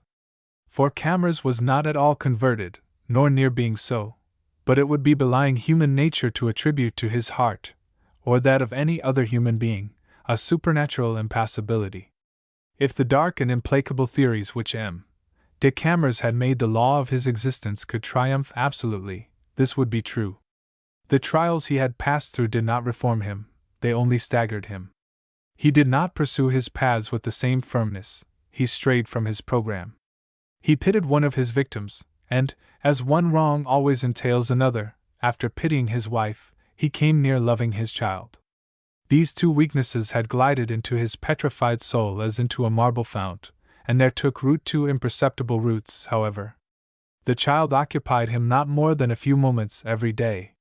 He thought of him, however, and would return home a little earlier than usual each day than was his habit, secretly attracted by the smile of that fresh face. The mother was for him something more. Her sufferings, her youthful heroism had touched him. She became somebody in his eyes. He discovered many merits in her, He perceived she was remarkably well informed for a woman, and prodigiously so for a French woman. She understood half a word, knew a great deal, and guessed at the remainder. She had, in short, that blending of grace and solidity which gives to the conversation of a woman of cultivated mind an incomparable charm. Habituated from infancy to her mental superiority as to her pretty face, she carried the one as unconsciously as the other. She devoted herself to the care of his household as if she had no idea beyond it. There were domestic details which she would not confide to servants. She followed them into her salons, into her boudoirs, a blue feather brush in hand, lightly dusting the étagères, the jardinières, the consoles. She arranged one piece of furniture and removed another, put flowers in a vase gliding about, and singing like a bird in a cage.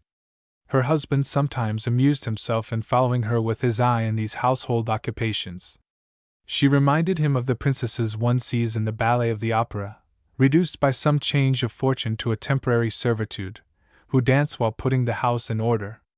"How you love order, Marie!" said he to her one day. "Order," she said gravely, "is the moral beauty of things." She emphasized the word things, and fearing she might be considered pretentious, she blushed. She was a lovable creature, and it can be understood that she might have many attractions, even for her husband. Yet though he had not for one instant the idea of sacrificing to her the passion that ruled his life, it is certain, however, that his wife pleased him as a charming friend, which she was, and probably as a charming forbidden fruit, which she also was. 2 or 3 years passed without making any sensible change in the relations of the different persons in this history. This was the most brilliant phase and probably the happiest in the life of M. de Camors. His marriage had doubled his fortune, and his clever speculations augmented it every day. He had increased the retinue of his house in proportion to his new resources. In the region of elegant high life he decidedly held the scepter. His horses, his equipages, his artistic tastes, even his toilet, set the law. His liaison with Madame de Camvalin, without being proclaimed, was suspected, and completed his prestige. At the same time his capacity as a political man began to be acknowledged.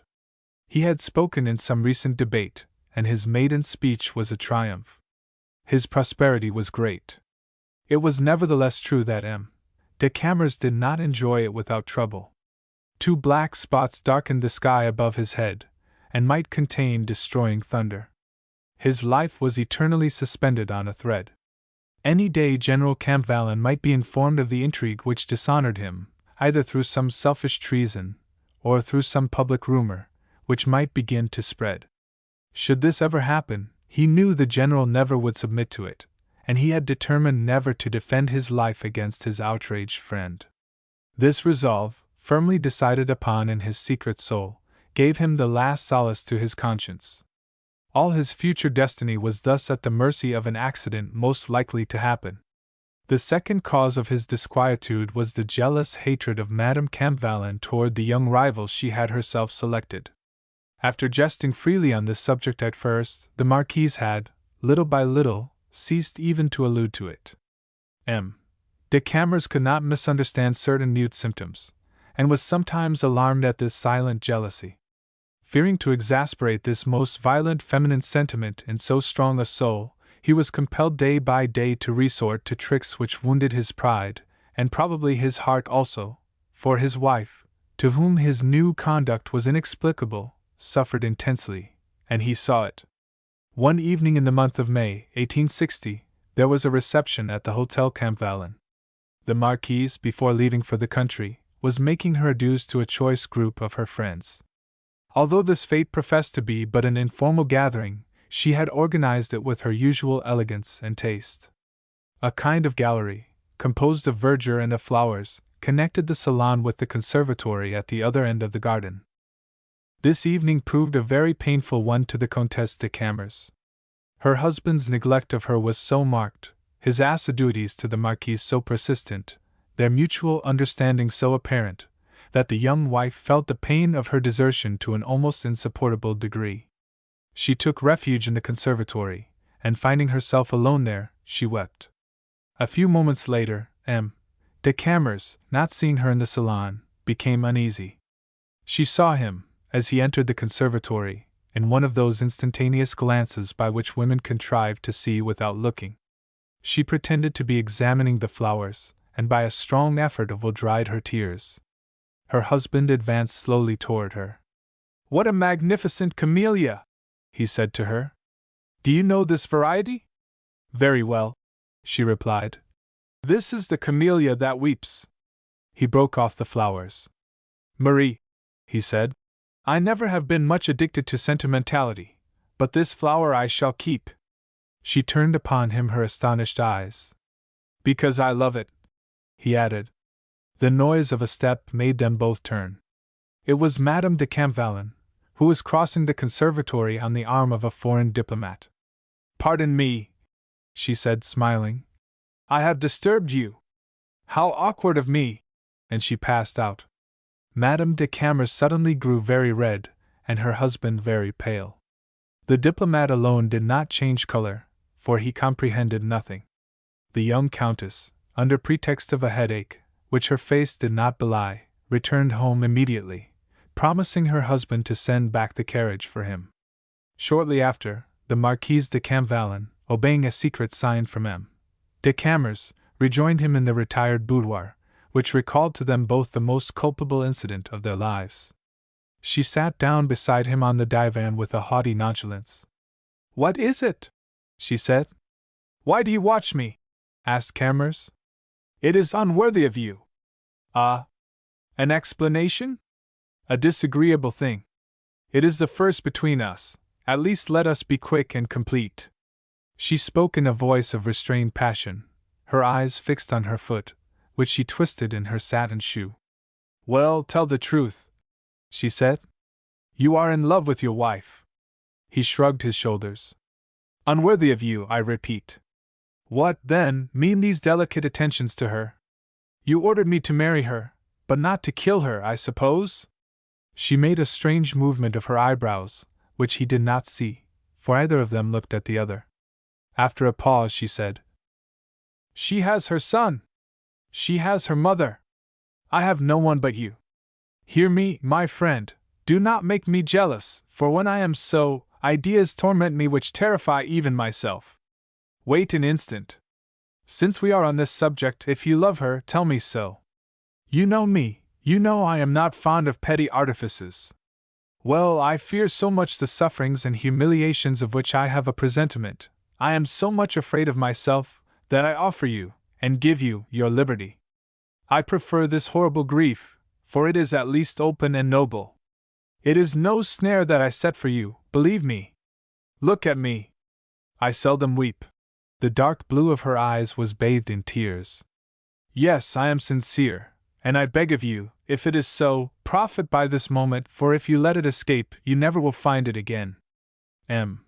de Camors was little prepared for this decided proposal. The idea of breaking off his liaison with the Marquise never had entered his mind. This liaison seemed to him very reconcilable with the sentiments with which his wife could inspire him. It was at the same time the greatest wickedness and the perpetual danger of his life, but it was also the excitement, the pride, and the magnificent voluptuousness of it. He shuddered. The idea of losing the love which had cost him so dear exasperated him. He cast a burning glance on this beautiful face, refined and exalted as that of a warring archangel. "My life is yours," he said. "How could you have dreamed of breaking ties like ours? How could you have alarmed yourself, or even thought of my feelings toward another? I do what honor and humanity command me, nothing more. As for you, I love you, understand that." "Is it true?" she asked. "It is true. I believe you." She took his hand, and gazed at him a moment without speaking, her eye dimmed, her bosom palpitating. Then suddenly rising, she said, "My friend, you know I have guests," and saluting him with a smile, left the boudoir. This scene, however, left a disagreeable impression on the mind of Camors. He thought of it impatiently the next morning, while trying a horse on the Champs-Élysées, when he suddenly found himself face to face with his former secretary, Vautrin. He had never seen this person since the day he had thought proper to give himself his own dismissal. The Champs-Élysées was deserted at this hour. Vautrin could not avoid, as he had probably done more than once, encountering Camors. Seeing himself recognized, he saluted him and stopped, with an uneasy smile on his lips. His worn black coat and doubtful linen showed a poverty unacknowledged but profound. De Camors did not notice these details, or his natural generosity would have awakened and curbed the sudden indignation that took possession of him. He reined in his horse sharply. "Ah, is it you, Monsieur Vautrin?" he said. "You have left England, then? What are you doing now?" "I am looking for a situation, Monsieur de Camors," said Vautrin humbly, who knew his old patron too well not to read clearly in the curl of his mustache the warning of a storm. "And why?" said Camors. "Do you not return to your trade of locksmith? You were so skillful at it. The most complicated locks had no secrets for you." "I do not understand your meaning," murmured Vautrin. "Droll fellow!" And throwing out these words with an accent of withering scorn, de Camors struck Vautrin's shoulder lightly with the end of his riding whip, and tranquilly passed on at a walk. Vautrin was truly in search of a place, had he consented to accept one fitted to his talents. But he was, as will be remembered, one of those whose vanity was greater than his merit, and one who loved an office better than work. Chapter 20. The second act of the tragedy. Vautrin had at this time fallen into the depth of want and distress, which, if aggravated, would prompt him to evil and even to crime. There are many examples of the extremes to which this kind of intelligence, at once ambitious, grasping, yet impotent, can transport its possessor. Vautrin, in awaiting better times, had relapsed into his old role of hypocrite, in which he had formerly succeeded so well. Only the evening before he had returned to the house of Madame de la Rochehugon, and made honorable amends for his philosophical heresies. For he was like the Saxons in the time of Charlemagne, who asked to be baptized every time they wanted new tunics. Madame de la Rochehugon had given a kind reception to this sad prodigal son, but she chilled perceptibly on seeing him more discreet than she desired on certain subjects, the mystery of which she had set her heart upon unraveling. She was now more preoccupied than ever about the relations which she suspected to exist between de Camors and Madame de Camvallon. These relations could not but prove fatal to the hopes she had so long founded on the widowhood of the Marquise and the heritage of the General. The marriage of de Camors had for the moment deceived her, but she was one of those pious persons who always think evil, and whose suspicions are soon reawakened. She tried to obtain from Vautrin, who had so long been intimate with her nephew, some explanation of the mystery, but as Vautrin was too prudent to enlighten her, she turned him out of doors. After his encounter with de Camors, he immediately turned his steps toward the Rue St. Dominique, and an hour later Madame de la Rochehugon had the pleasure of knowing all that he knew of the liaison between the Count and the Marquise. But we remember that he knew everything. These revelations, though not unexpected, terrified Madame de la Rochehugon, who saw her maternal projects destroyed forever. To her bitter feeling at this deception was immediately joined, in this base soul, a sudden thirst for revenge.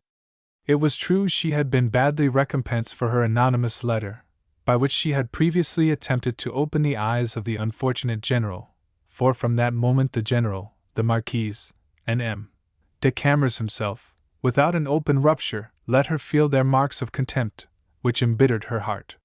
She never would again expose herself to a similar slight of this kind, but she must assuredly, in the cause of good morals, at once confront the blind with the culpable, and this time with such proofs as would make the blow irresistible. By the mere thought, Madame de la Rochehugon had persuaded herself that the new turn events were taking might become favorable to the expectations which had become the fixed idea of her life. Madame de Camvallon destroyed, de Camors set aside, the General would be alone in the world, and it was natural to suppose he would turn to his young relative Sigismund, if only to recognize the far-sighted affection and wounded heart of Madame de la Rochehugon. The General, in fact, had by his marriage contract settled all his property on his wife, but Madame de la Rochehugon, who had consulted a lawyer on this question, knew that he had the power of alienating his fortune during life, and of stripping his unworthy wife and transferring it to Sigismund. Madame de la Rochehugon did not shrink from the probability, which was most likely, of an encounter between the general and Camors. Every one knows the disdainful intrepidity of women in the matter of duels. She had no scruple, therefore, in engaging Vautrin in the meritorious work she meditated. She secured him by some immediate advantages and by promises. She made him believe the general would recompense him largely. Vautrin, smarting still from the cut of Camors's whip on his shoulder, and ready to kill him with his own hand had he dared, hardly required the additional stimulus of gain to aid his protectress in her vengeance by acting as her instrument. He resolved, however, since he had the opportunity, to put himself, once for all, beyond misery and want, by cleverly speculating, through the secret he held, on the great fortune of the general. This secret he had already given to Madame de Camors under the inspiration of another sentiment, but he had then in his hands the proofs, which he now was without. It was necessary, then, for him to arm himself with new and infallible proofs. But if the intrigue he was required to unmask still existed, he did not despair of detecting something certain, aided by the general knowledge he had of the private habits and ways of Camors. This was the task to which he applied himself from this moment, day and night, with an evil ardor of hate and jealousy. The absolute confidence which the general reposed in his wife and Camors after the latter's marriage with Marie de Teckle had doubtless allowed them to dispense with much of the mystery and adventure of their intrigue, but that which was ardent, poetic, and theatrical to the Marquise's imagination had not been lost. Love alone was not sufficient for her. She needed danger, scenic effect, and pleasure heightened by terror. Once or twice, in the early time, she was reckless enough to leave her house during the night and to return before day. But she was obliged to renounce these audacious flights, finding them too perilous. These nocturnal interviews with M. de Camors were rare, and she had usually received him at home. This was their arrangement. An open space, sometimes used as a woodyard, was next the garden of the Hotel Campvalin. The general had purchased a portion of it, and had had a cottage erected in the midst of a kitchen garden, and had placed in it, with his usual kind-heartedness, an old sous-officier, named Mesnil, who had served under him in the artillery. This Mesnil enjoyed his master's confidence. He was a kind of forester on the property. He lived in Paris in the winter, but occasionally passed 2 or 3 days in the country whenever the general wished to obtain information about the crops. Madame de Campvalin and M. de Camors chose the time of these absences for their dangerous interviews at night. Camors, apprised from within by some understood signal, entered the enclosure surrounding the cottage of Mesnil, and thence proceeded to the garden belonging to the house. Madame de Campvalin always charged herself with the peril that charmed her, with keeping open one of the windows on the ground floor. The Parisian custom of lodging the domestics in the attics gave to this hardihood a sort of security, notwithstanding its being always hazardous. Near the end of May, one of these occasions, always impatiently awaited on both sides, presented itself, and M. de Camors at midnight penetrated into the little garden of the old sous-officier. At the moment when he turned the key in the gate of the enclosure, he thought he heard a slight sound behind him. He turned, cast a rapid glance over the dark space that surrounded him, and thinking himself mistaken, entered. An instant after, the shadow of a man appeared at the angle of a pile of lumber, which was scattered over the carpenter's yard. This shadow remained for some time immovable in front of the windows of the hotel, and then plunged again into the darkness. The following week M. de Camors was at the club one evening, playing whist with the general. He remarked that the general was not playing his usual game, and saw also imprinted on his features a painful preoccupation. "Are you in pain, General?" said he, after they had finished their game. "No, no," said the general. "I am only annoyed, a tiresome affair between 2 of my people in the country. I sent Mesnil away this morning to examine into it." The general took a few steps, then returned to Camors and took him aside. "My friend," he said, "I deceived you, just now. I have something on my mind, something very serious. I am even very unhappy." "What is the matter?" said Camors, whose heart sank. "I shall tell you that probably tomorrow. Come, in any case, to see me tomorrow morning. Won't you?" "Yes, certainly." "Thanks. Now I shall go, for I am really not well." He clasped his hand more affectionately than usual. "Adieu, my dear child," he added, and turned around brusquely to hide the tears which suddenly filled his eyes. M. de Camors experienced for some moments a lively disquietude, but the friendly and tender adieus of the general reassured him that it did not relate to himself. Still he continued astonished, and even affected by the emotion of the old man. Was it not strange? If there was one man in the world whom he loved, or to whom he would have devoted himself, it was this one whom he had mortally wronged. He had, however, good reason to be uneasy, and was wrong in reassuring himself, for the general in the course of that evening had been informed of the treachery of his wife. At least he had been prepared for it. Only he was still ignorant of the name of her accomplice. Those who informed him were afraid of encountering the blind and obstinate faith of the general, had they named Camors.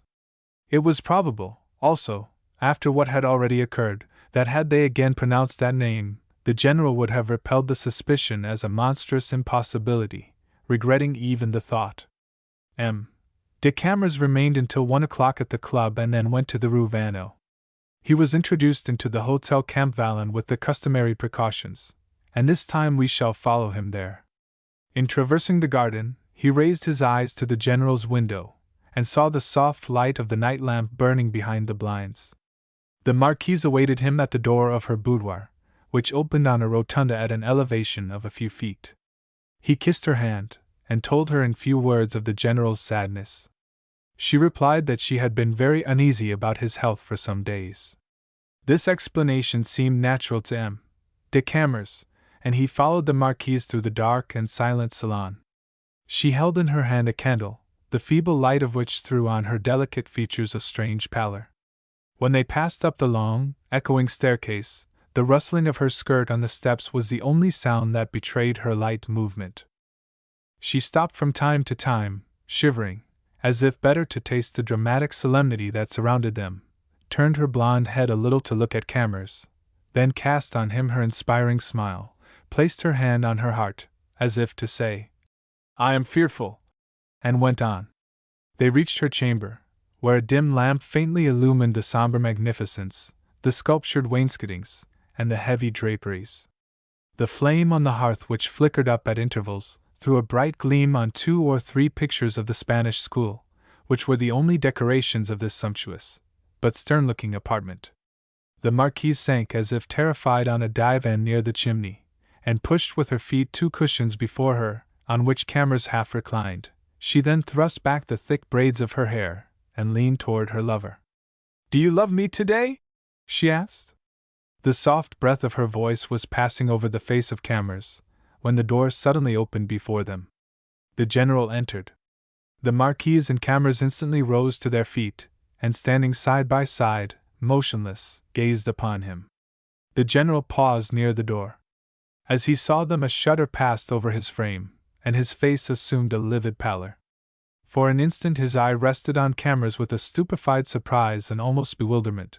Then he raised his arms over his head, and his hands struck together with a sharp sound. At this terrible moment Madame de Campvallon seized the arm of Camors, and threw him a look so profound, supplicating, and tragic, that it alarmed him. He roughly pushed her from him, crossed his arms, and waited the result. The general walked slowly toward him. Suddenly his face became inflamed with a purple hue. His lips half opened, as if about to deliver some deadly insult. He advanced rapidly, his hand raised, but after a few steps the old man suddenly stopped, beat the air with both hands, as if seeking some support, then staggered and fell forward, striking his head against the marble mantelpiece, rolled on the carpet, and remained motionless. There was an ominous silence. A stifled cry from M. de Camors broke it. At the same time he threw himself on his knees by the side of the motionless old man, touched first his hand, then his heart. He saw that he was dead. A thin thread of blood trickled down his pale forehead where it had struck the marble, but this was only a slight wound. It was not that which had killed him. It was the treachery of those 2 beings whom he had loved, and who, he believed, loved him. His heart had been broken by the violence of the surprise, the grief, and the horror. One look of Camors told Madame de Campvallon she was a widow. She threw herself on the divan, buried her face in the cushions, and sobbed aloud. Camors still stood, his back against the mantelpiece, his eyes fixed, wrapped in his own thoughts. He wished in all sincerity of heart that he could have awakened the dead and restored him to life. He had sworn to deliver himself up to him without defense, if ever the old man demanded it of him for forgotten favors, betrayed friendship, and violated honor. Now he had killed him. If he had not slain him with his own hand, the crime was still there, in its most hideous form. He saw it before him, he inhaled its odor, he breathed its blood. An uneasy glance of the Marquise recalled him to himself, and he approached her. They then conversed together in whispers, and he hastily explained to her the line of conduct she should adopt. She must summon the servants, say the general had been taken suddenly ill, and that on entering her room he had been seized by an apoplectic stroke. It was with some effort that she understood she was to wait long enough before giving the alarm to give Camors sufficient time to escape, and until then she was to remain in this frightful tête-à-tête, alone with the dead. He pitied her, and decided on leaving the hotel by the apartment of M. de Campvallon, which had a private entrance on the street.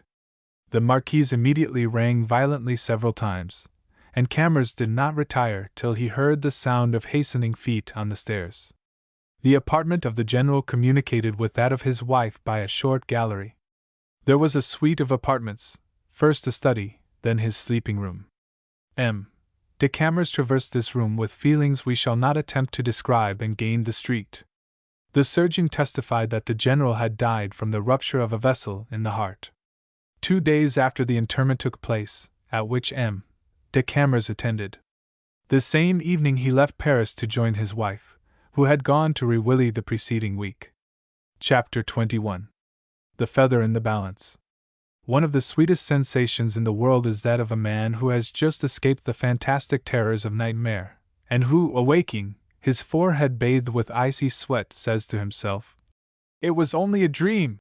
This was, in some degree, the impression which Camors felt on awaking, the morning after his arrival at Rewilly, when his first glance fell on the sunlight streaming over the foliage, and when he heard beneath his window the joyous laugh of his little son. He, however, was not dreaming, but his soul, crushed by the horrible tension of recent emotions, had a moment's respite, and drank in, almost without alloy, the new calm that surrounded him. He hastily dressed himself and descended to the garden, where his son ran to meet him. M. de Camors embraced the child with tenderness, and leaning toward him, spoke to him in a low voice, and asked after his mother and about his amusements, with a singularly soft and sad manner. Then he let him go, and walked with a slow step, breathing the fresh morning air, examining the leaves and the flowers with extraordinary interest. From time to time a deep, sad sigh broke from his oppressed chest. He passed his hand over his brow as if to efface the importunate images. He sat down amid the quaintly clipped boxwood which ornamented the garden in the antique fashion, called his son again to him, held him between his knees, interrogating him again, in a low voice, as he had done before, then drew him toward him and clasped him tightly for a long time, as if to draw into his own heart the innocence and peace of the child's. Madame de Camors surprised him in this gush of feeling, and remained mute with astonishment. He rose immediately, and took her hand. "How well you bring him up!" he said. "I thank you for it. He will be worthy of you and of your mother." She was so surprised at the soft, sad tone of his voice, that she replied, stammering with embarrassment, "And worthy of you also, I hope." "Of me?" said Camors, whose lips were slightly tremulous. "Poor child, I hope not," and rapidly withdrew. Madame de Camors and Madame de Teckle had learned, the previous morning, of the death of the general. The evening of the Count's arrival they did not speak to him on the subject, and were cautious not to make any allusion to it. The next day, and the succeeding ones, they practiced the same reserve, though very far from suspecting the fatal circumstances which rendered this souvenir so painful to M. de Camors. They thought it only natural he should be pained at so sudden a catastrophe, and that his conscience should be disturbed. But they were astonished when this impression prolonged itself from day to day, until it took the appearance of a lasting sentiment. They began to believe that there had arisen between Madame de Camors and himself, probably occasioned by the General's death, some quarrel which had weakened the tie between them. A journey of 24 hours, which he made 15 days after his arrival, was to them a confirmation of the truth they before suspected, but his prompt return, his new tastes, which kept him at Rewilly during the summer, seemed to them favorable symptoms. He was singularly sad, pensive, and more inactive than usual in his habits. He took long walks alone. Sometimes he took his son with him, as if by chance. He sometimes attempted a little timid tenderness with his wife, and this awkwardness, on his part, was quite touching. "Marie," he said to her one day, "you, who are a fairy, wave your wand over Rewilly and make of it an island in mid-ocean." "You say that because you know how to swim," said she, laughing and shaking her head, but the heart of the young woman was joyful. "You embrace me now every moment, my little one," said Madame de Teckle to her. "Is this really all intended for me? My adorable mother," while embracing her again. "I assure you he is really courting me again. Why, I am ignorant, but he is courting me and you also, my mother. Observe it." Madame de Teckle did observe it. In his conversation with her, M. de Camors sought, under every pretext, to recall the souvenirs of the past, common to them both. It seemed he wished to link the past with his new life, to forget the rest, and pray of them to forget it also. It was not without fear that these two charming women abandoned themselves to their hopes.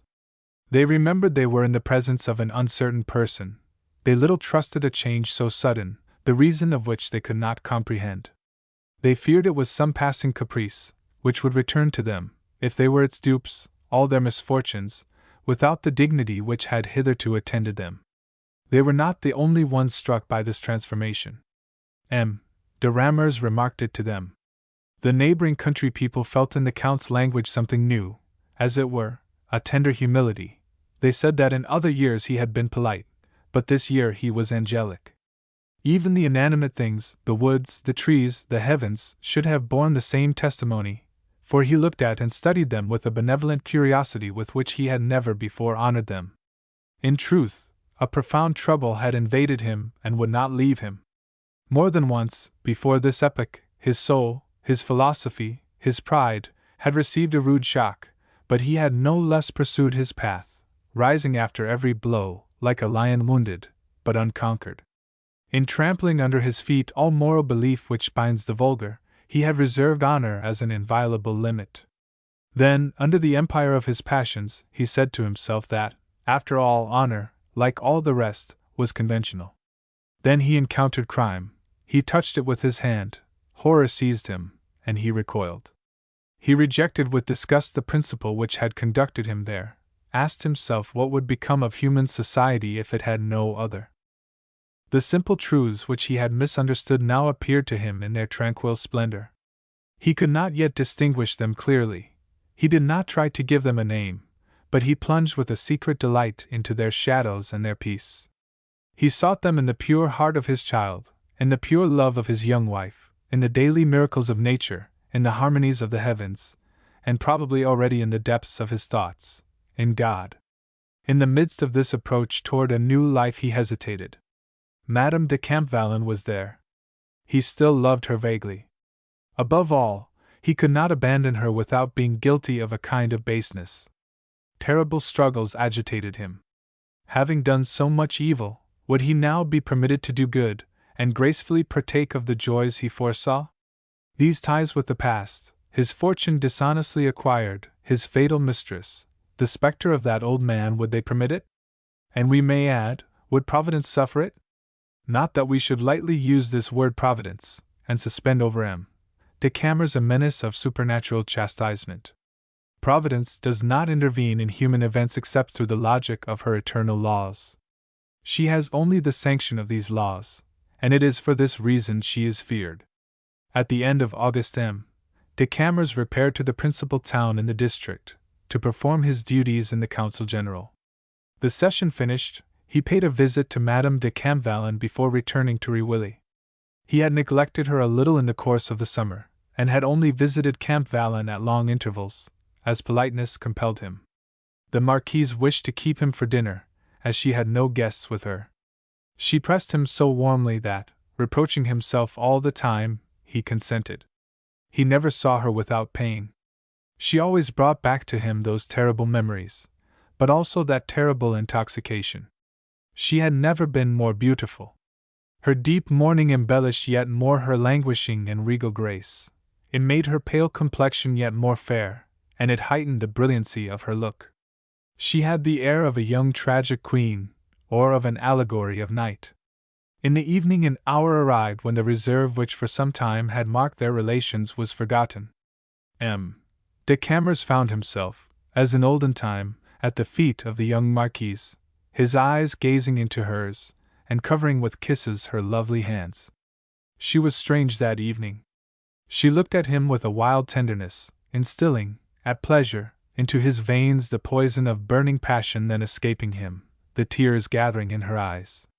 Suddenly, by one of those magical movements of hers, she enveloped with her hands the head of her lover, and spoke to him quite low beneath the shadow of this perfumed veil.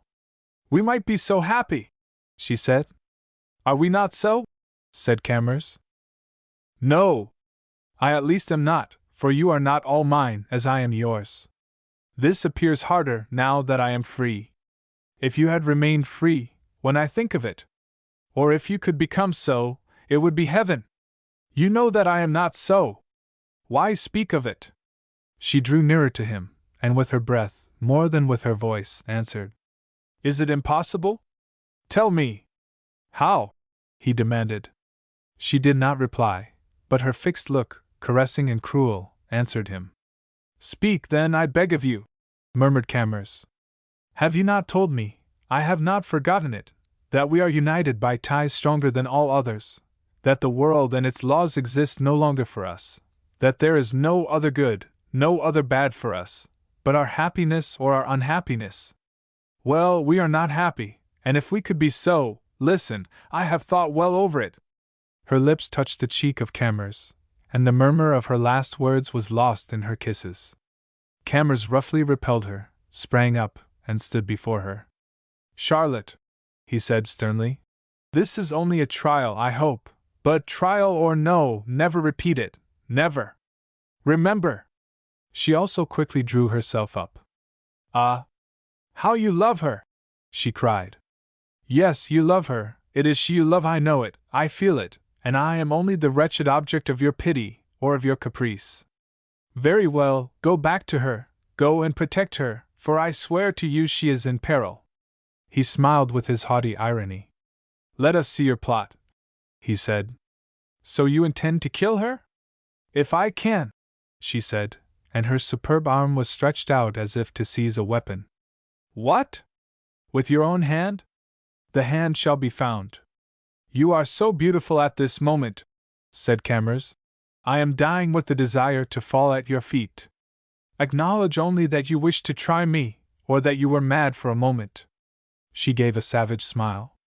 "Oh! You fear, my friend," she said coldly, then raising again her voice, which assumed a malignant tone. "You are right, I am not mad, I did not wish to try you. I am jealous, I am betrayed, and I shall revenge myself, no matter what it costs me, for I care for nothing more in this world. Go, and guard her." "Be it so, I go," said Camors. He immediately left the salon and the chateau.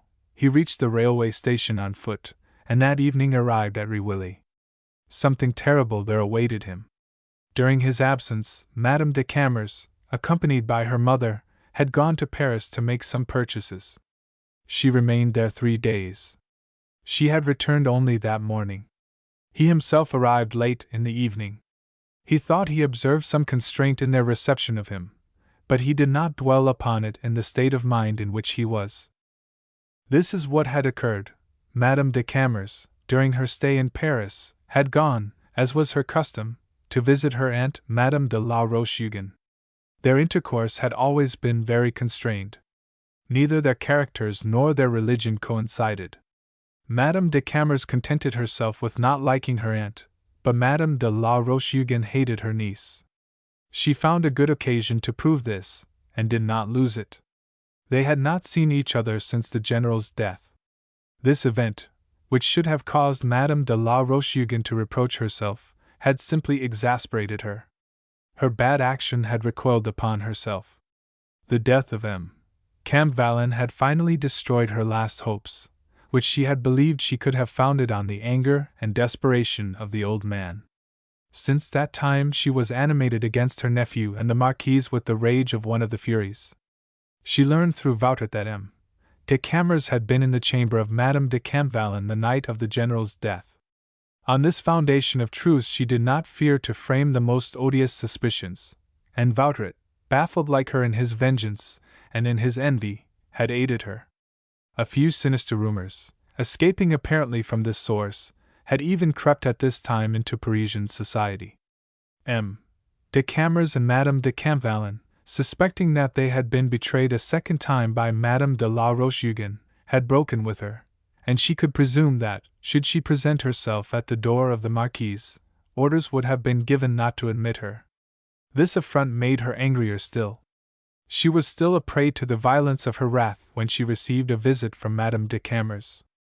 She affected to make the General's death the theme of conversation, shed a few tears over her old friend, and kissed the hand of her niece with a burst of tenderness.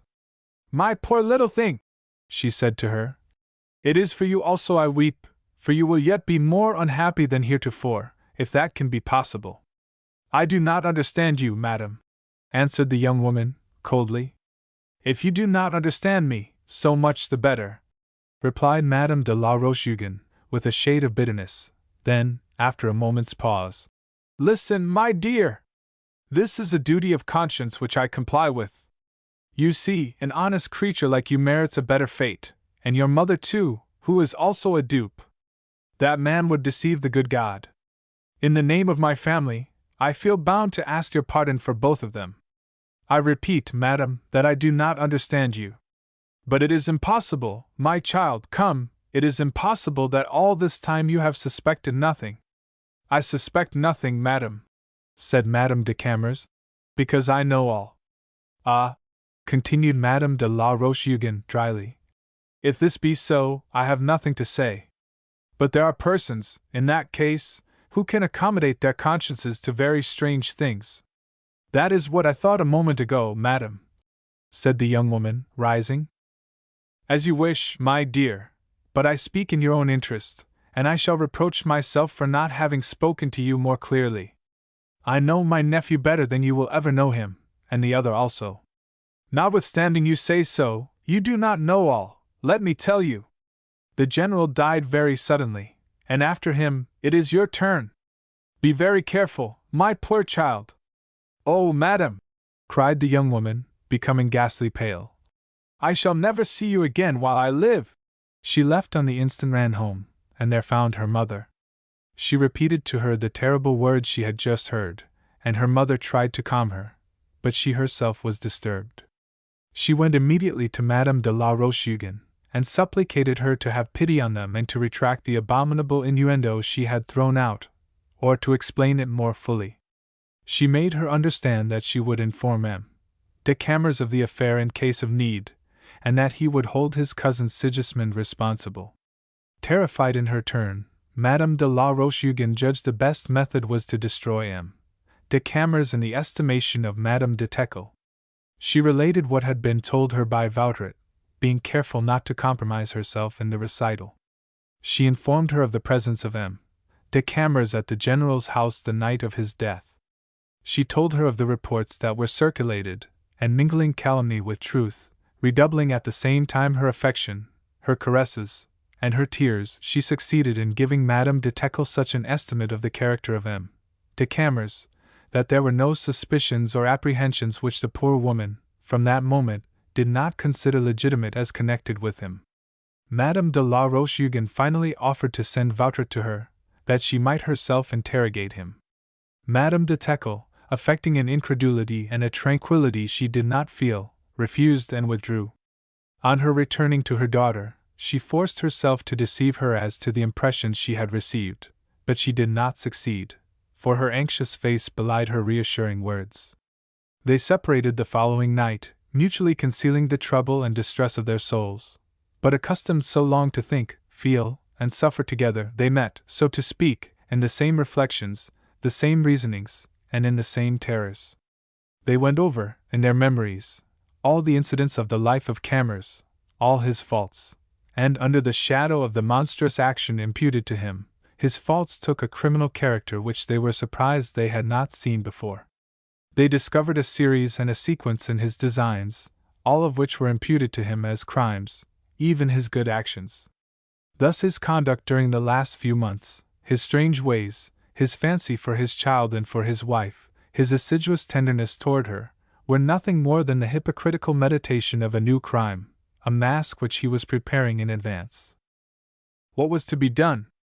What kind of life was it possible to live in common, under the weight of such thoughts? What present, what future? These thoughts bewildered them. Next day Camors could not fail remarking the singular change in their countenances in his presence. But he knew that his servant, without thinking of harm, had spoken of his visit to Madame de Camors, and he attributed the coldness and embarrassment of the two women to this fact.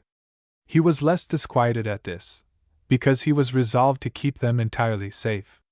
As a result of his reflections during the night, he had determined to break off forever his intrigue with Madame de Camors. For this rupture, which he had made it a point of honor not to provoke, Madame de Camors had herself furnished him a sufficient pretext. The criminal thought she had suggested was, he knew, only a feint to test him, but it was enough to justify his abandonment of her.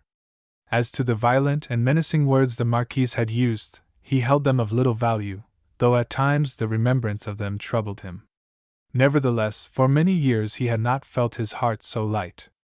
This wicked tie once broken, it seemed as if he had resumed, with his liberty, his youth and virtue. He walked and played a part of the day with his little son. After dinner, just as night fell, clear and pure, he proposed to Madame de Camors a tête-à-tête excursion in the woods. He spoke to her of a view which had struck him shortly before on such a night, and which would please, he said laughingly, her romantic taste. He would not permit himself to be surprised at the disinclination she manifested, at the disquietude which her face indicated, or at the rapid glance she exchanged with her mother. The same thought, and that a most fearful one, entered the minds of both these unfortunate women at the same moment. They were still under the impression of the shock which had so weakened their nerves, and the brusque proposition of M. de Camors, so contrary to his usual habits. The hour, the night, and the solitary walk, had suddenly awakened in their brains the sinister images which Madame de la Roche-Hugon had laid there. Madame de Camors, however, with an air of resolution the circumstances did not seem entitled to demand, prepared immediately to go out, then followed her husband from the house, leaving her little son in charge of her mother. They had only to cross the garden to find themselves on the edge of the wood which almost touched their dwelling, and which stretched to the old fields inherited from the Comte de Teckle. The intention of Camors in seeking this tête-à-tête was to confide to his wife the decisive determination he had taken of delivering up to her absolutely, and without reserve, his heart and life, and to enjoy in these solitudes his first taste of true happiness. Surprised at the cold distraction with which his young wife replied to the affectionate gaiety of his language, he redoubled his efforts to bring their conversation to a tone of more intimacy and confidence. While stopping at intervals to point out to her some effects of light and shadow in their walk, he began to question her on her recent trip to Paris, and on the persons she had seen there. She named Madame Joubert and a few others, then, lowering her voice against her will, mentioned Madame de la Roche-Hugon. "That one," said Camors, "you could very well have dispensed with. I forgot to warn you that I no longer recognize her." "Why?" asked she timidly. "Because she is a bad woman," said Camors.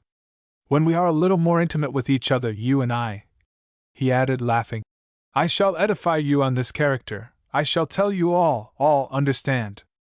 There was so much of nature, and even of goodness in the accent with which he pronounced these words, that the Countess felt her heart half comforted from the oppression which had weighed it down.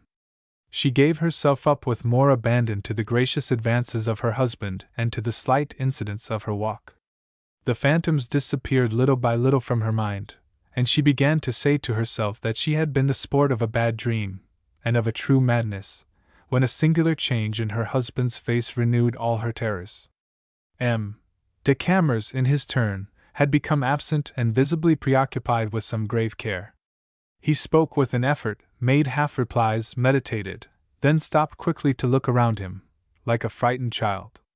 These strange ways, so different from his former temper, alarmed the young woman, the more so as she just then found herself in the most distant part of the wood.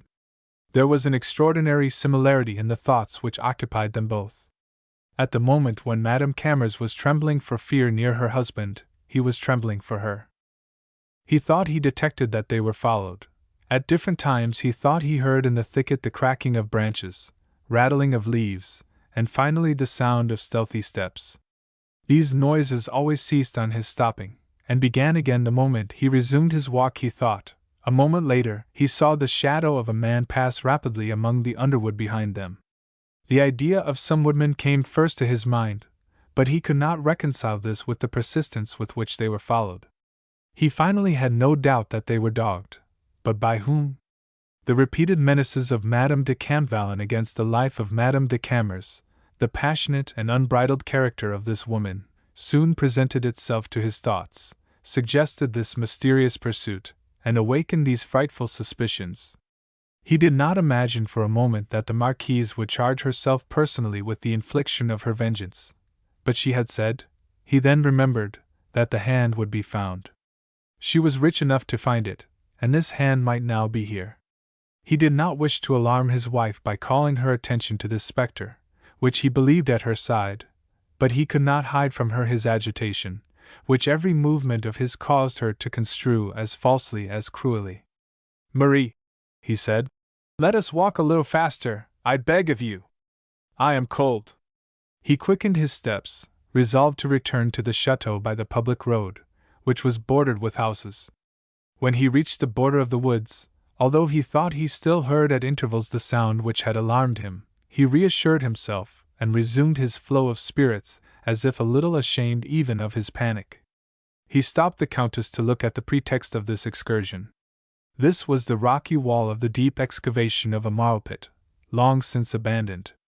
The arbutus trees of fantastic shape which covered the summit of these rocks, the pendant vines, the somber ivy which carpeted the cliffs, the gleaming white stones, the vague reflections in the stagnant pool at the bottom of the pit, the mysterious light of the moon, made a scene of wild beauty.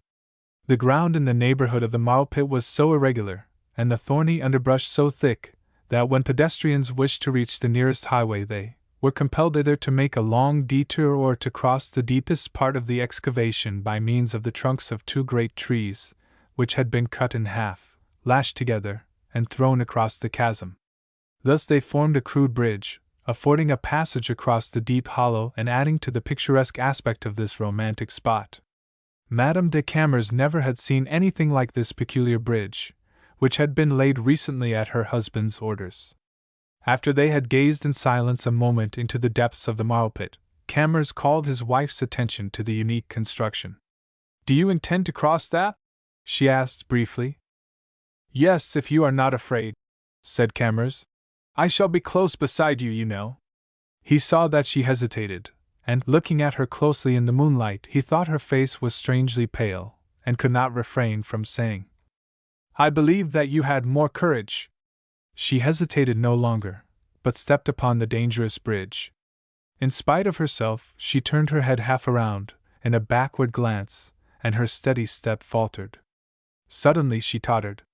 De Camors sprang forward, and, in the agitation of the moment, seized her in an almost violent grasp. The unhappy woman uttered a piercing shriek, made a gesture as if to defend herself, repelling his touch. Then, running wildly across the bridge, she rushed into the woods. De Camors, astounded, alarmed, not knowing how to interpret his wife's strange conduct, immediately followed her. He found her a short distance beyond the bridge, leaning against the first tree she had been able to reach. She turned to face him, with an expression of mingled terror and menace, and as he approached, she shot forth the single word, "Coward!" He stared at her in sheer amazement. At that moment there was a sound of hurried footsteps. A shadowy form glided toward them from the depth of the thicket, and the next instant Camors recognized Madame de Camors. She ran, disheveled and breathless, toward her daughter, seized her by the hand, and, drawing herself up, said to Camors, "If you kill one of us, kill both!" He understood the mystery in a flash. A stifled cry escaped him. For an instant he buried his face in his hands. Then, flinging out his arms in a gesture of despair, he said, "So you took me for a murderer!" There was a moment of dead silence. "Well," he cried, stamping his foot with sudden violence, "why do you stay here, then? Run! Fly! Save yourselves from me!" Overcome with terror, the two women fled, the mother dragging her daughter. The next moment they had disappeared in the darkness of the woods. Camors remained in that lonely spot many hours, without being aware of the passage of time. At intervals he paced feverishly to and fro along the narrow strip of land between the woods and the bridge. Then, stopping short, with fixed eyes, he became lost in thought, and stood as motionless as the trunk of the tree against which he leaned. If, as we hope, there is a divine hand which measures justly our sorrows according to our sins, the unhappy man, in this dark hour, must have rendered his account. Chapter 22. The curtain falls. The next morning the Marquise de Campvallon was strolling beside a large circular sheet of water which ornamented the lower part of her park, the metallic gleam of the rippling waves being discernible from afar through the branches of the surrounding trees. She walked slowly along the bank of the lake, her head bowed, and the long skirt of her morning robe sweeping the grass. Two large and dazzlingly white swans, watching their mistress eagerly, in expectation of receiving their usual titbits from her hands, swam close to the bank, following her steps as if escorting her. Suddenly the Comte de Camors appeared before her. She had believed that she never should see him again. She raised her head quickly and pressed one hand to her heart. "Yes, it is I," said Camors. "Give me your hand." She gave it to him. "You were right, Charlotte," he said, after a moment of silence. "Ties like ours cannot be broken. I have reflected on everything. I was seized with a momentary cowardice, for which I have reproached myself bitterly, and for which, moreover, I have been sufficiently punished. But I come to you to ask your forgiveness." The Marquise led him tenderly into the deep shadow of the great plane trees that surrounded the lake. She knelt before him with theatric grace, and fixed on him her swimming eyes. She covered his head with kisses. He raised her and pressed her to his heart. "But you do not wish that crime to be committed?" he said in a low voice. She bent her head with mournful indecision. "For that matter," he added bitterly, "it would only make us worthier of each other, for, as to myself, they have already believed me capable of it." He took her arm and recounted to her briefly the scene of the night before. He told her he had not returned home, and never should.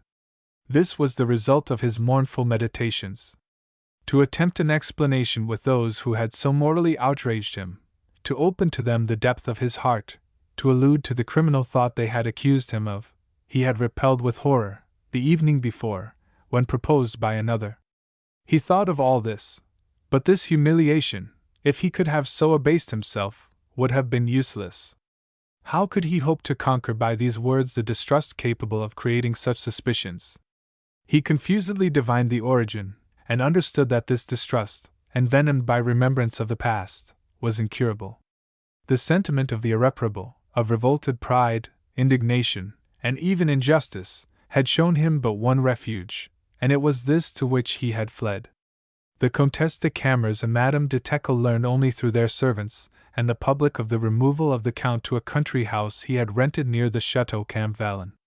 After writing 10 letters, all of which he had burned, he had decided to maintain an absolute silence. They sometimes trembled at the thought he might take away his son. He thought of it, but it was a kind of vengeance that he disdained. This move, which publicly proclaimed the relations existing between M. de Camors and the Marquise, made a sensation in the Parisian world, where it was soon known. It revived again the strange recollections and rumors that all remembered. Camors heard of them, but despised them. His pride, which was then exasperated by a savage irritation, was gratified at defying public opinion, which had been so easily duped before. He knew there was no situation one could not impose upon the world providing one had wealth and audacity. From this day he resumed energetically the love of his life, his habits, his labors, and his thoughts for the future. Madame de Camvalin was the confidante of all his projects, and added her own care to them, and both occupied themselves in organizing in advance their mutual existence, hereafter blended forever. The personal fortune of M.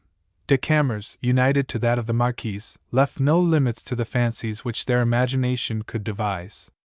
They arranged to live separately at Paris, though the Marquise's salon should be common to both, but their double influence would shine at the same time, and they would be the social center of a sovereign influence. The Marquise would reign by the splendor of her person over the society of letters, art, and politics. Camors would there find the means of action which could not fail to accomplish the high destiny to which his talent and his ambition called him. This was the life that had appeared to them in the origin of their liaison as a sort of ideal of human happiness, that of two superior beings, who proudly shared, above the masses, all the pleasures of earth, the intoxication of passion, the enjoyment of intellectual strength, the satisfaction of pride, and the emotions of power. The eclat of such a life would constitute the vengeance of Camors, and force to repent bitterly those who had dared to misunderstand him. The recent mourning of the Marquise commanded them, notwithstanding, to adjourn the realization of their dream, if they did not wish to wound the conscience of the public. They felt it, and resolved to travel for a few months before settling in Paris. The time that passed in their preparations for the future, and in arrangements for this voyage, was to Madame de Camvalin the sweetest period of her life. She finally tasted to the full an intimacy, so long troubled, of which the charm, in truth, was very great, for her lover, as if to make her forget his momentary desertion, was prodigal in the effusion of his tenderness.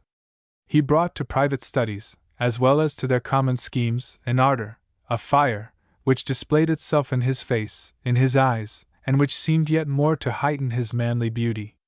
It often happened, after quitting the Marquise in the evening, that he worked very late at home, sometimes until morning.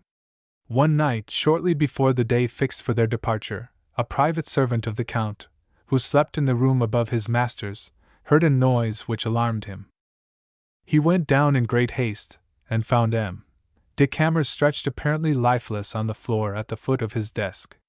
The servant, whose name was Daniel, had all his master's confidence, and he loved him with that singular affection which strong natures often inspire in their inferiors.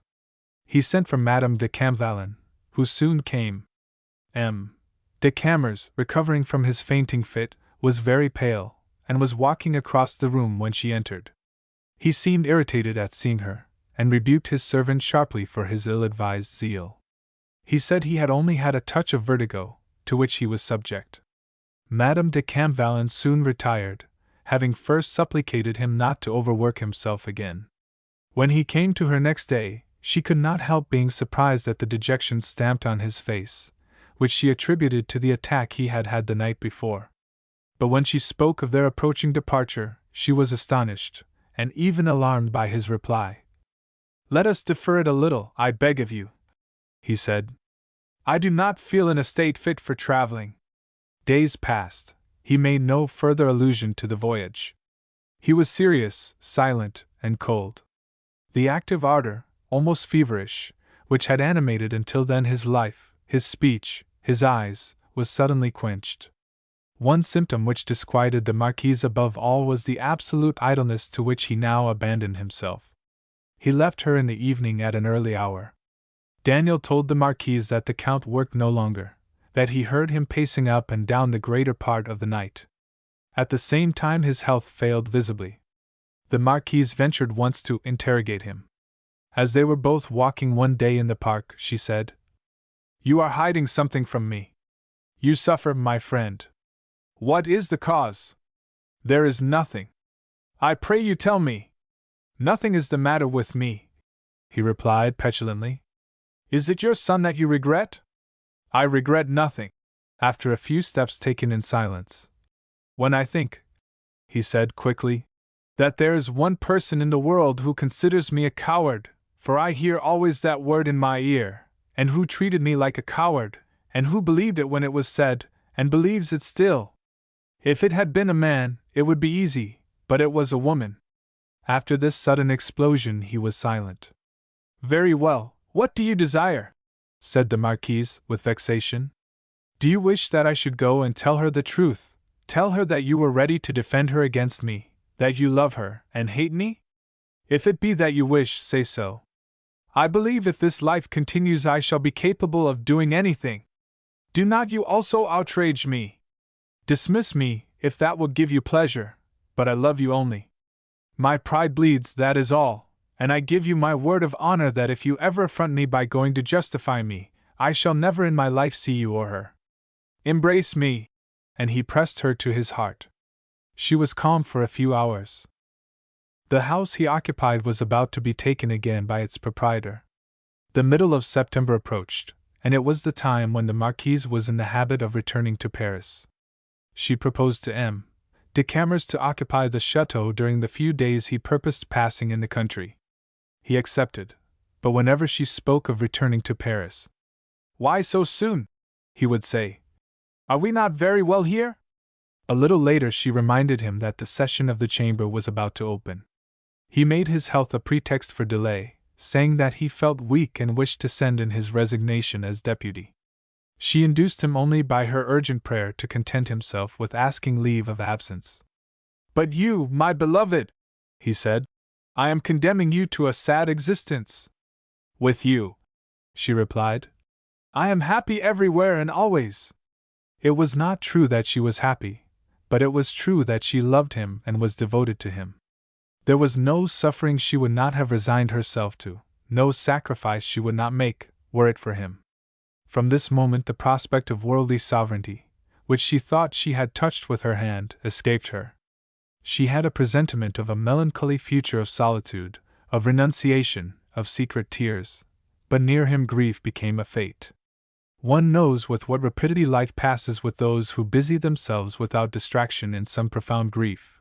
The days themselves are long, but the succession of them is rapid and imperceptible. It was thus that the months and then the seasons succeeded one another, for Camors and the Marquise, with a monotony that left hardly any trace on their thoughts. Their daily relations were marked, on the part of the Count, with an invariably cold and distant courtesy, and very often silence, on the part of the Marquise by an attentive tenderness and a constrained grief. Every day they rode out on horseback, both clad in black, sympathetic by their beauty and their sadness, and surrounded in the country by distant respect. About the beginning of the ensuing winter Madame de Camors experienced a serious disquietude. Although M. de Camors never complained, it was evident his health was gradually failing. A dark and almost clay tint covered his thin cheeks, and spread nearly to the whites of his eyes. The Marquise showed some emotion on perceiving it, and persuaded him to consult a physician. The physician perceived symptoms of chronic debility. He did not think it dangerous, but recommended a season at Vichy, a few hygienic precautions, and absolute repose of mind and body. When the Marquise proposed to Camors this visit to Vichy, he only shrugged his shoulders without reply. A few days after, Madame de Camors, on entering the stable one morning, saw Megid, the favorite mare of Camors, white with foam, panting and exhausted. The groom explained, with some awkwardness, the condition of the animal, by a ride the Count had taken that morning. The Marquise had recourse to Daniel, of whom she made a confidant, and having questioned him, drew out the acknowledgment that for some time his master had been in the habit of going out in the evening and not returning until morning. Daniel was in despair with these nightly wanderings, which he said greatly fatigued his master. He ended by confessing to Madame de Camors the goal of his excursions. The Comtesse de Camors, yielding to considerations the details of which would not be interesting, had continued to live at Rewilly since her husband had abandoned her. Rewilly was distant 12 leagues from Camors, which could be made shorter by a crosscut. M. de Camors did not hesitate to pass over this distance twice in the same night, to give himself the emotion of breathing for a few minutes the same air with his wife and child. Daniel had accompanied him 2 or 3 times, but the Count generally went alone. He left his horse in the wood, and approached as near as he could without risking discovery, and hiding himself like a malefactor behind the shadows of the trees, he watched the windows, the lights, the house, the least signs of those dear beings, from whom an eternal abyss had divided him. The Marquise, half frightened, half irritated by an oddity which seemed to border on madness, pretended to be ignorant of it. But these two spirits were too accustomed to each other, day by day, to be able to hide anything. He knew she was aware of his weakness, and seemed no longer to care to make a mystery of it. One evening in the month of July, he left on horseback in the afternoon, and did not return for dinner. He arrived at the woods of Rewilly at the close of the day, as he had premeditated. He entered the garden with his usual precaution, and thanks to his knowledge of the habits of the household, he could approach, without being noticed, the pavilion where the Countess's chamber was situated, and which was also that of his son. This chamber, by a particular arrangement of the house, was elevated at the side of the court by the height of an entresol, but was level with the garden. One of the windows was open, owing to the heat of the evening. Camors hid himself behind the shutters, which were half closed, and gazed eagerly into the chamber. He had not seen for 2 years either his wife, his child, or Madame de Teckle. He now saw all three there. Madame de Teckle was working near the chimney.